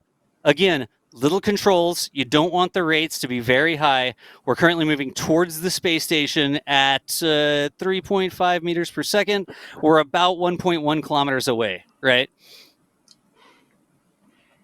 So I'm just drifting it very slowly towards the station. Yep, exactly. Let's see what the controls are in terms of being able to keep it within that sort of V-bar, the station keeping idea as you're maneuvering until ground control says, whoa, hands off, we gotta try resetting this. Yep. I still have good roll control. I mean, Dash, there's a bunch of people over on Twitch chat saying that they only told Butch to go hands off when they reset the thrusters. They told him to keep control and station keep it with the thrusters out. They didn't tell him to go hands off right away. And that worked? Right, that's what I want to see simulated here. Yep. That worked? Like Butch was able to station keep with the station with 5 thrusters out? That's what you just said, I think, right? That's what it sounded like from what he told Eric. Again, the official wording, I'm sure, is different, but this is just based off of what Eric Berger quoted him as saying in the article. Yep. Here, I'm going to get a little bit froggy. I can't see right now my actual velocity vector. It's nowhere in there. Here, I could use my translational control to control that velocity vector and get it towards the station. I just can't see it because it won't let me move the nav ball around, right? So I've got it pointed sort of at the station. I can't tell from this distance what the rate or what the orientation of the docking port is, right? But I'm able to keep it aimed at the station. And if I had my nav ball, if I saw my velocity vector, I could also exert control over the velocity vector. Maybe the station is going down. I'm just going to look at it. I was going to say, we could switch back to the station, make sure that it's level horizon. It hasn't been. The station's been drifting. Remember, that didn't work, right? Or at least it's close enough to it, yeah. See, I think so. I'm gonna get froggy. I'm gonna try to go towards the station. All right. Sam Wiltzy's in chat has a really good point. This is a similar issue as Miracle on the Hudson. Yep. Every pilot in a sim could return to the airport, in a simulator, versus landing in the Hudson River. Yep.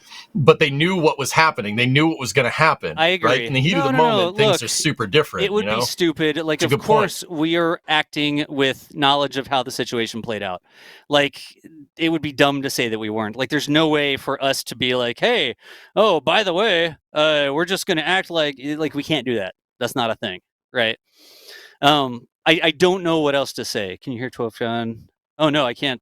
Oh, I should be able to, yeah. Kevin, if you could play it back, I should be able to hear it. Wait, I remember at one point NASA was saying they could use the OMAX if the aft thrusters failed again, because they do have 12 more thrusters there, right? That's interesting, because you do have 12 more thrusters on the back for the 5 that have failed. We do like would to you talk use those closer all to things the station? space. I don't think you should, but Second NASA attempt apparently said it might opens be at an option. 12:33 p.m. Central Time. That's, of course, Starliner the... Houston C in the box. We'll take auto. Auto.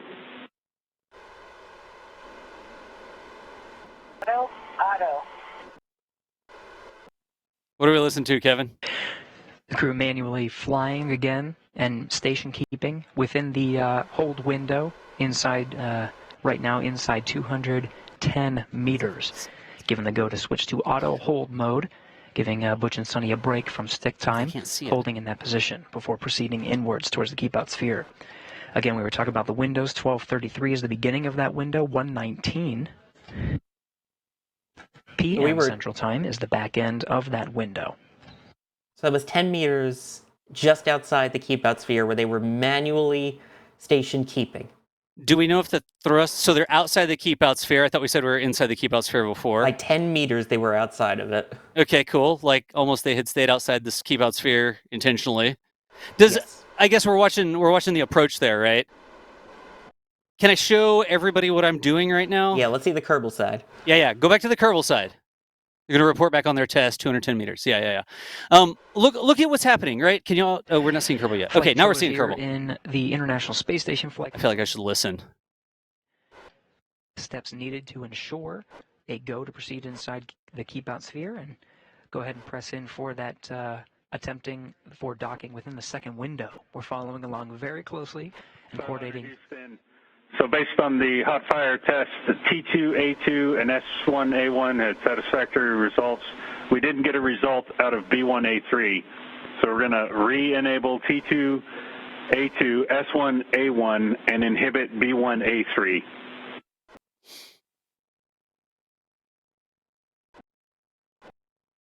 Gotcha. I'm trying to listen in on what's happening there.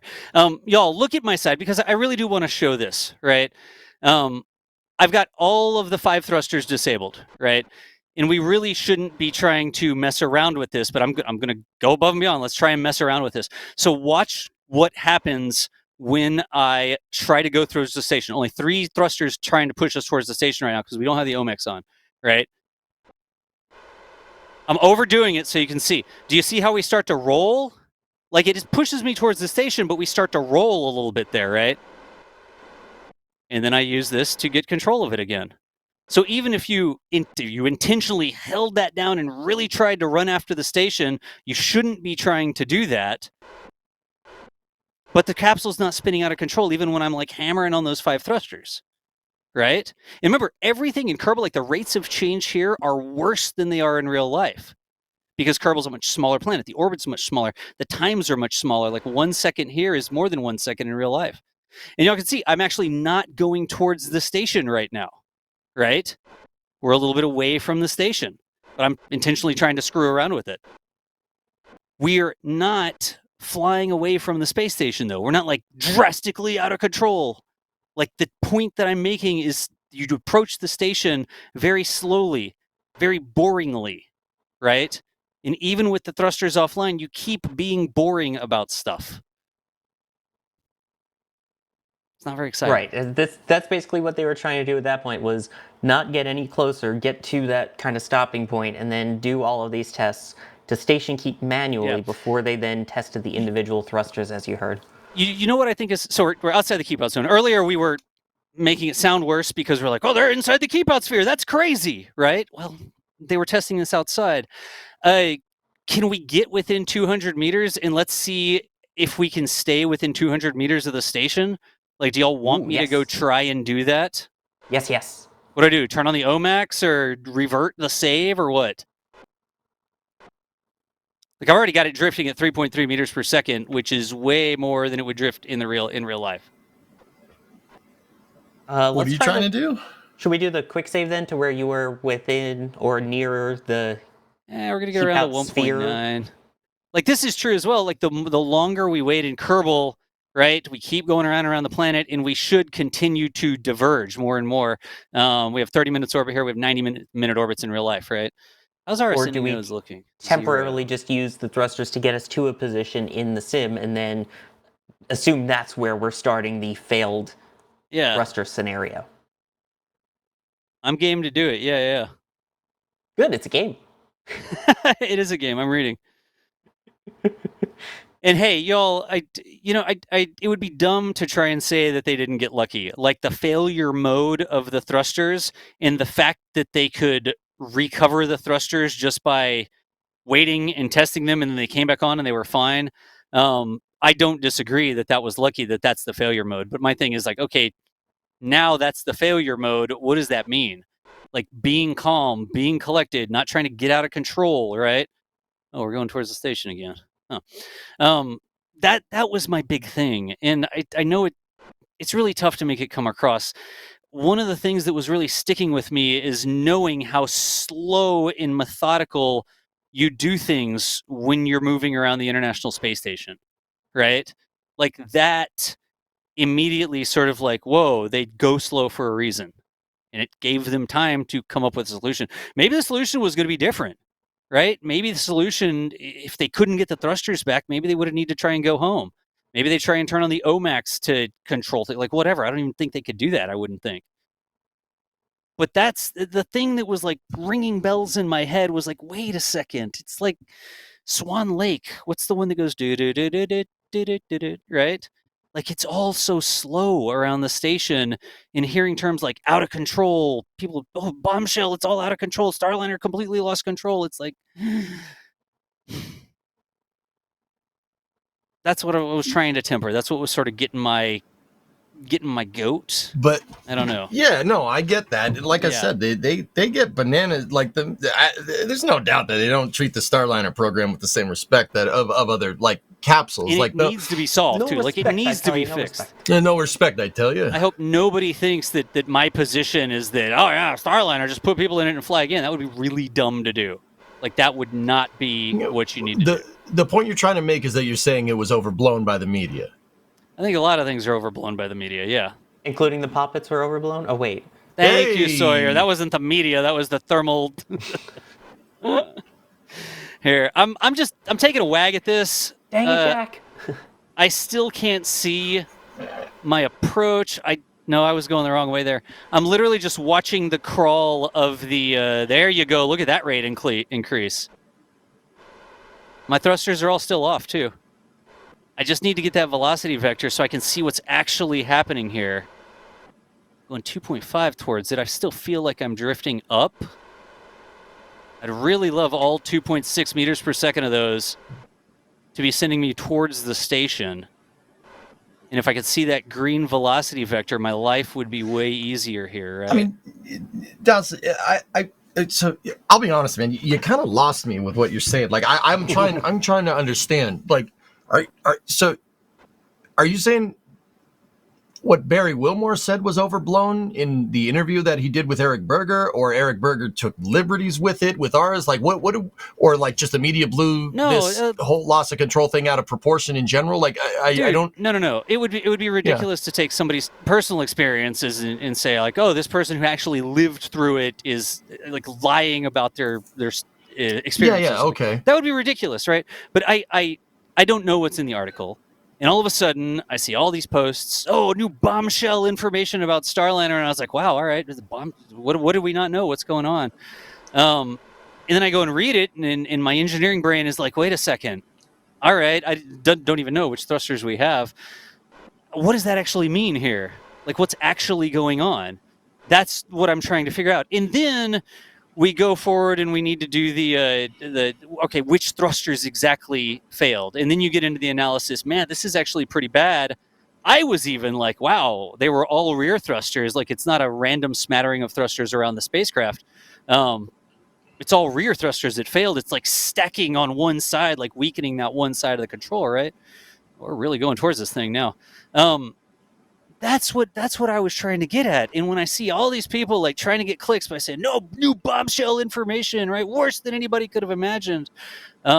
Maybe not, but I want to get it. Like I want to see it. I want to feel it, like how that was. And I have a problem because I've done this video game so much, right? And it is just a video game, but I understand sort of, I've screwed up craft. I've forgot thrusters. I've put them in the wrong orientations, right? Like all of these different things I've done, and it makes me sort of wonder, like, wait a second, exactly how was Starliner behaving? And is it bombshell new information or not? You know? Also, Yeah. Alex in the back channel, by the way, pointing out about your velocity. What about it? Yeah, the vectors. Yeah, no. Oh, Alex, I know. No, Alex, I absolutely know why the velocity vector wasn't on the thing. Sorry, I know I'm a little bit more going on here than I thought there would be. But yeah, the reason I was translating, I was absorbing the motion of the station, seeing that the indicator of the station was drifting up. My engineering brain, with so much time in Kerbal, tells me that that velocity vector is up there somewhere.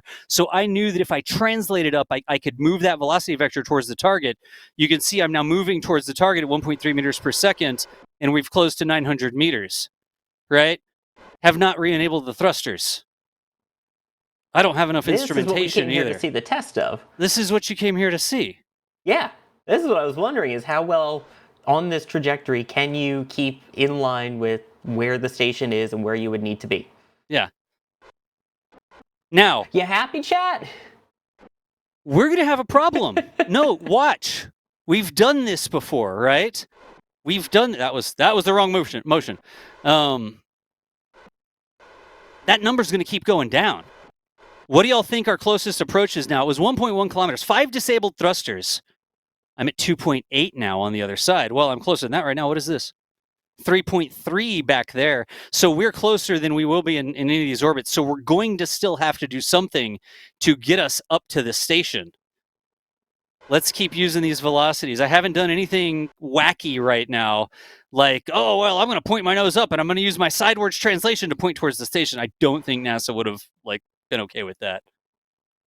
And Jeff, we're not doing anything and flipping the spacecraft around to use the other thrusters. We're trying to keep this as realistic as possible. Yep, we really are. We're not turning on the OMAX. We're not going to drift away then try another approach.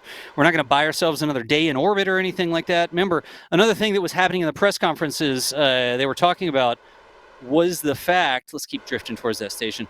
And I'm even screwing up a little bit here. I shouldn't be drifting towards the station. I should be trying to drift towards the station is going to be. Lacking some instrumentation to do that, but I'm losing this, right? I'm losing this. I'm still not within 200 meters and I'm in the small orbit, but I'm still losing this. And that velocity is going to go to zero and it's going to go negative at some point. You can even see, I can feel right now the rates are changing even more, right? I'm having to use more translational control to keep that vector towards the target. And I'm burning fuel as well. We've barely used any meters per second of a delta V because we're going so slow. And yes, we know he's not doing the pulsing. This is... Yeah. If you hold down the forward thrusters in Starliner itself, it will automatically pulse. So we're it pulses going for you, yeah. Right. That's the assumption that we're going on here, that while you're holding it forward in the real world, it would be pulsing. In this case, Kerbal just does it all at once. Yeah, it does. Do y'all even feel it? Can y'all feel how the nav ball is changing right now? Can you feel how that velocity vector is curving away more quickly while my number goes down? I may be getting myself into a worse situation here. 7.7 kilometers now, right? Like I'm trying to make that look good, station keeping, buying time here. I'm using a lot more fuel than I really should. And remember, Kerbal, like our rates were way out of family in the first place. We were already way further away than we should be. But I'm just trying to station keep. That's what you told me to do, right, Sawyer? Exactly. It will Get eventually... right outside what the keep out sphere would have been in Kerbal distance and just see, like Butch was told to do, see if you can station keep. Yeah. Do we know what the rate was at that point? I'm guessing that they zeroed out the rate at some point before hitting the 210 meter point. Yeah. But again, that would just be guessing off of what I remember as opposed to knowing the exact numbers. Yeah. Seb, Butch handled everything brilliantly and to be admired. Like being there with your hands on the control. You know something? I even agree with the like Butch said. I don't know if I would give control back to the computer because as a test pilot, Butch knows not to screw with the stick, right? And I would be more concerned. We're going away now. I'm going to let it do it. I would be more concerned here if I started to screw around with it. Or sorry, what I was going to say is I would be more concerned if the computer took control and didn't have all the thrusters that the computer thinks it needed in a perfect world, and then the computer did some crazy stuff and put the capsule in a really bad orientation. That would have been bad, right? I want to try some more here, right? We were too far away to really station keep. I think this will be very difficult to do. And what's going to happen is I'm going to try to thrust towards the station, and the thrusters that are on are not only going to cancel that rotation, but they're also going to counteract that motion I got towards the station. Let's see how this goes. Let's get ourselves in even more trouble here. EJ, what are your thoughts now as we're seeing this Look. happening? Because I see your face, so I'm intrigued. I mean, all I'm seeing is you drift further and further away from the station. After we got 1.5 kilometers away to the station, then got 700 meters from the station, right? And I wasn't even like screwing around. I was not doing it right. I was just honestly. You remember in this scenario? So, like, okay, yeah, sure, but you remember in the scenario that way your smaller objective orbits is to and way less time than in Kerbal, right? Yeah, well, of course. Yeah. But remember in this scenario, like the whole premise of this, is to dock to the ISS. That's the whole point. That's what you're trying to do here. Oh, no. Whoa. Not even true. Time out. I was supposed to be station keeping, right? Getting to the keep out sphere and station keeping, which is what all vehicles would have to do if they don't get permission to enter right away. Right. And at very poor rates at the beginning. Like we were already way further away from this keep out sphere. And we were already drifting away. We just let this thing drift and was 5-6 meters per second or something like that. Wasn't in real life. That's not how it was it? I know this is going to start drifting away. I even showed it over here because I know exactly what's going to happen, right? Like I've been showing you these things the entire time.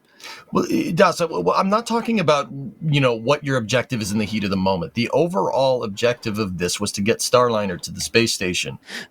The point is like, yeah. What do you mean? What does that mean? Here, the objective was to keep the spacecraft in a controlled orientation while they figured out what to do, what the safe path forward was, right? Yeah. But in the construct of the bigger overall mission goals, we're going away, by the way, right now. Like we are going away, and we're not messing with it. We're just going to let it do its thing, and we're going to end up 10 kilometers from the station over here, right? Oh, and it's drifting.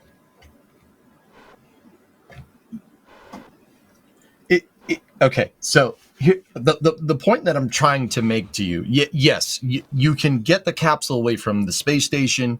You can move it away. You don't necessarily need to worry about potentially. I mean, you don't know for sure, but you don't need to worry about a potential collision, et cetera, et cetera.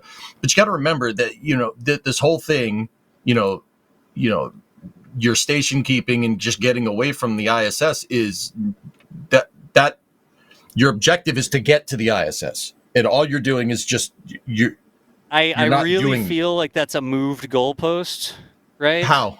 Because we're trying to station keep here, right? You're trying to station keep because your thruster failed, because you lost control.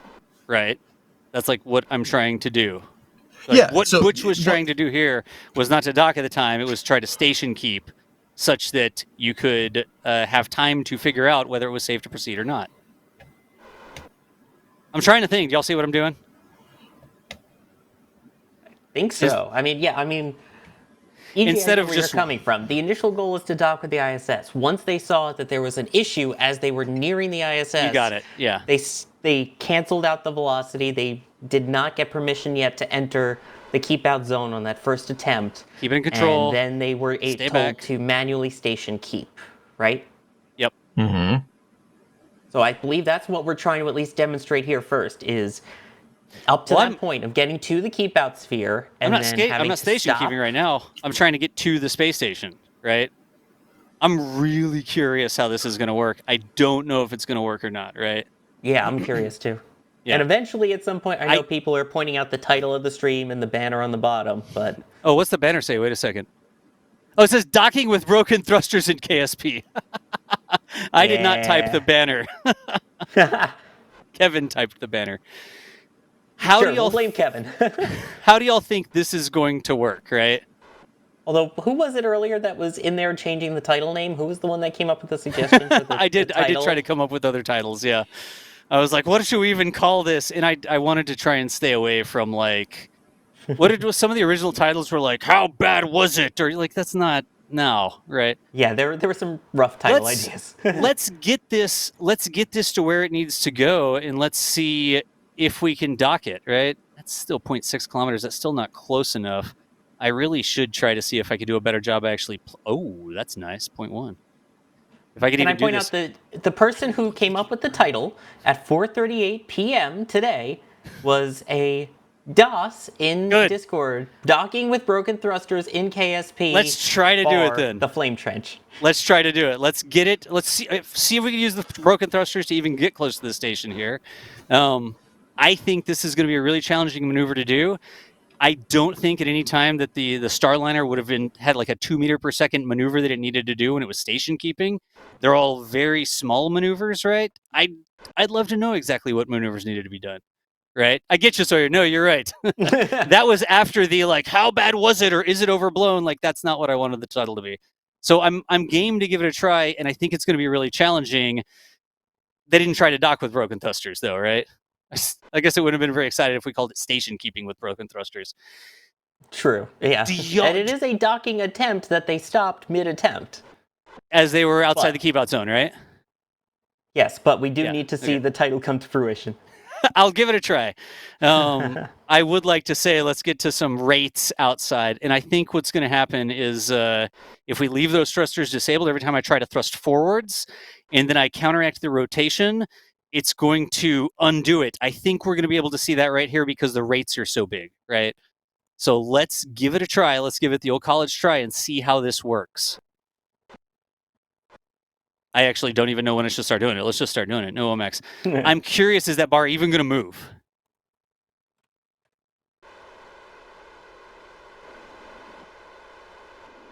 Y'all see that?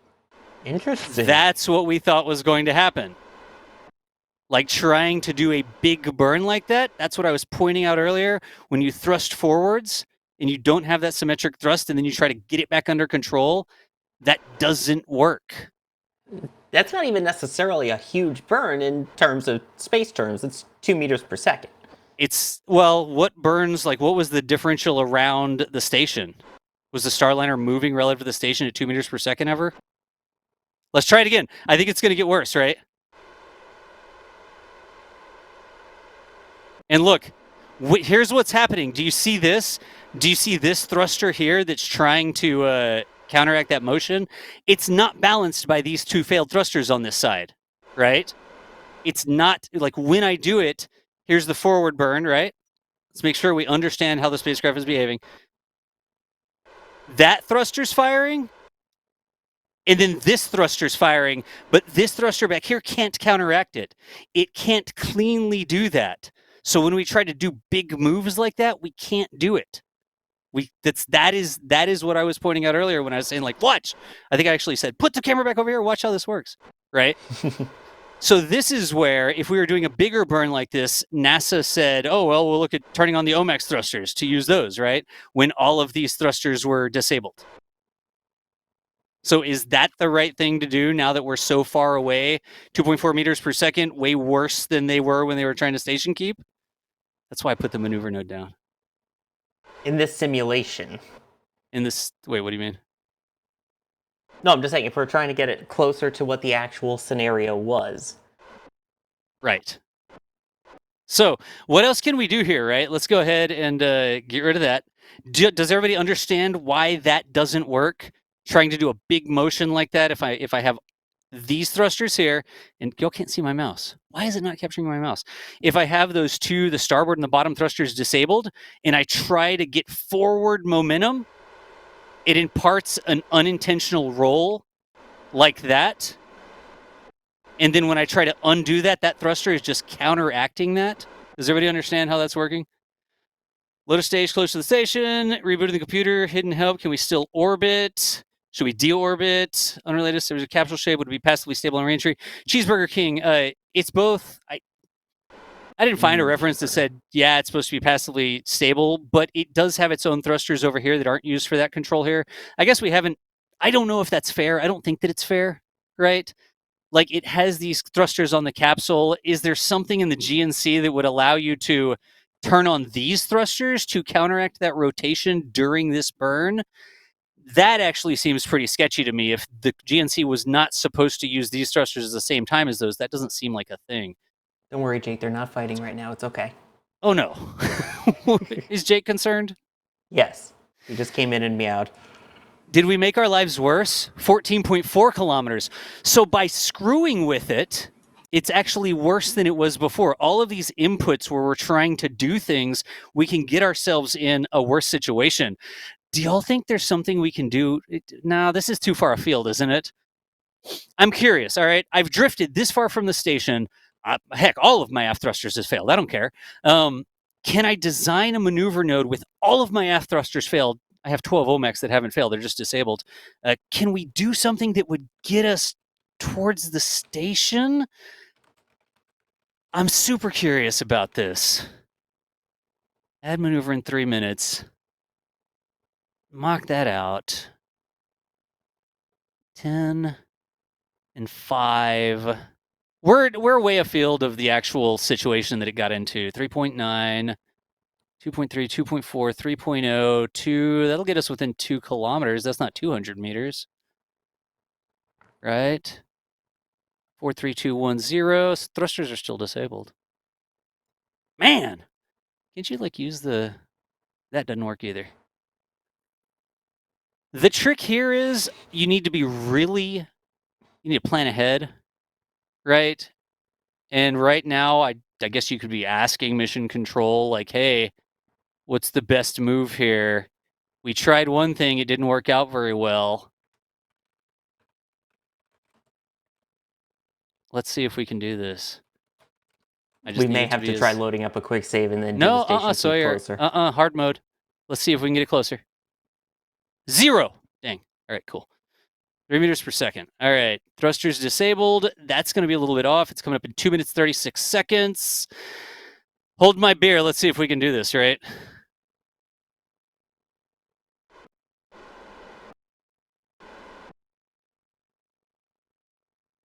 I don't have a rear control point, do I?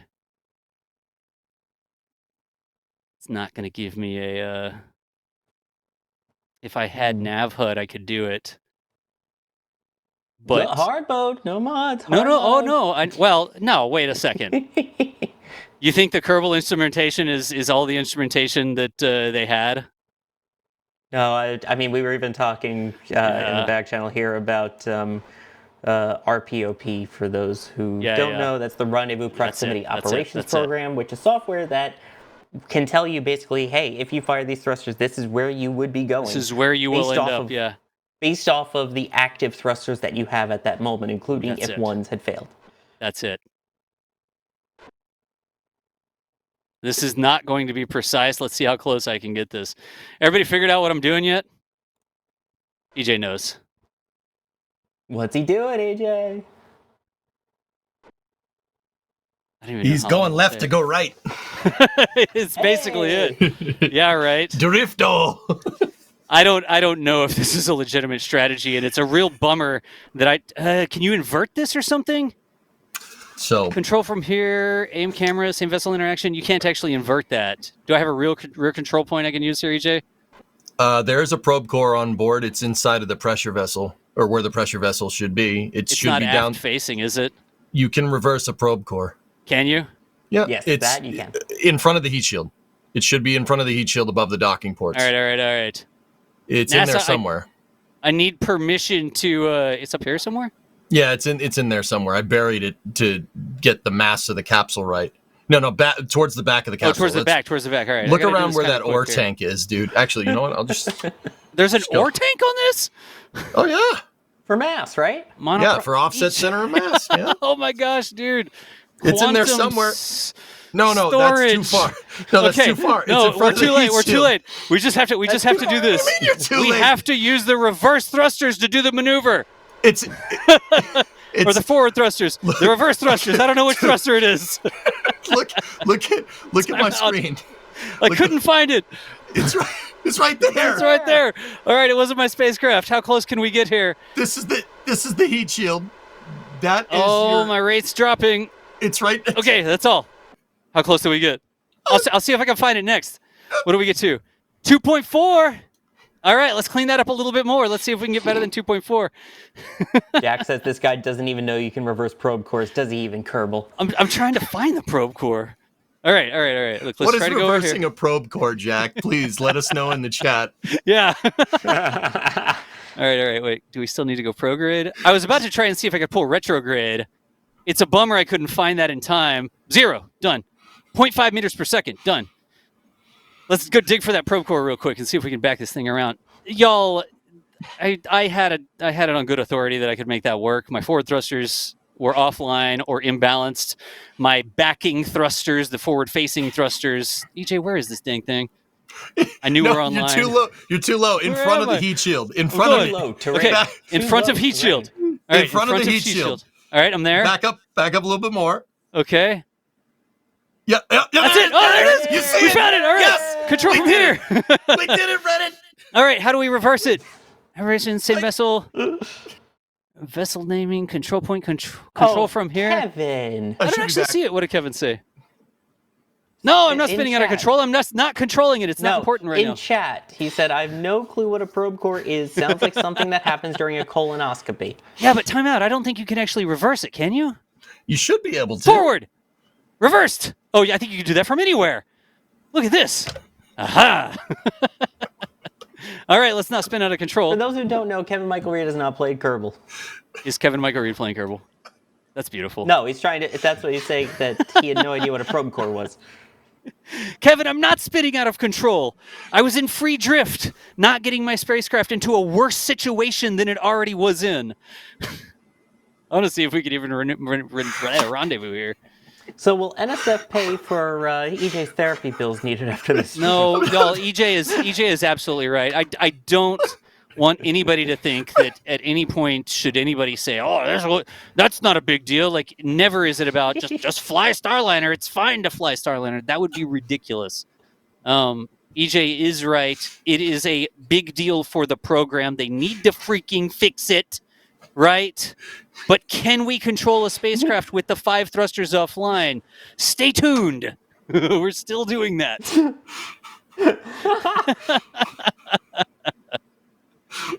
We just got to point it right towards Twitch. Please even look. No, even look at this, y'all. Watch what happens. Do you see how this maneuver node is changing when I'm giving it even inputs to pitch and yaw? It's not a huge impact, but you see how that little green bar moves a little bit? It's because of the unbalanced thrust, right? So is it manageable? Yeah, don't go crazy. Does it have impacts on the spacecraft? Absolutely. Unbalanced thrust has impacts on the spacecraft. But is it manageable? And should you go crazy and lose control and be like, oh my gosh, we're out of control? Like, that's what you don't want to do, right? Let's see how close we can get this to the space station. Don't forget, NSF will be live again in a little under 2 hours for tonight's Starlink launch. Is that when we have to go? Like, do we have to leave because it's time for the Starlink launch? I mean, we go live at 12:24 a.m. Eastern for Starlink Group 12-17 from the Cape. Thank you. Even this, it won't even let me. It's like the rates are so small. Kerbal is disabling the buttons sometimes. How, I wonder, like, honestly, I should recalculate the maneuver node right now. I don't believe it's an accurate maneuver node because it's already been burned a little bit. I just want to see what happens. Like, I'm seeing how much even orbital control, not just station keeping, but orbital control of the spacecraft we have here. Right? 33 seconds. I should be really, really patient. I don't want to jump out of control. Thrusters are still disabled, though. 9 kilometers away from the space station. The weirdest thing is I'm going to be burning away from the space station when I do this, right? It's going to be in. I don't want to hit the wrong button and accidentally make Valentina crash into the hill. I think this is just going to be like a little teeny tiny taparoo. Let's see how close this gets. No, Top Banana. No, I am not Milhouse in this situation. Although way. Everything's coming up Milhouse, but still. All right. How close did we get? All right.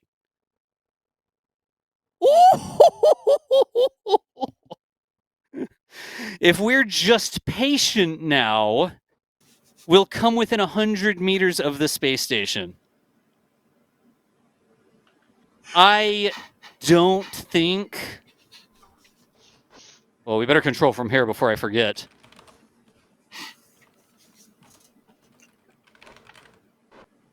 Maintain control. All right. I don't think NASA would have said like, just flip the station around. Just flip around and go backwards instead of forwards. Every time you need to change directions, just do a 180 and floor it. This is a little bit of off the cuff. Alex pointing out a very interesting thing. Yeah. Relative speed there. Whoa, separation's now 0.0. And the relative speed is 7.7 meters per second. Do y'all think that a control system could plan that in advance? No way. Starliner wouldn't be able to do it. Vesta's facing forward, so if you tried to go backwards towards it, it would get very confused. I think that's where they were talking about. Oh, we'll turn the OMAX on instead. Like in real life, if Starliner, you can't fire the OMAX near the ISS. You'd blow up solar panels. The OMAX would only be used for y'all aren't listening. Yeah, no, you want to be right. Hang on. We've drifted so far away from the station. Like, in order to get back to the station, how far do we have to drift? And then we can enable the OMAX, and then you can reset up another rendezvous. That's what I'm saying, right? Like, I think that would have been the situation. They wouldn't have said, turn on the OMAX when you're 100 meters away. It's fine. Mm-hmm. Clearly not. But if Starliner was drifting away from the station, they probably, if they thought the safest thing, like, we don't know if we can control it through a re-entry, we better try to dock with the station. I don't even know if I believe that. Maybe they would have let it clear out through the natural separation of drifting away and then said, all right, let's do another phasing burn or whatever. I think if you think you've got the control for that, you just go for the reentry at that point, though. So we're very far afield here, but I'm very curious to see if we can plot this maneuver node, right? I mean, dude, you would need to be a long way away from the ISS or whatever you're trying to dock to turn those OMAX back on. Yeah. I'm talking like well out of visual range. The OMAX are very powerful thrusters. They're those are the same thrusters that were on the space shuttle OMS pods. But even with the shuttle, they couldn't fire those things near the space station. They had to use the vernier thrusters, which are what those smaller thrusters are on the shuttle. Like, you'd have to get a good ways away for those thrusters to not perturb the ISS. Like, you'd need to get a long way away. I think it has a lot of bearing on exactly which way you need to do the burn. Like, if you're pointing the thrusters at the ISS, that's one thing. If you're pointing the thrusters, like, your maneuver needs to be away from the ISS, I think that's another thing, right? There I can cut, that's still 700 meters, and I can cut that down with 8.8 meters per second of delta V. I don't really know which way I need to do this because I am missing lots of instrumentation. They're more radial out. Oh, that actually made a big difference there. And that's almost 9.9, but the relative was 7, so that maneuver node's not calculated correctly. And I'm literally just making this up as I go with the video game, right? Let me see if I can get that further away again. That's 7.8, 9.3, 2, that's 0.5 at 7.6. That, I don't think that maneuver node is right? Let's try it again. Can we see what that might be? I just can't zoom in enough there. I could probably focus on something else. Can I do that? He's okay, Jake. Jake getting okay? there. Unset target He's switch. concerned for me. I think he's also concerned for the stream right now of what is happening. It's like, what's happening in the stream? Right, it's just devolved into us. It's just devolved into us playing KSP, dude. Maybe the right thing to do is, as we're approaching here, that's 10 kilometers. Is that getting better or worse? No. All right, ProGrid. Let's see if that makes it better or worse. 6, 5, 4, 3. Go, Sawyer. Passing time with a great comment saying, well, I expected docking issues, not rendezvous ones. Yeah, we probably should be just going up to the station right now, like reverting to one of those other saves. But it's still a good point of trying to get this control as well. Of course, question would have been, would they be able to dock? But even in terms of station keeping and managing your position from the station and not floating away, yes, we should probably test this closer, but this is a good grander scale of just how quickly it can get out of control. How much control do we have? And remember, the orbits are smaller, so everything here is worse. 0 kilometers at 0.4 meters per second relative speed if we do a 7 meter per second maneuver node right there. That's interesting. And honestly, that's probably way smarter than me guessing, right?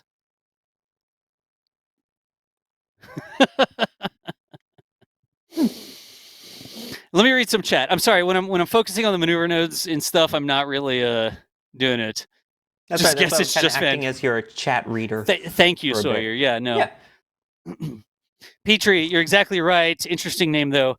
One problem can cause a domino effect. You're absolutely right. One problem can cause a domino effect. Is the ship tested for a domino effect? Oh, I thought you meant like you can make your problem worse, right? Telling each other about scrubs, time warp or save load would save some time. Yeah, Jonathan, I know. But I also want some time to read chat, right? Is there a dragon available to come save you? Yes, because the commercial crew program actually wanted 2 dissimilar capsules that wouldn't have the same problems. Actually, yes, as intended. EJ, quick, launch your Condor. Yannick the mechanic said you can't even get there. Hold my beer, Yannick the mechanic. You've seen a dock, it's way past your bedtime. That's fine. We docked at the beginning, and then we disabled all the thrusters and let it drift forever. I'm still scrolling through chat. I know I can time warp to the station, Cheeseburger King. We're being very intentional about all this. You are being very intentional about this. You have to be very intentional.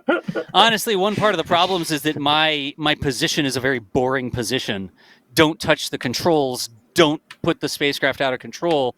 Be very methodical. Work with the ground control team and see if there's a solution that still allows you to approach and dock to the station in a safe manner. I don't think that they would have. I don't think that Mission Control will let them approach the station if they had this asymmetric failure with all these 5 things off, right? I don't think for a second that Mission Control would have said, yeah, just go ahead and, fire it up. You're missing 5 thrusters, but these doghouses are like a lot of... I don't think so. So we're sort of doing more than that right now, right? So, EJ, are you using all thrusters currently working? The 1 thruster out or 5? No, I have no thrusters out. This is just a dock. Yeah, EJ is bored because I'm playing and he wants to play too. It's a legitimate strategy. EJ showing how it's done with the Starliner there. Nice. I mean, yeah. I like EJ, my you want to try Starliner. station keeping then? Want to try station keep a dock with the thrusters out? No, because that's a really serious problem that I mean, maybe another time. Hey, Tim Doe. Time out. Tim Doe said Doss burned all his credibility by demonstrating he had not even read all of what Wilmore stated. Okay, I did, but Tim, help me out. What did you hear that made you think that I didn't read the article and then was commenting on the article? I think you said at some point you didn't read it when you were talking about it. No, what I said was I hadn't read it yet, and I saw all these posts about new bombshell information. Then I went and read it. Like when I was seeing the information about bombshell information, I hadn't read it yet. He has read it many times since. Yes, I have read it and taken notes on it and gone over and over again. Yeah. No, y'all, like seriously, if you think there's something like that, please feel free to ring out. You know what I mean? That's why I'm watching chat. Yeah. EJ spent many hours building the Jebliner. Of course he wants to fly it. Yeah. I just want to fly my spaceship. It handles great for what it's worth when all the thrusters work. It's a really handles really good. But yeah. What Butch said? Yeah. You stated you had not seen everything and you can't point out a post that was not sensational and not based in fact on a Wilmore. Tim, I'm not picking up what you're putting down there. Yeah, I don't know. Huh. Oh, this is a shuttle docking port. I might have a problem here. Oh, it's the wrong size, isn't it? No, it's not the wrong size. I have I use RCS balls and thermometers to align for port alignment as a pilot dowel. So that's the pilot dowel for my shuttle because the shuttle built this space station, so it's not going to work very well. Yeah. Oops. We might want to back off. You might want to back away. Not designed to dock there. This is like 41C. Oh yeah, let's try docking ourselves to it. Oh wait, there's a giant piece of metal we forgot existed. Yep. That's bad. Yep, everybody's dead. Yeah, Tim. Hey, Tim. I don't know what you're talking about Reddit, dude. I didn't put an IDA on it. I'm not entirely sure, but bombshell new information Like, that's what I was seeing. Then when I went to read it, and I'm like, where's the bombshell? Wrong hole! Wrong hole! Welcome to NSF, everybody. Yeah. Anyways, maybe I'm just being trolled. I don't know. My for clarity, my seeing all this, since I hadn't read it, I'm looking at social, all this bombshell information, crazy bombshell information. It's like, wait, what bombshell information? And then going to read the article. I don't know. I'm going to time warp over here. I need to see if I can do this. Am I still controlling backwards? I don't think I am, right? So can't we just do it from here? Control point. Yeah, you could just tell it to control point reversed from there. Neat. Is it control point reversed? It is. Nothing's changing. That's wrong then. Control from here. Ah, there you go. Now it's changing. Control point reversed. All right, cool. I'm not 45 yet. Goes in the square hole. That's right. Okay. I'll do some time work. EJ, how are you doing? Is there another docking port you can approach? Nah. Nothing that I'm not positive won't break the station. So we're not doing that. Okay, how far away from that? 8 minutes, 7 seconds. In case anybody's wondering, this is Space Station Freedom. I built it with my space shuttle. So it uses a design that Space Station Freedom was going to use. So with Space Station Freedom, the part that carried the shuttle airlock dudes, with Space Station Freedom, that was supposed to stay with the station. They were going to use the longeron pins on the shuttle's payload bay as your alignment mechanism. You could see I'm using RCS balls, deactivated RCS balls as my longeron pins. So the shuttle's payload bay would be like right here, and it would dock with the back part of the pressure vessel. That's what they wanted to do during Space Station Freedom, and then because they switched to using APAS, the Androgenous Peripheral Attachment System, the Russian docking port, they ended up not doing this, and they ended up just fixing this. I'm pointing at it like it's my stream. That thing, the thing that says EJSA1 on it, they ended up putting that inside of the shuttle's payload bay and putting an APAS on top of it, and docking to the space station that way. Because, not a lot of people know, the American space shuttle flew its entire career with Russian docking ports. Well, because the first docking that it ended up doing wasn't to Freedom, it was to Mir. Bingo. And go with what you know. They didn't change it from Mir to the ISS because it works. Mm-hmm. Yeah, because Freedom was supposed to happen by the end of the 80s. That obviously didn't happen, and then finally in 98, 99, we got the ISS, which was the compromise. But yeah. I got to the station, y'all! Hey, that's okay. Only took how many hours? I literally hit the station. I wasn't watching, and I hit the station. Just chuck it at the arm. Chuck it at the arm. We could birth Starliner. That's how close we were. We could have just grabbed it. I wasn't even watching. Okay, quick! How close are we to the station? 60 meters. We have to station keep. I'm like not paying any attention. I'm watching EJ dock and holding down the H key.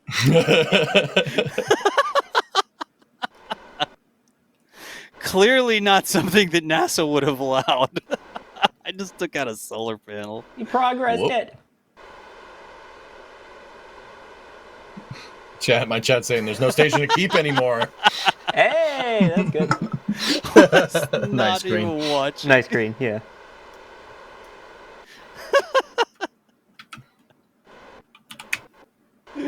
What can you do except laugh?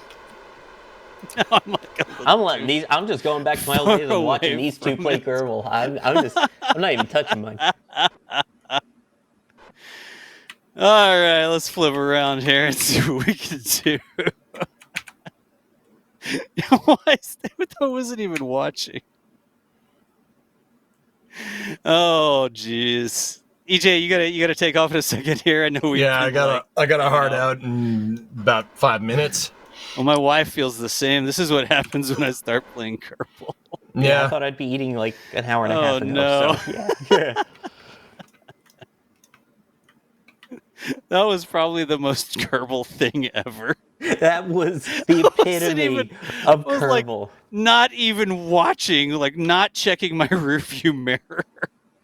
This is the Kerbal I remember. Oh, I'm so happy right now as a viewer. That was perfect. Alex, no need to station keep when you aren't keeping the station. 5-head. Modern problems require Kerbal solutions.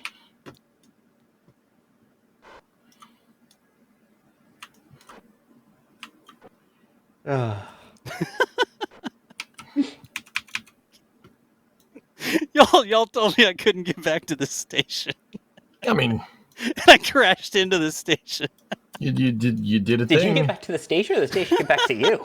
I got back to the station. I intentionally performed maneuvers. More like backed into the station, but still.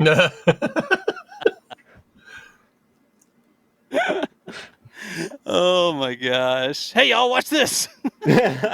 Hold my Kerbal snacks. Yeah. What are we gonna drift away to here? What are we supposed to be doing, y'all? I think wrapping up. We are supposed to be wrapping up. I still wanna try and dock with the station. I know we're out of time. Maybe we'll do it on a future flame trench. We should do it on a future flame trench. I would be game. I think a lot of people are going to start screaming no right now. I wasn't even watching.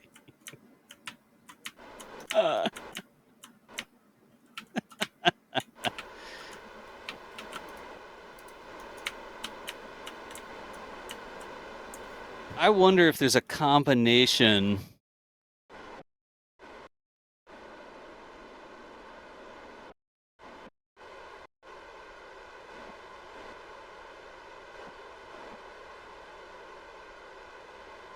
Trilo, you'll have to watch and find out. Does everybody see what I'm doing now? I need to station keep, right? Yeah. 200 meters. I will say, Shiloh, I hope you don't hate my voice too much. I wish I had that velocity vector beyond the nav ball, because the nav ball limits what I can see to one half of the hemisphere, right? I really wanted to get going towards it, but I can't see that telemetry right now. There, we're sort of going towards it. How are we doing on the other side there? 0.2 kilometers, so we'll be still at about 200 meters. Where are we? Right there, so that's sort of the closest approach. I'm going to have to pass that to see the next one. Nope. Do it over here. I know, Jake, I know. He did it, Jakey. He station keeped. So I station keeped my way right into the station. I really need to be able to see that velocity vector, and I don't have just having the half instrumentation there is not great. I could try to do it by eye. I'm going away from it a little bit, and this is how I can get myself in worse problems if I just mess with it too much without really knowing what to do, and it's really that velocity vector that I need to see. Kevin, big screen me real quick. Yeah, EJ Space Station is way prettier than the one that I just rendezvoused with Extreme Prejudice. Yes, we should have had this before ISS. Just say, what? I'm sorry? Continue. I never really tested if separating the service module works correctly, so I'm going to try to separate the service module. Nice. And it could explode. So, yeah, we need then we need full screen for Kaboom. Yep, that's what I was saying. Where's the earth-shattering Kaboom? Kevin!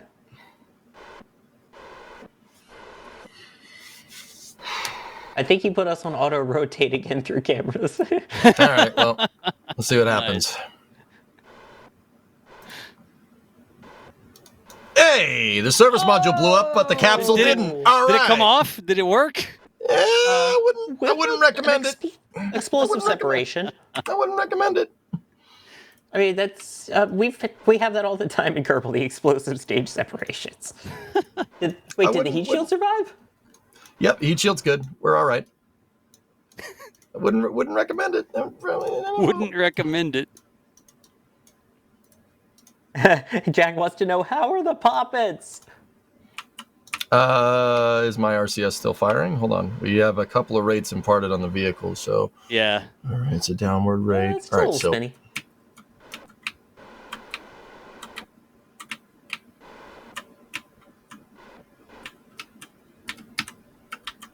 How long do I have to station keep? I guess we didn't really set any rules on that, did we? They're not No, arguing not really. right now. We don't need the fluff, but thank you. there she is. He was trying to type in chat apparently, and it was all just ... I wish I was joking. This was what Jake said.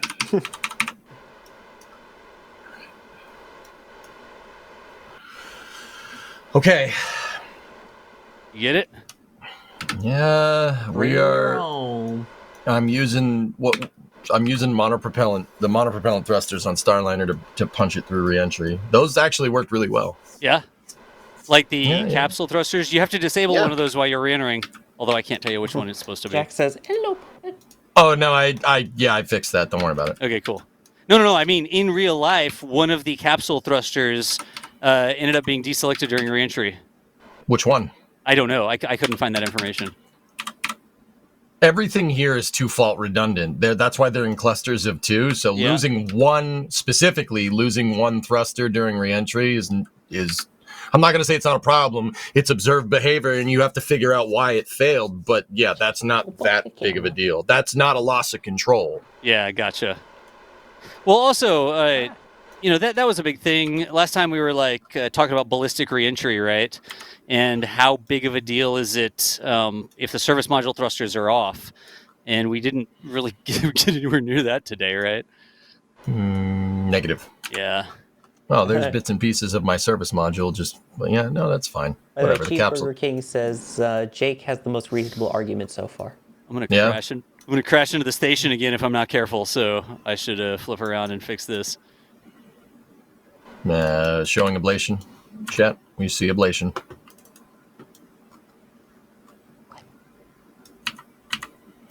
No puppet. Jack. Is it re-entering? Yep. Yeah, she's working. Nice. Yeah, she's a well-controlled capsule when it works. Are you using the thrusters right now? Or is it just, in Kerbal it's probably stable, huh? I have to use the thrusters because of the offset center of mass. Yeah. Just like the real one. Yep. Note how, guys, all right, if you look, you can't see it.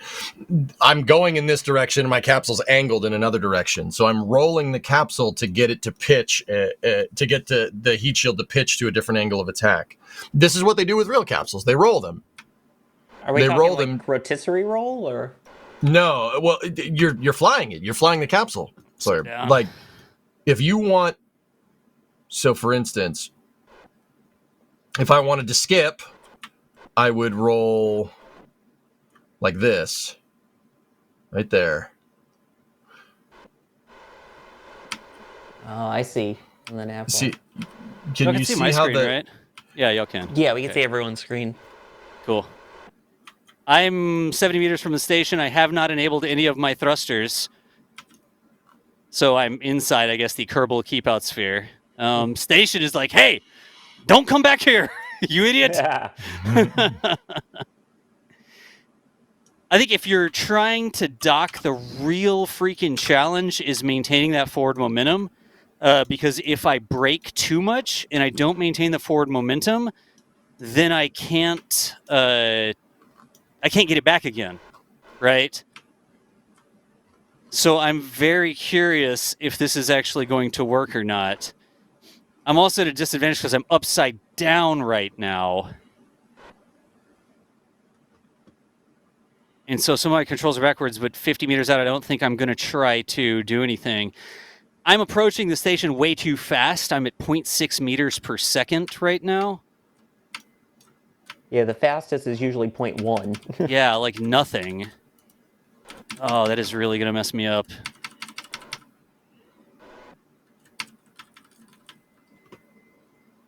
Sorry if you guys hear the tap-taps. I'm actually modulating the RCS, so Nice. if you hear my keyboard going bananas... You're legitimately modulating the RCS. Nice. And DJ loves his noisy keyboard. It's a DOS That keyboard. was wrong. That was wrong. Let's target that docking port. Yeah, you're not wrong. Watching 2 different streams at the same time, really like the old days. Remember multi-twitch? See, I don't know here. Gosh, we really got to get off the side so that we can get lined up. Oh, I'm upside down. That is going to kill me. I'm going to lose too much forward momentum. And I can't see how far I actually am from the station or my actual alignment because the instrumentation is lame. 15,000 feet, stand by for drugs. Dang it, that's backwards. Thruster safe, drug deploy. Thruster safe as the thruster's pulse. Shh. Got a good That inflate? was upside down. I was upside down. Ah, being Drags upside down rep. killed me.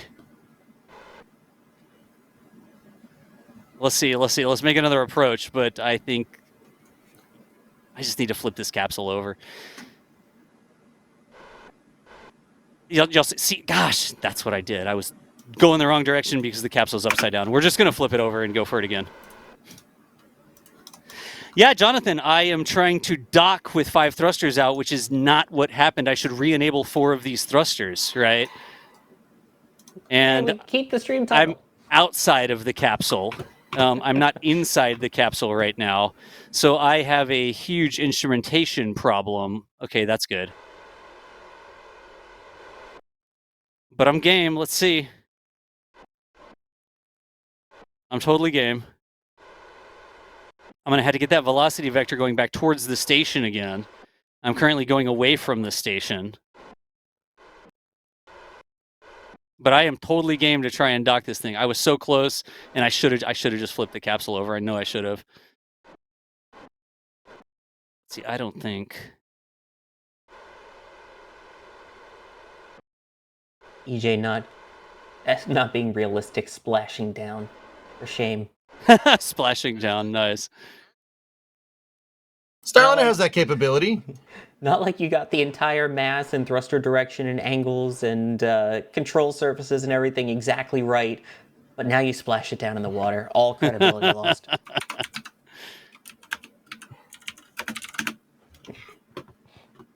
I almost docked it. Ooh, I should have flipped the other way. I should have flipped the other way. Oh, I say EJ's putting excuses in his own chat. Okay. No excuses. I mean, I'm game to try and dock this thing on this end. I'm not doing a great job of maintaining my control authority, though. Why don't you excuse this? Why don't you excuse this? Dang it. That's wrong. That's going to send us more towards the station. That's going to back us away from the station. Let's just let it ride and do the thing again.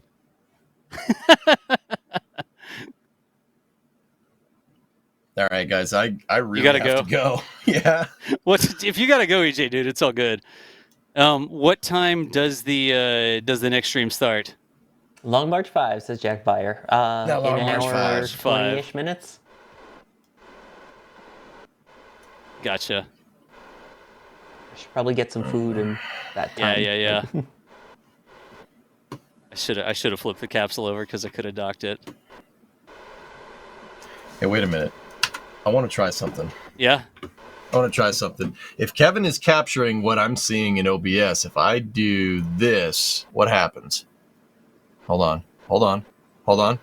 Oh, yes! Yes! You guys want to see something cool? Watch this. Ready? Oh, my God. Into the garage he goes. Nice. See, Jack isn't there waiting to steal his shirt. Do you want to see more Das Kerbal streams? People don't want to see more Das Kerbal streams. I'm already embarrassed that I didn't dock it the first time because I had it all lined up, 5 thrusters disabled, and I said out loud that the capsule was upside down, and I hit the wrong button because the capsule was upside down. And I am not okay with the excuses like that. EJ time warp. He travel. He warped locations. Yep. Dude, new Doctor Who doesn't happen for 2 days. Put your TARDIS away. You watch Doctor Who? Who? Ha ha. I really feel like you got to get like a 40, that's 100 seconds to do the maneuver. Which way is National up? Spaceflight Day That is way's 2 days up. away. Let's see you do that trick with this background. I can't. Yes, I'm out of breath. I sit at a computer for a living all day. Just a really poor orientation right now. Where's my capsule? There we go. All right, I'm upside down, but I'm going towards the station, 0.4 meters per second. My chat prefers Dr. What? That was good. You need to drift that way. Yeah, Jack, do you like this? You like the shirt? Good, it's mine. Oh! No, but I just killed off 2,000. All right, we're aligned again, but I don't know if I have enough forward velocity to actually do this. I need to drift that way. He's still gonna steal it. Don't have You a can good come way to and see take it. if Wait, that's hang on. Is it? Am I mistaken, or is it not walking closet? It's walk-in closet. It's walk-in closet. It's definitely walk-in closet. Yeah. He said he's in the walking closet. W-A-L-K-I-N-G. It's definitely yeah. Sawyer, and while we're at Upside down again. It's downcomer. Yes, it absolutely is downcoming. Oh no. Right, My DMs are exploding. All right. We're still not quite right. There we go. That's all right. 14 Last meters, lane Twitch 0.2 mine was meters just per filled second. with Nigel Thornberry memes. I should have Zoidberged? Oh, through the garage? Yeah.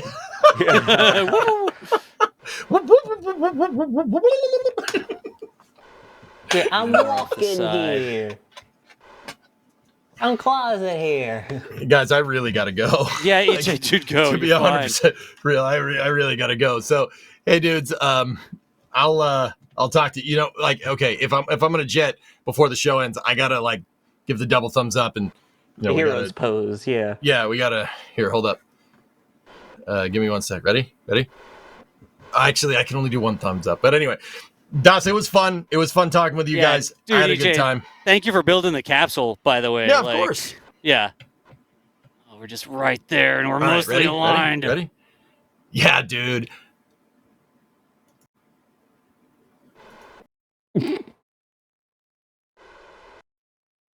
Come on, give me a velocity vector towards the freaking station. Wait, did he freeze his face with the background still animated? 7.9.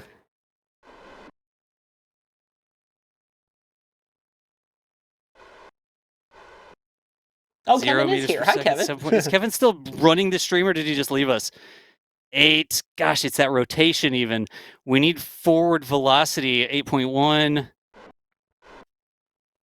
Does anybody want to argue that I can or can't station keep with the station with 5 thrusters off now, though? I don't know. We can't see your screen right now. Oh, why can't you see the screen? Do you even know what's happening? Look at the screen. 5 thrusters disabled the entire time. 8.6 meters relative velocity, 0.0. Are you kidding me? There we go. We have been watching Why the can't entire you time. see? Kevin, I'm here succeeding at what y'all told me I had to succeed at. I And know. I cut away for 1 second to get rid of EJ. What in darnation? I mean, from a not even rendezvous, 10-kilometer difference, 5 thrusters disabled, got rendezvoused again, actually a little bit too well because it's Kerbal, and we're now 10 meters away from the station, relative velocity 0.1 meters per second. I have never enabled these 5 thrusters. So there was no issue with Starliner? There was definitely an issue with Starliner. I'm just kidding. No, there's definitely an issue with Starliner. Shout out to Rick Skinner, by the way, with $20 saying enjoy the show, Cheesecake Fund. Yeah. That's the station. Hello, puppet. Jesus. Jack. Yeah. Wow, I really don't know how to say your name. The Cyrillic characters, I think, or Greek. I don't know what they are. I do apologize. I completely agree. Right? I still want to see if I can get this freaking thing docked with the thrusters not there. I even think the creative maneuvering that I'm doing is above and beyond anything NASA would have authorized, right? I think that if those thrusters hadn't come back online, they would have said, all right, those thrusters are super important for a very fine controlled approach to the station. You need to back away from the station. We're going to re-enable the OMAX, and we are going to bring you home. I think that would have been the decision that would have been made. I don't think for a minute that NASA would have said, "Oh man, yeah, just instead of pointing at the station, why don't you point 90 degrees to the station and then use your working thrusters to get forward velocity?"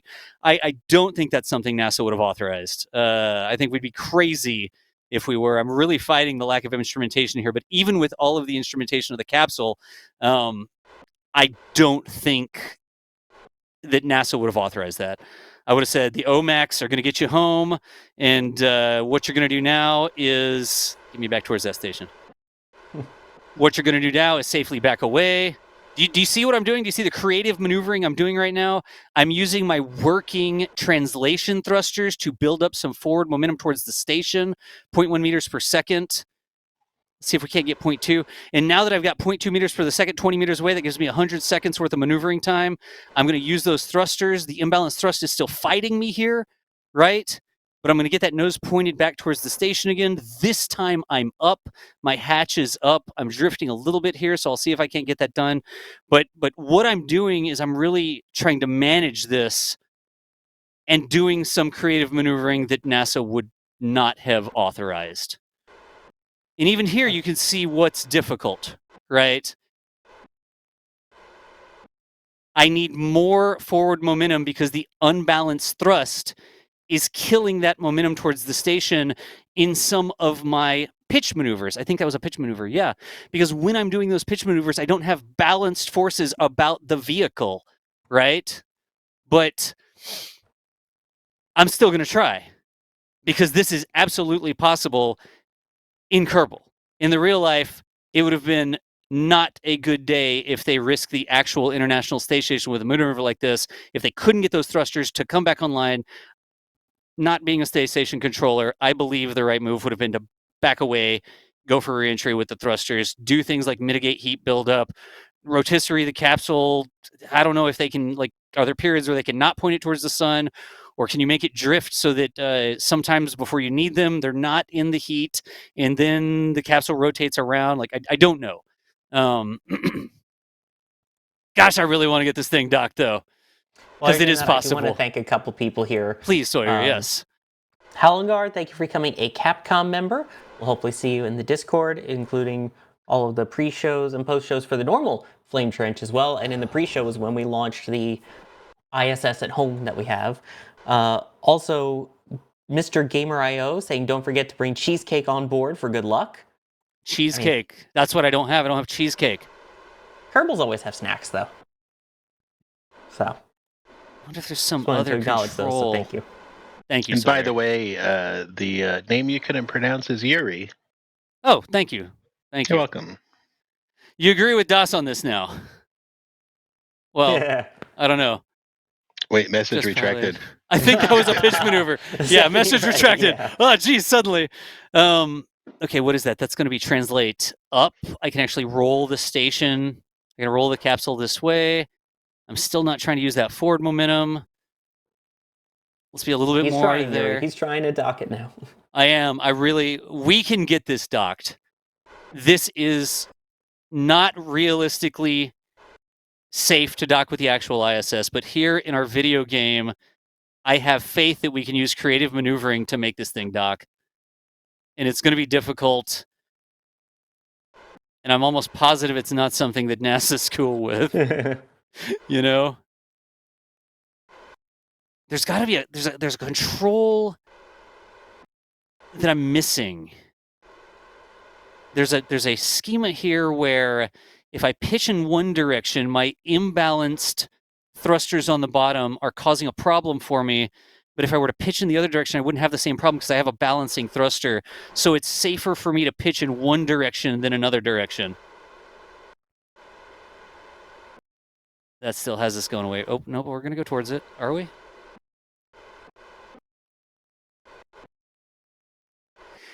What you should really do here is back off away from the station more to buy yourself more time, and then get going at a faster rate towards the station, which would never, ever, ever in your long-legged life be approved, right?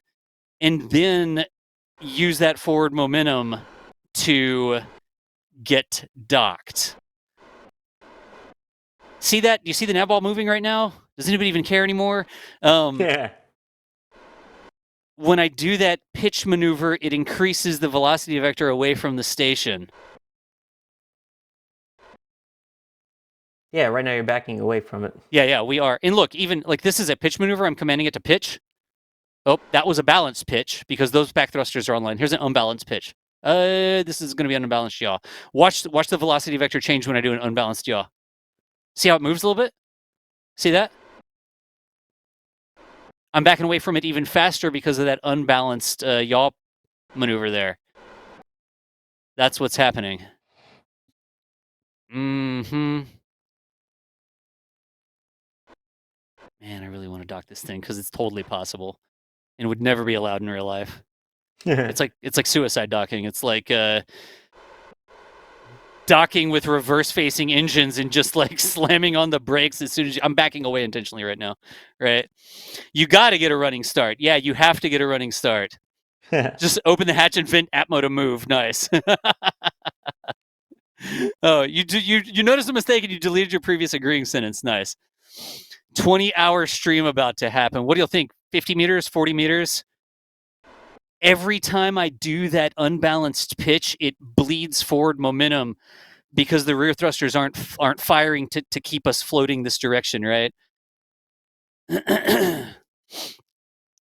should have had lights too. We should have put some lights on board. Oh, that's an interesting strategy.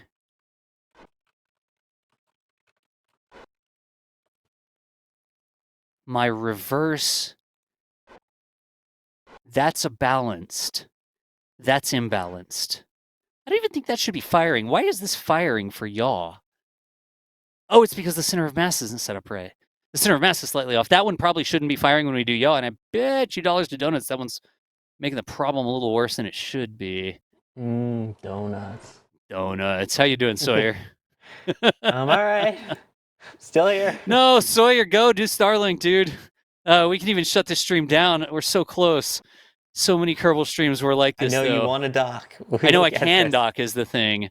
NASA would have never allowed it, but I'm positive there's an unbalanced yaw. And it gave me a little pitch too.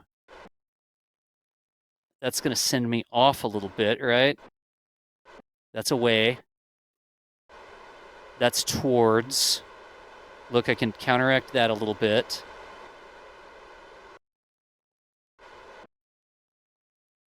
Okay, let's see how much more we can get. Can we get more? Target relative 0.5. I need to go up. I need to get rid of that uncommanded yaw. Okay, we're approaching the station. Let's go back the other way. If I fire those thrusters now, it's going to bleed off momentum. I don't want it to bleed. But here I'm able to do that. Let's get that velocity vector in again. Someone's calling this a disaster. It's 0.3. I think I bled off too much speed. 0.2. I need this to be 0.5 at the end of this. Well, 0.3. All right. 0.4. I'm too far away, though, now. Sawyer, are we station keeping yet? I mean, chat? Chat, are we station keeping yet? I don't even know how long I've been at this. I don't think chat knows either, depending on how you want to count when we started. Some more forward velocity there. That's going to put me in a vector, though, and I can cancel that out with the working thrusters. I need a light. I need a light on this thing. Blame EJ. Okay, not too much uncommanded there. 4 meters per second. This is what I think kills us. Are we right side up? We're right side up. Okay, good. Thanks, Jack. Uncommanded roll. I don't think I'm aligned. Man, that other instrumentation would be really useful here. 0.3, 28 meters. 0.2, I'm going right at it, but I need more instrumentation. Yeah, that's a huge angle. We need to go down. Oh, that was the wrong way. And that's going to bleed off thrust, just so that forward unbalanced thruster firing. That is necessary because I'm too high, but my pitch is in the wrong angle here. See the unbalanced thrust? And every time I do that, I'm bleeding forward momentum that I need to maintain as I approach the station because my rear thrusters, I'm not even using my rear thrusters at this point. I just disable them all. That's balanced, so that didn't bleed thrust. 0.2, 20 meters, 0.1. Oh, we're so close. There's a motion here where I should be going in a different direction. I should have telemetry that shows me approaching where the station is going to be, and the telemetry that I have is approaching where the station is right now. Right? And Kerbal doesn't give me that. I'm very slowly approaching the station. I'm too high. That's going to be an unbalanced maneuver. Is it unbalanced? Yeah, that one's unbalanced because the bottom doghouse rear aft thrusters are offline.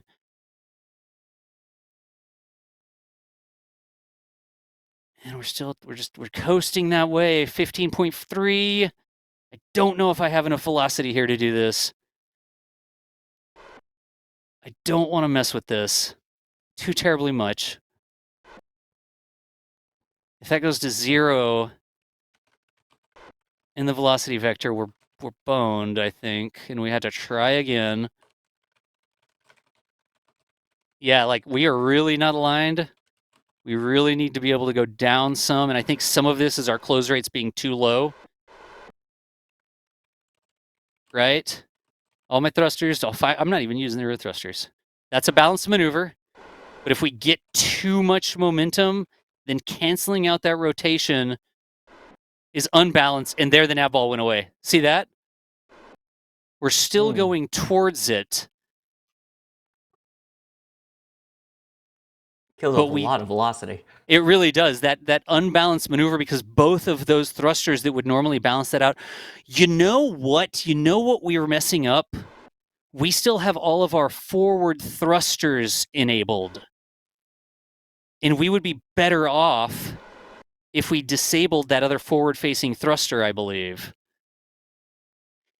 Here is where I believe the capsule would have been like, I'm out. Right? You're not allowed to do this. You can't turn away from the station this much, this close in if the computer's in control. If the test pilot's in control, I don't know what wins the fight there, right? That is an unbalanced maneuver.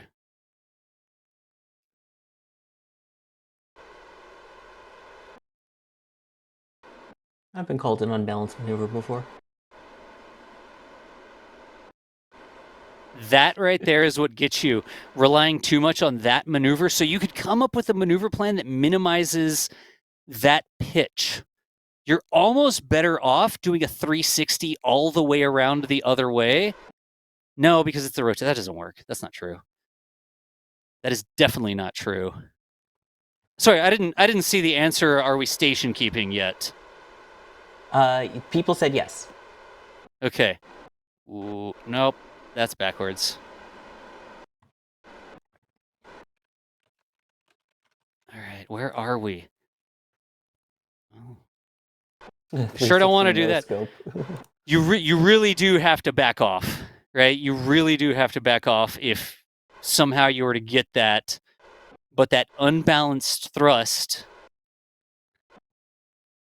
in that... Scott has a brilliant idea. Add canards. If I could put a thruster on a canard, right?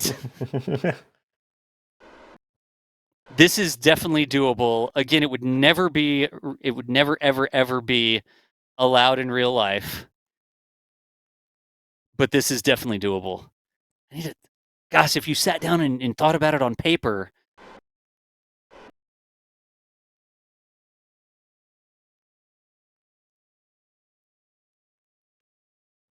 It's a roll 180. It's a roll 180. Because if your yaw in one direction is not balanced. If you our roll is balanced because all those roll thrusters are still good. And so if we needed to get that momentum back, we could roll 180 and then have a balanced yaw in the other direction that wouldn't kill our forward momentum. Yeah, I don't know. Are you flying it? Alex, do you have it too now? DLC, we need an emergency deployable duck wing control thruster. Yeah. Nice. If 1 degree of freedom is lost, it can be coupled to another. On paper, it should be doable at 33% efficiency. David Peoples, we still have tons of prop here, but we weren't trying to exactly say, oh, the Starliner had this much thrust. The only thing I saw was helium wise, and it was like they had oh man, I can't remember. It's in the notes. They had like X number of hours of helium remaining in the leak rates. Like the helium leak rates were such that their margin was yada yada yada, but it was like, I don't want to say the wrong thing. It was 110 hours or 140 hours or something like that that they had. We're getting uncommanded rolls there too, and those thrusters aren't even offline.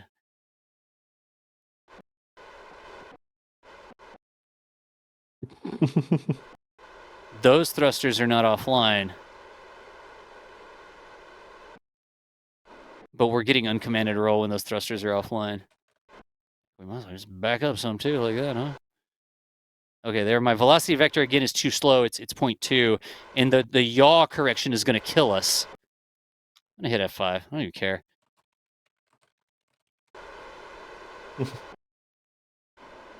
That's an unbalanced thing. Oh, it's working in our favor here, though. Oh, there we go. Finally, we're getting there. Yeah. That's working in our favor.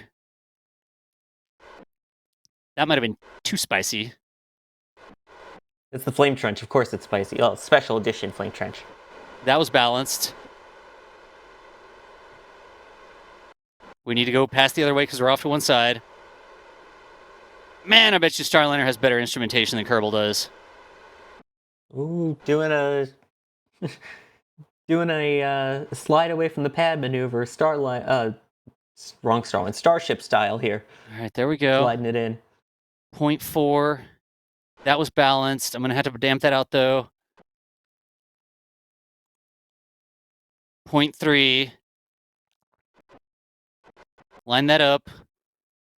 Man, it's really tough to see if you're aligned or not in Kerbal. 9.8.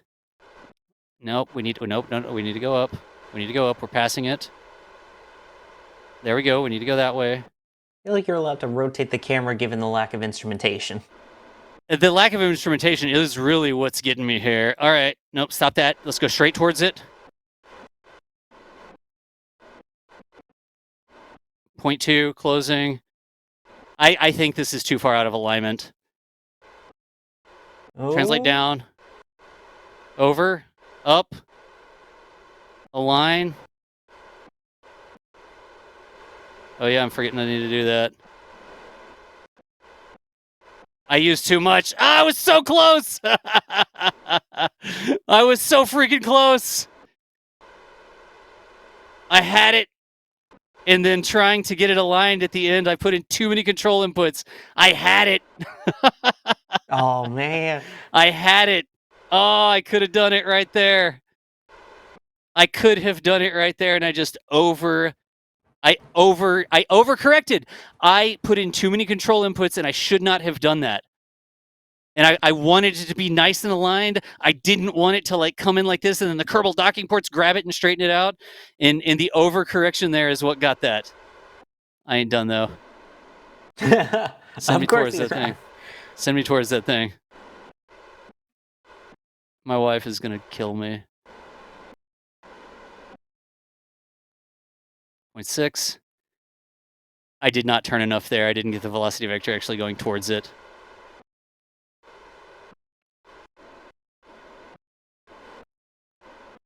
And it's, another thing that's killing you here is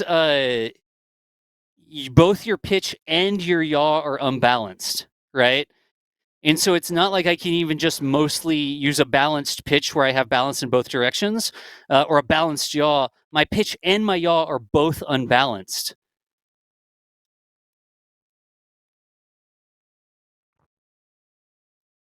Don't worry, the entire back channel to us is just saying hi to your wife. Oh, nice.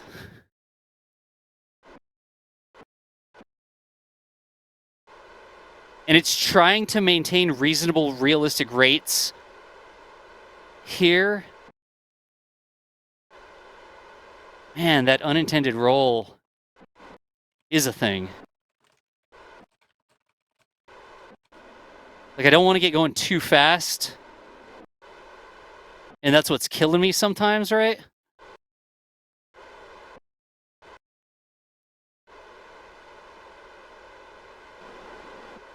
It's the same thing. Like, the interesting thing, this loss of control authority makes it really difficult to crash into the space station, right? Because when I give it yaw, it's actually also backing me away or slowing me down. And when I give it pitch in the unbalanced direction, it's actually slowing me down. Like, my problem here is not hitting the station. My problem here is actually maintaining velocity towards the station. Do y'all see how that's working? Yeah, it's interesting with the asymmetric thrust, how it's actually slowing you down depending on which direction you fire in. This is actually unique. Interesting. And see, like, this is what's happening. If I command this yaw, only a forward thruster is firing, and that's slowing some of my forward momentum down, right? Every time I command that yaw, I lose a little bit of forward momentum, right? And if I have sorry, that's a pitch. It's same on the yaw, though, because that doghouse is failed in the reverse direction. But here, that's balanced. Do you see how the thrusters are firing aft and forward? And so I can pitch down without losing forward velocity. I can't pitch up without losing forward velocity because that other one's not firing to balance that out, right? So that is what the big difficulty here is. This specific failure makes it even more difficult to even approach the station, because all of my backing thrusters, all of my forward-facing thrusters are working fine, and it's the aft thrusters that would help us maintain that forward velocity drift towards the station while we're on approach that are not working correctly. Yeah, someone said you need to do the correction as a calculation before the approach. You really do. Yeah, you need to, like, Serenity it into the pleasure hub or whatever. Like, shut down all the nav and just coast in, just line it up and coast in. Someone said, should we tell DOS about mech jib? No. No, mech jib couldn't do this. Bad. See, I can't arrest that. I tell it to do some forward momentum, and then when I arrest the uncommanded pitch, that was a yaw. When I arrest that uncommanded yaw, and it's got a little bit of pitch as well, then it cancels out that momentum I just built up, and I end up not being able to approach the station. By the way, the couple of suggestions I'm seeing were to stop aiming at the station and aim to the left of it when thrusting forward, and also use only translation control and roll. Yes. Translation control and roll won't get me, like, it doesn't get the yaw the way that I need it to be, right? Like, I don't have that. It would be great if we had the instrumentation to get the capsule and the station aligned. It's because every time I want to align it better, I can't see if it's aligned, and then I end up doing all these extraneous pitch and yaw commands, which bleed my forward momentum, right? Yeah. I really do think you can see why that sort of station keeping was possible while they bought time to work the issue. I don't even know how long I've been doing this right now. But I'm convinced that the station keeping was sort of a thing, and you really can see that the bleeding of momentum when you have to pitch or yaw too much. Let me read some chat because this is really interesting. Jack, get Jack in here if Jack wants to get in here. We're working on it. We're No, trying to get him Sawyer, in. if you need to go to the other thing, this is exactly what I wanted to do. I wanted to see exactly what it was like. And this is beyond what it's like, right? This is not what it's like. So I wonder. It feels to me like during the station keeping maneuver, the capsule must not have been using pitch or yaw, question mark? Or at least our simulation here isn't right. You know? But you can yaw one way and not get pushed away from the station. If you need to yaw the other way, that's going to push you away from the station a little bit. Right? What happened? By the way, EJ's chat is still on too, so I'm reading through both right now. Oh, nice. Yeah, it is really interesting. It is really interesting. Grab the capsule. Just keep swimming. Nice. Yeah. Firefly is really good, yes. Also, you would not be able to grapple this with the ISS Canadarm because there is no grapple fixture. Right? Right. There is no grapple fixture on this. Yeah. So there's nothing to grab onto. Das getting in trouble with his wife. I can already tell by text. I'm so enthralled by this that my wife is texting me, and I haven't been reading the texts, and I. Well, speaking, the doghouse is the only thing that Das is going to be on the spacecraft tonight, right? Sleeping in him too. Yeah. Okay. I love that. Yeah, totally. Oh, gosh, I just want to keep doing this, but my wife needs me to not be on the stream right now. Hi. Jack, can you do this? Can you come station keep with the station or something? No, I'm very bad at Kerbal, especially compared to you. Yeah, Even but look. with you, like 5 years rusty. Like... All right, I'm going to let you guys deal with this. Go. I'm going to go eat really quick, and I Sawyer, will see everyone in just a little bit for Starlink. Bye, Sawyer. Bye. Okay, I have been watching along this entire time. This has been amazing, by the way. Yeah. It's been a stream. What is your conclusion? Like, have you come to like you're trying to station keep and dock with the station down, which is not the real like right caveat, etc. Right. This is very challenging. It is. Yes, but we've been station keeping for certain values of station keeping in Kerbal. I honestly don't count that because that was hilarious. We were doing all sorts of maneuvers we should not have been doing. So good. That was hilarious. I thought that was really funny. But what's your conclusion? I think that the mission controllers made the decisions that made a lot of sense.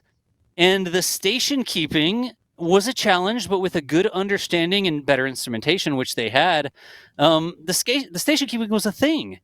Like, we haven't been drifting uncontrolledly away from the station right now, right? I don't think they would have ever authorized an approach to the station with the 5 thrusters offline like that, right? I think that it would have been probably safer to get the OMAX online and then go for that deorbit, right? Yeah. If they couldn't get them back on at line at all, I don't think they would have gone for the station. I think there's so many other thrusters on the capsule. They had their OMAC maneuvering thrusters, right? They had the big maneuvering thrusters to get them back and do the deorbit burn and stuff like that. Right. We haven't really tried to do a maneuver. They have the OMAC thrusters for the burn, but they still need all the other thrusters for control on the way in, right? That's what I was going to just say. Like, we didn't do a simulation to see how the thrusters being offline affected the OMAX. Like, how's your attitude control, right? Yeah. When you're trying to do an OMAC burn, that I think is a big question. And my lack of instrumentation here, just not having a good way to actually know if the 2 capsules are coplanar. Yeah. The mod I tried to install, like NavHUD would have given me that, and it's not working in the latest version of Kerbal, so that's a bummer, right? Dang. I mean, Yeah. You have, and EJ and Sawyer, you've been taking pains this whole time to like where you can have it be, like as realistic as possible to set this up, and you've done a really good job. There's just some things you can't That's true. fix. I do wonder, Yep. like, do we have like a craft file for this? Do we have a save? Can we put that We up for do. members somewhere? Can we like? We should. I want people to tinker with this. Somebody made it. You said somebody made the mod that lets you see like in See red which thrusters are like off. that's really cool. Maybe somebody will make a thing that does what you need for nav purposes and helps you out. Like this is to me, this isn't over whenever this stream ends. This is a really fascinating thing, and as someone who's played a lot of Kerbal but is generally still really bad at docking manually, I'm sorry, I use a lot of MechJeb, which is why I'm still generally bad at docking manually. This is just really interesting to watch, and it's also, like EJ was saying earlier, it's a really good way to learn about Starliner. Like, how is it built? What are its dynamics? What do you have to take into consideration given all the different trade-offs that... Oh, you're so close. Oh, you turned off the magnetism on the docking ports, I did. right? So you actually kind of have to... Oh! No. It's going to dock, but it's going to dock because of the weak magnets. Yeah. The only reason that docked was because of the weak. We turned it way down.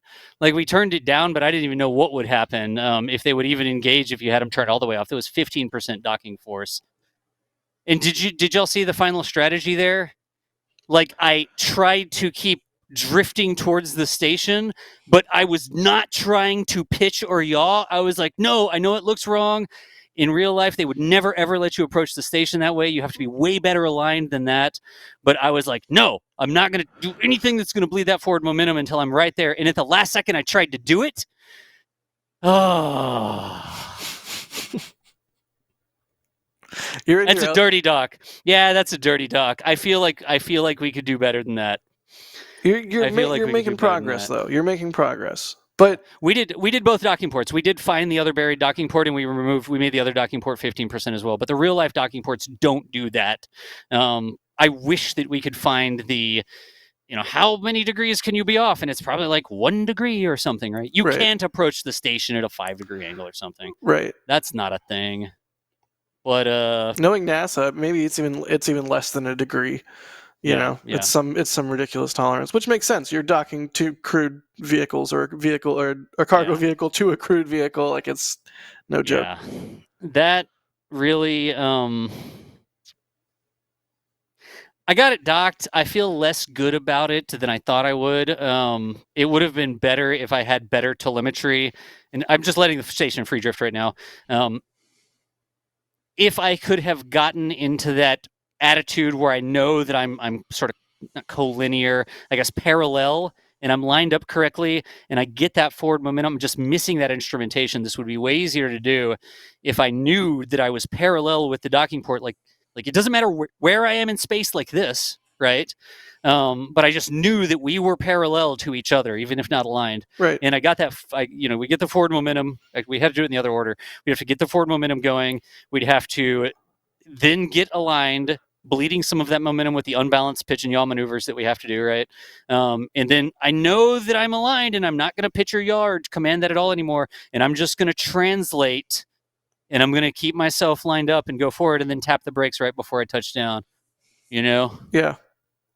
You see, you have to use that yaw offset to your advantage, basically, instead of a disadvantage.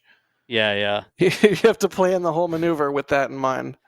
You do, but I mean, using creative maneuvering, we were able to approach the station, right? We were able to create a rendezvous. We were able to make a maneuver with the thrusters disabled, with creative maneuvering, flipping around backwards. I think they would have just enabled the OMAX and approached the station if they were that far off, and then set up another rendezvous or whatever, right?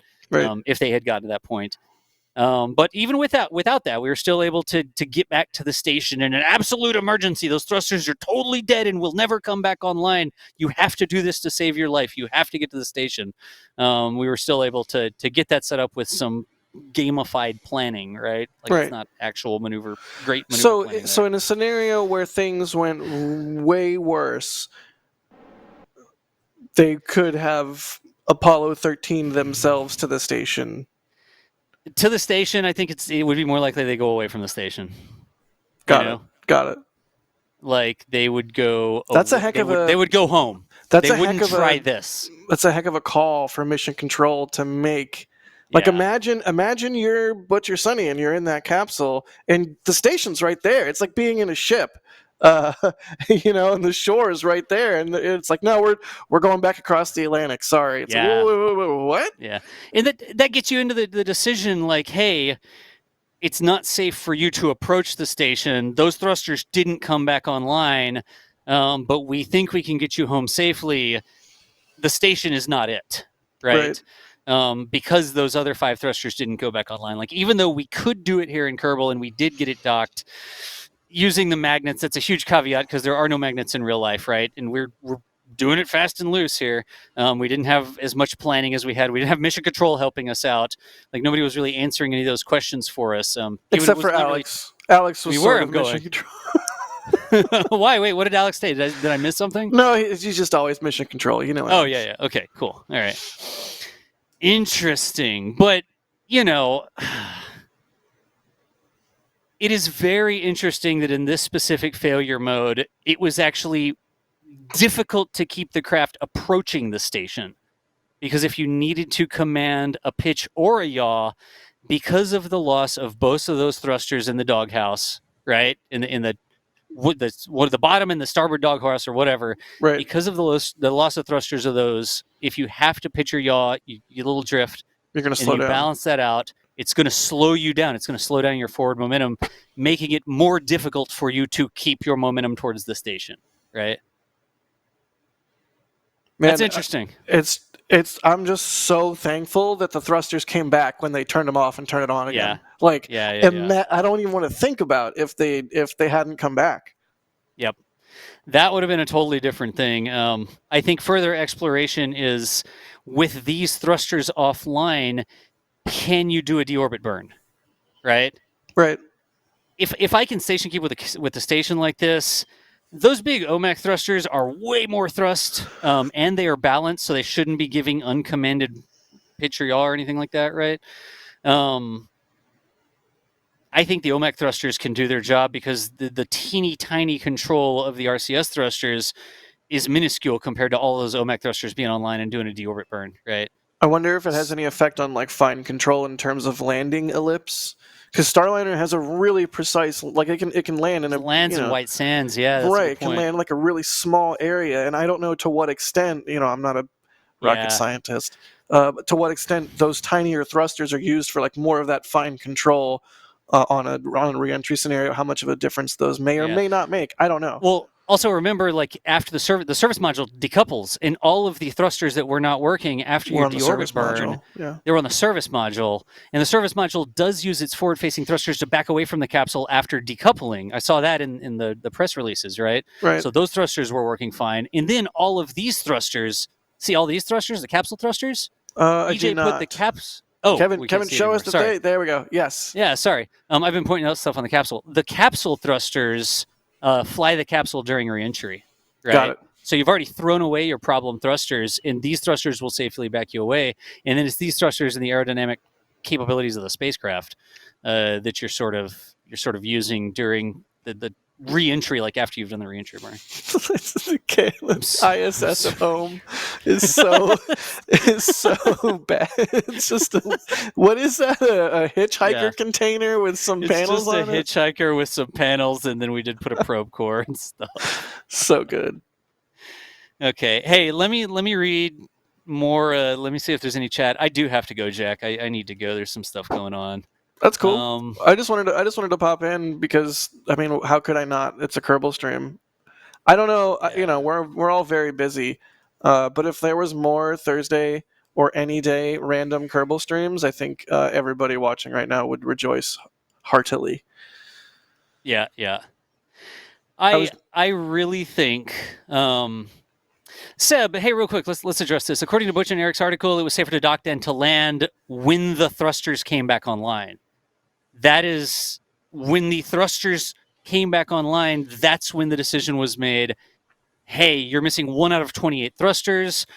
They came back online when we shut them down and then did a little puff to see if they were working the way we thought and then brought them back into the control loop, right? Right. Like they were working as anticipated, except for the one that didn't come back or was out of family. And after they had that information, then it was safer. And I completely agree with that. One of those thrusters being out, you could dock. You know, yeah, once two of those you do the thrusters being reset out. and you have them back, dock. Yeah, Absolutely. I'd hate for 2 thrusters. It's tough if 2 thrusters in the same doghouse go out. You could lose 4 thrusters back here, and as long as it was 1 from each doghouse, all right, you're still good, right? 2 thrusters in 2 of the doghouses, or 2 thrusters in 1 doghouse would be tough. 2 thrusters in 2 doghouses is even tougher. Right. But they cycled them, they checked them out, they came back online, and then they docked with the space station, like using that information, which was the right move. And then they didn't have to risk anybody on thrusters of unreliable provence or whatever the right term is, right? They didn't have to. They had another way. They had another capsule that could get them back to the space station. I just love that you guys you went so thorough on this that at one point you had EJ asking, "How do you know anything?" I know. It's like, do we even exist? And I'm like, wait, what? Oh, so good, so good. It's a very passionate thing, right? EJ's absolutely right. Huge problems with the program. It needs to be fixed. I was coming at it from the angle of this decision is already made. The space station is already visiting, or the capsule is already at the space station. Like, how do you do? What is happening there with the thrusters at that time? How does it feel? How does it really affect your ability to control the craft? And we did a lot of shenanigans that you could tell. Like, I was trying to point it out when I had unbalanced thruster. I knew that I was going to put myself in a situation where I required that unbalanced yaw or pitch to counteract an attitude, like a rate, right? I was trying to explain that, but it was obvious that it wasn't a healthy spacecraft with those 5 thrusters all offline, and it wasn't just doing whatever you want like a little race car, right? You can feel it. You get an appreciation for it. Like, before I sort of really figured out what was going on, I was sitting here like, man, I'm going to look like an idiot if I can't figure out how to control this thing, right? And it took a little bit of time. I didn't have mission control there, Boeing engineers or whoever telling me what I should do. And I was also didn't train for like 4 years or whatever. Train. Yeah. In fact, you did the opposite. I did nothing. I didn't touch this until today. Your skills for the last 5 years. So there were times where I was really sweating it, like, hey, geez, I'm going to look like an absolute idiot if this turns out to be way worse. My gut, my instincts from designing craft and just understanding how it works was like, man, no, you should be able to figure this out. And you can't just drive it like a hot rod and think it's all going to perform. You have to figure out what the deficiencies or limitations are and sort of work within them. But I was trying to keep myself from getting in a big problem. Right. Like rates that were way out of control, or all of a sudden I've just fought it too much and I'm drifting away at 20 meters per second. And I think that's like a huge testament to the coolness under pressure of the astronauts in the capsule and mission control. Like, stuff isn't going right. Geez, 2 thrusters and 2 different doghouses totally offline. So you're getting this unbalanced control. Like, wait a second, that sounds really bad. It is really bad.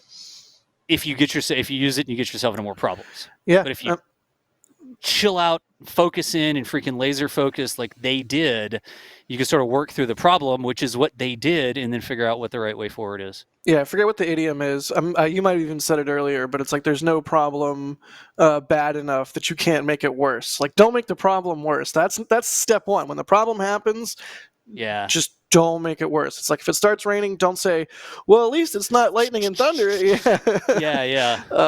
But no, even when you were just trying to station keep, like, just right then, you could see that you were increasing the amount that you were drifting away from the space station over time. Even just that, trying to station keep. So it's like the more, like, the video gamified rates, right? Where everything's worse here because the orbits are smaller, and so a little change here you're creating a much worse problem for yourself, right? Right. Versus in real life, it's a much larger orbit. You have like more time, 90 minutes versus 30 minutes. The rates are going to be different there.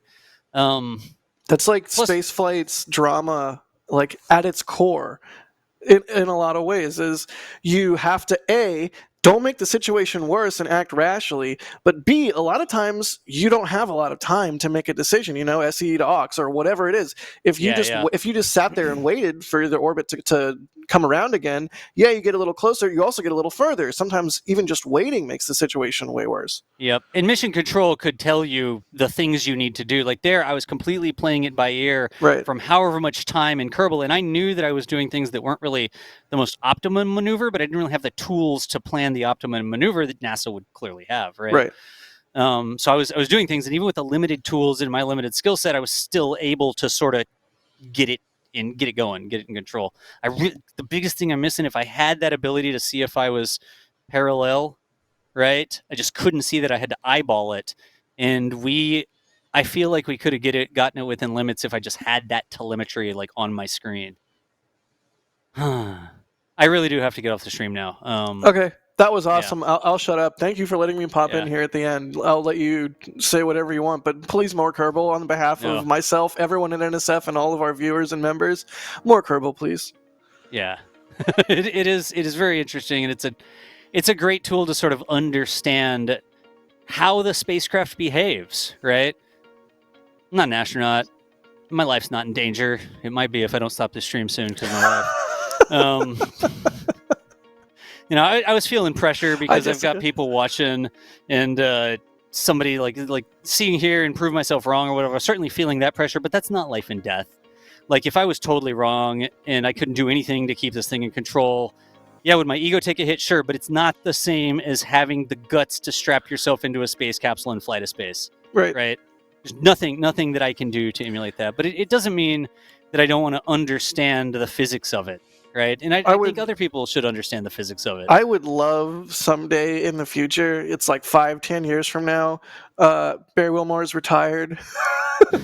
And we're like, hey, you want to come on NSF and fly a Starliner? A Curbliner? Yeah, that would be amazing. I don't think we'd ask him that. You know how Buzz Aldrin punched that guy? Fair. That's fair. I don't think so. Not denying the moon landing here, but I wanted to get a good feel for exactly what that meant with all 5 thrusters offline. And here we are, docked to the station with the 5 thrusters offline that would have, in a way that would have never been allowed by NASA, but it was a lot of fun to watch. I mean, even technically the way that they did dock was not allowed. They had to waive the rules. But point taken. We'll get into that at another date. Okay. After the thrusters were recovered, were they still in violation of the flight rules?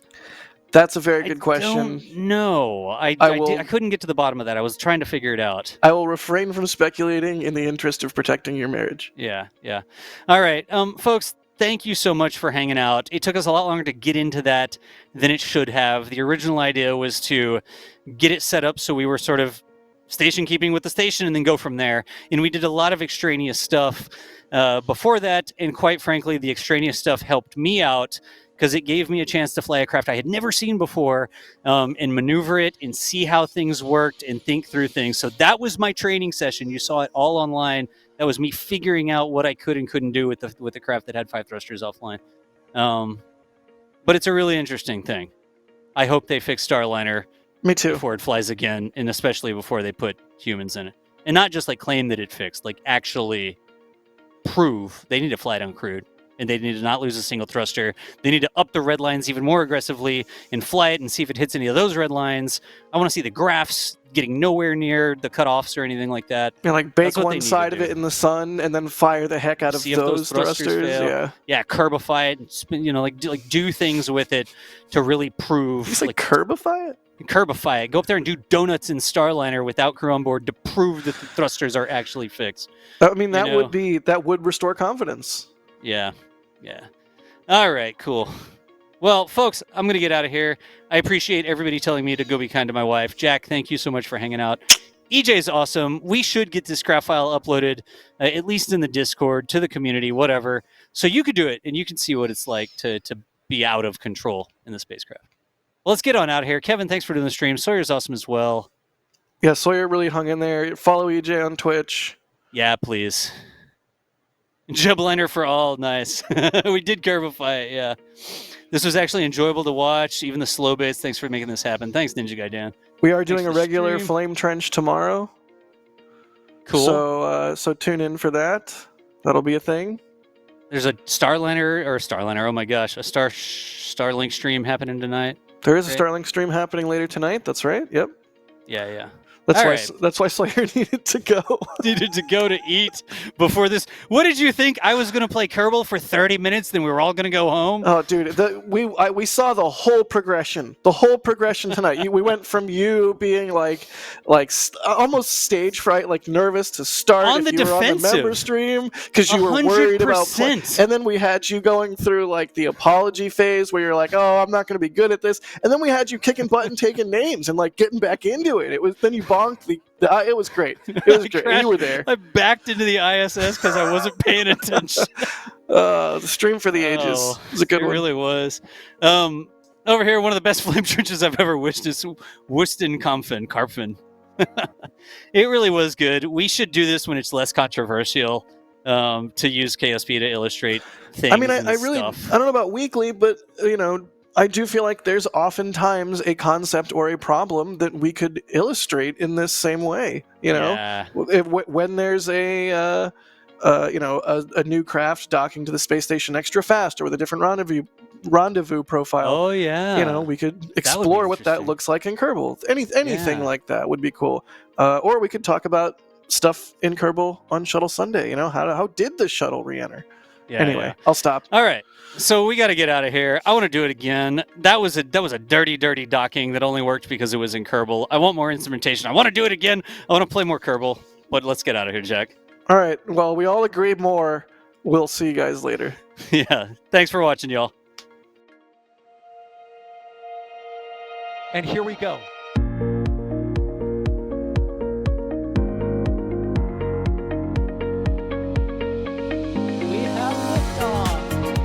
Propulsion continues to be normal. R68 chamber pressure looks good. Following up. Water towers, fly! Yes! Tango down to nominal. Flighting downside SP off. Bring in SP off. It's orange! 145! Oh my god! Oh my god! Décollage. What is it? Put that in the big bag, 343 unfolds to go. Indeed. We rise together, back to the moon and beyond. The methane would be igniting in the flare, correct? Yikes. You read? Sure. We don't need any more of these.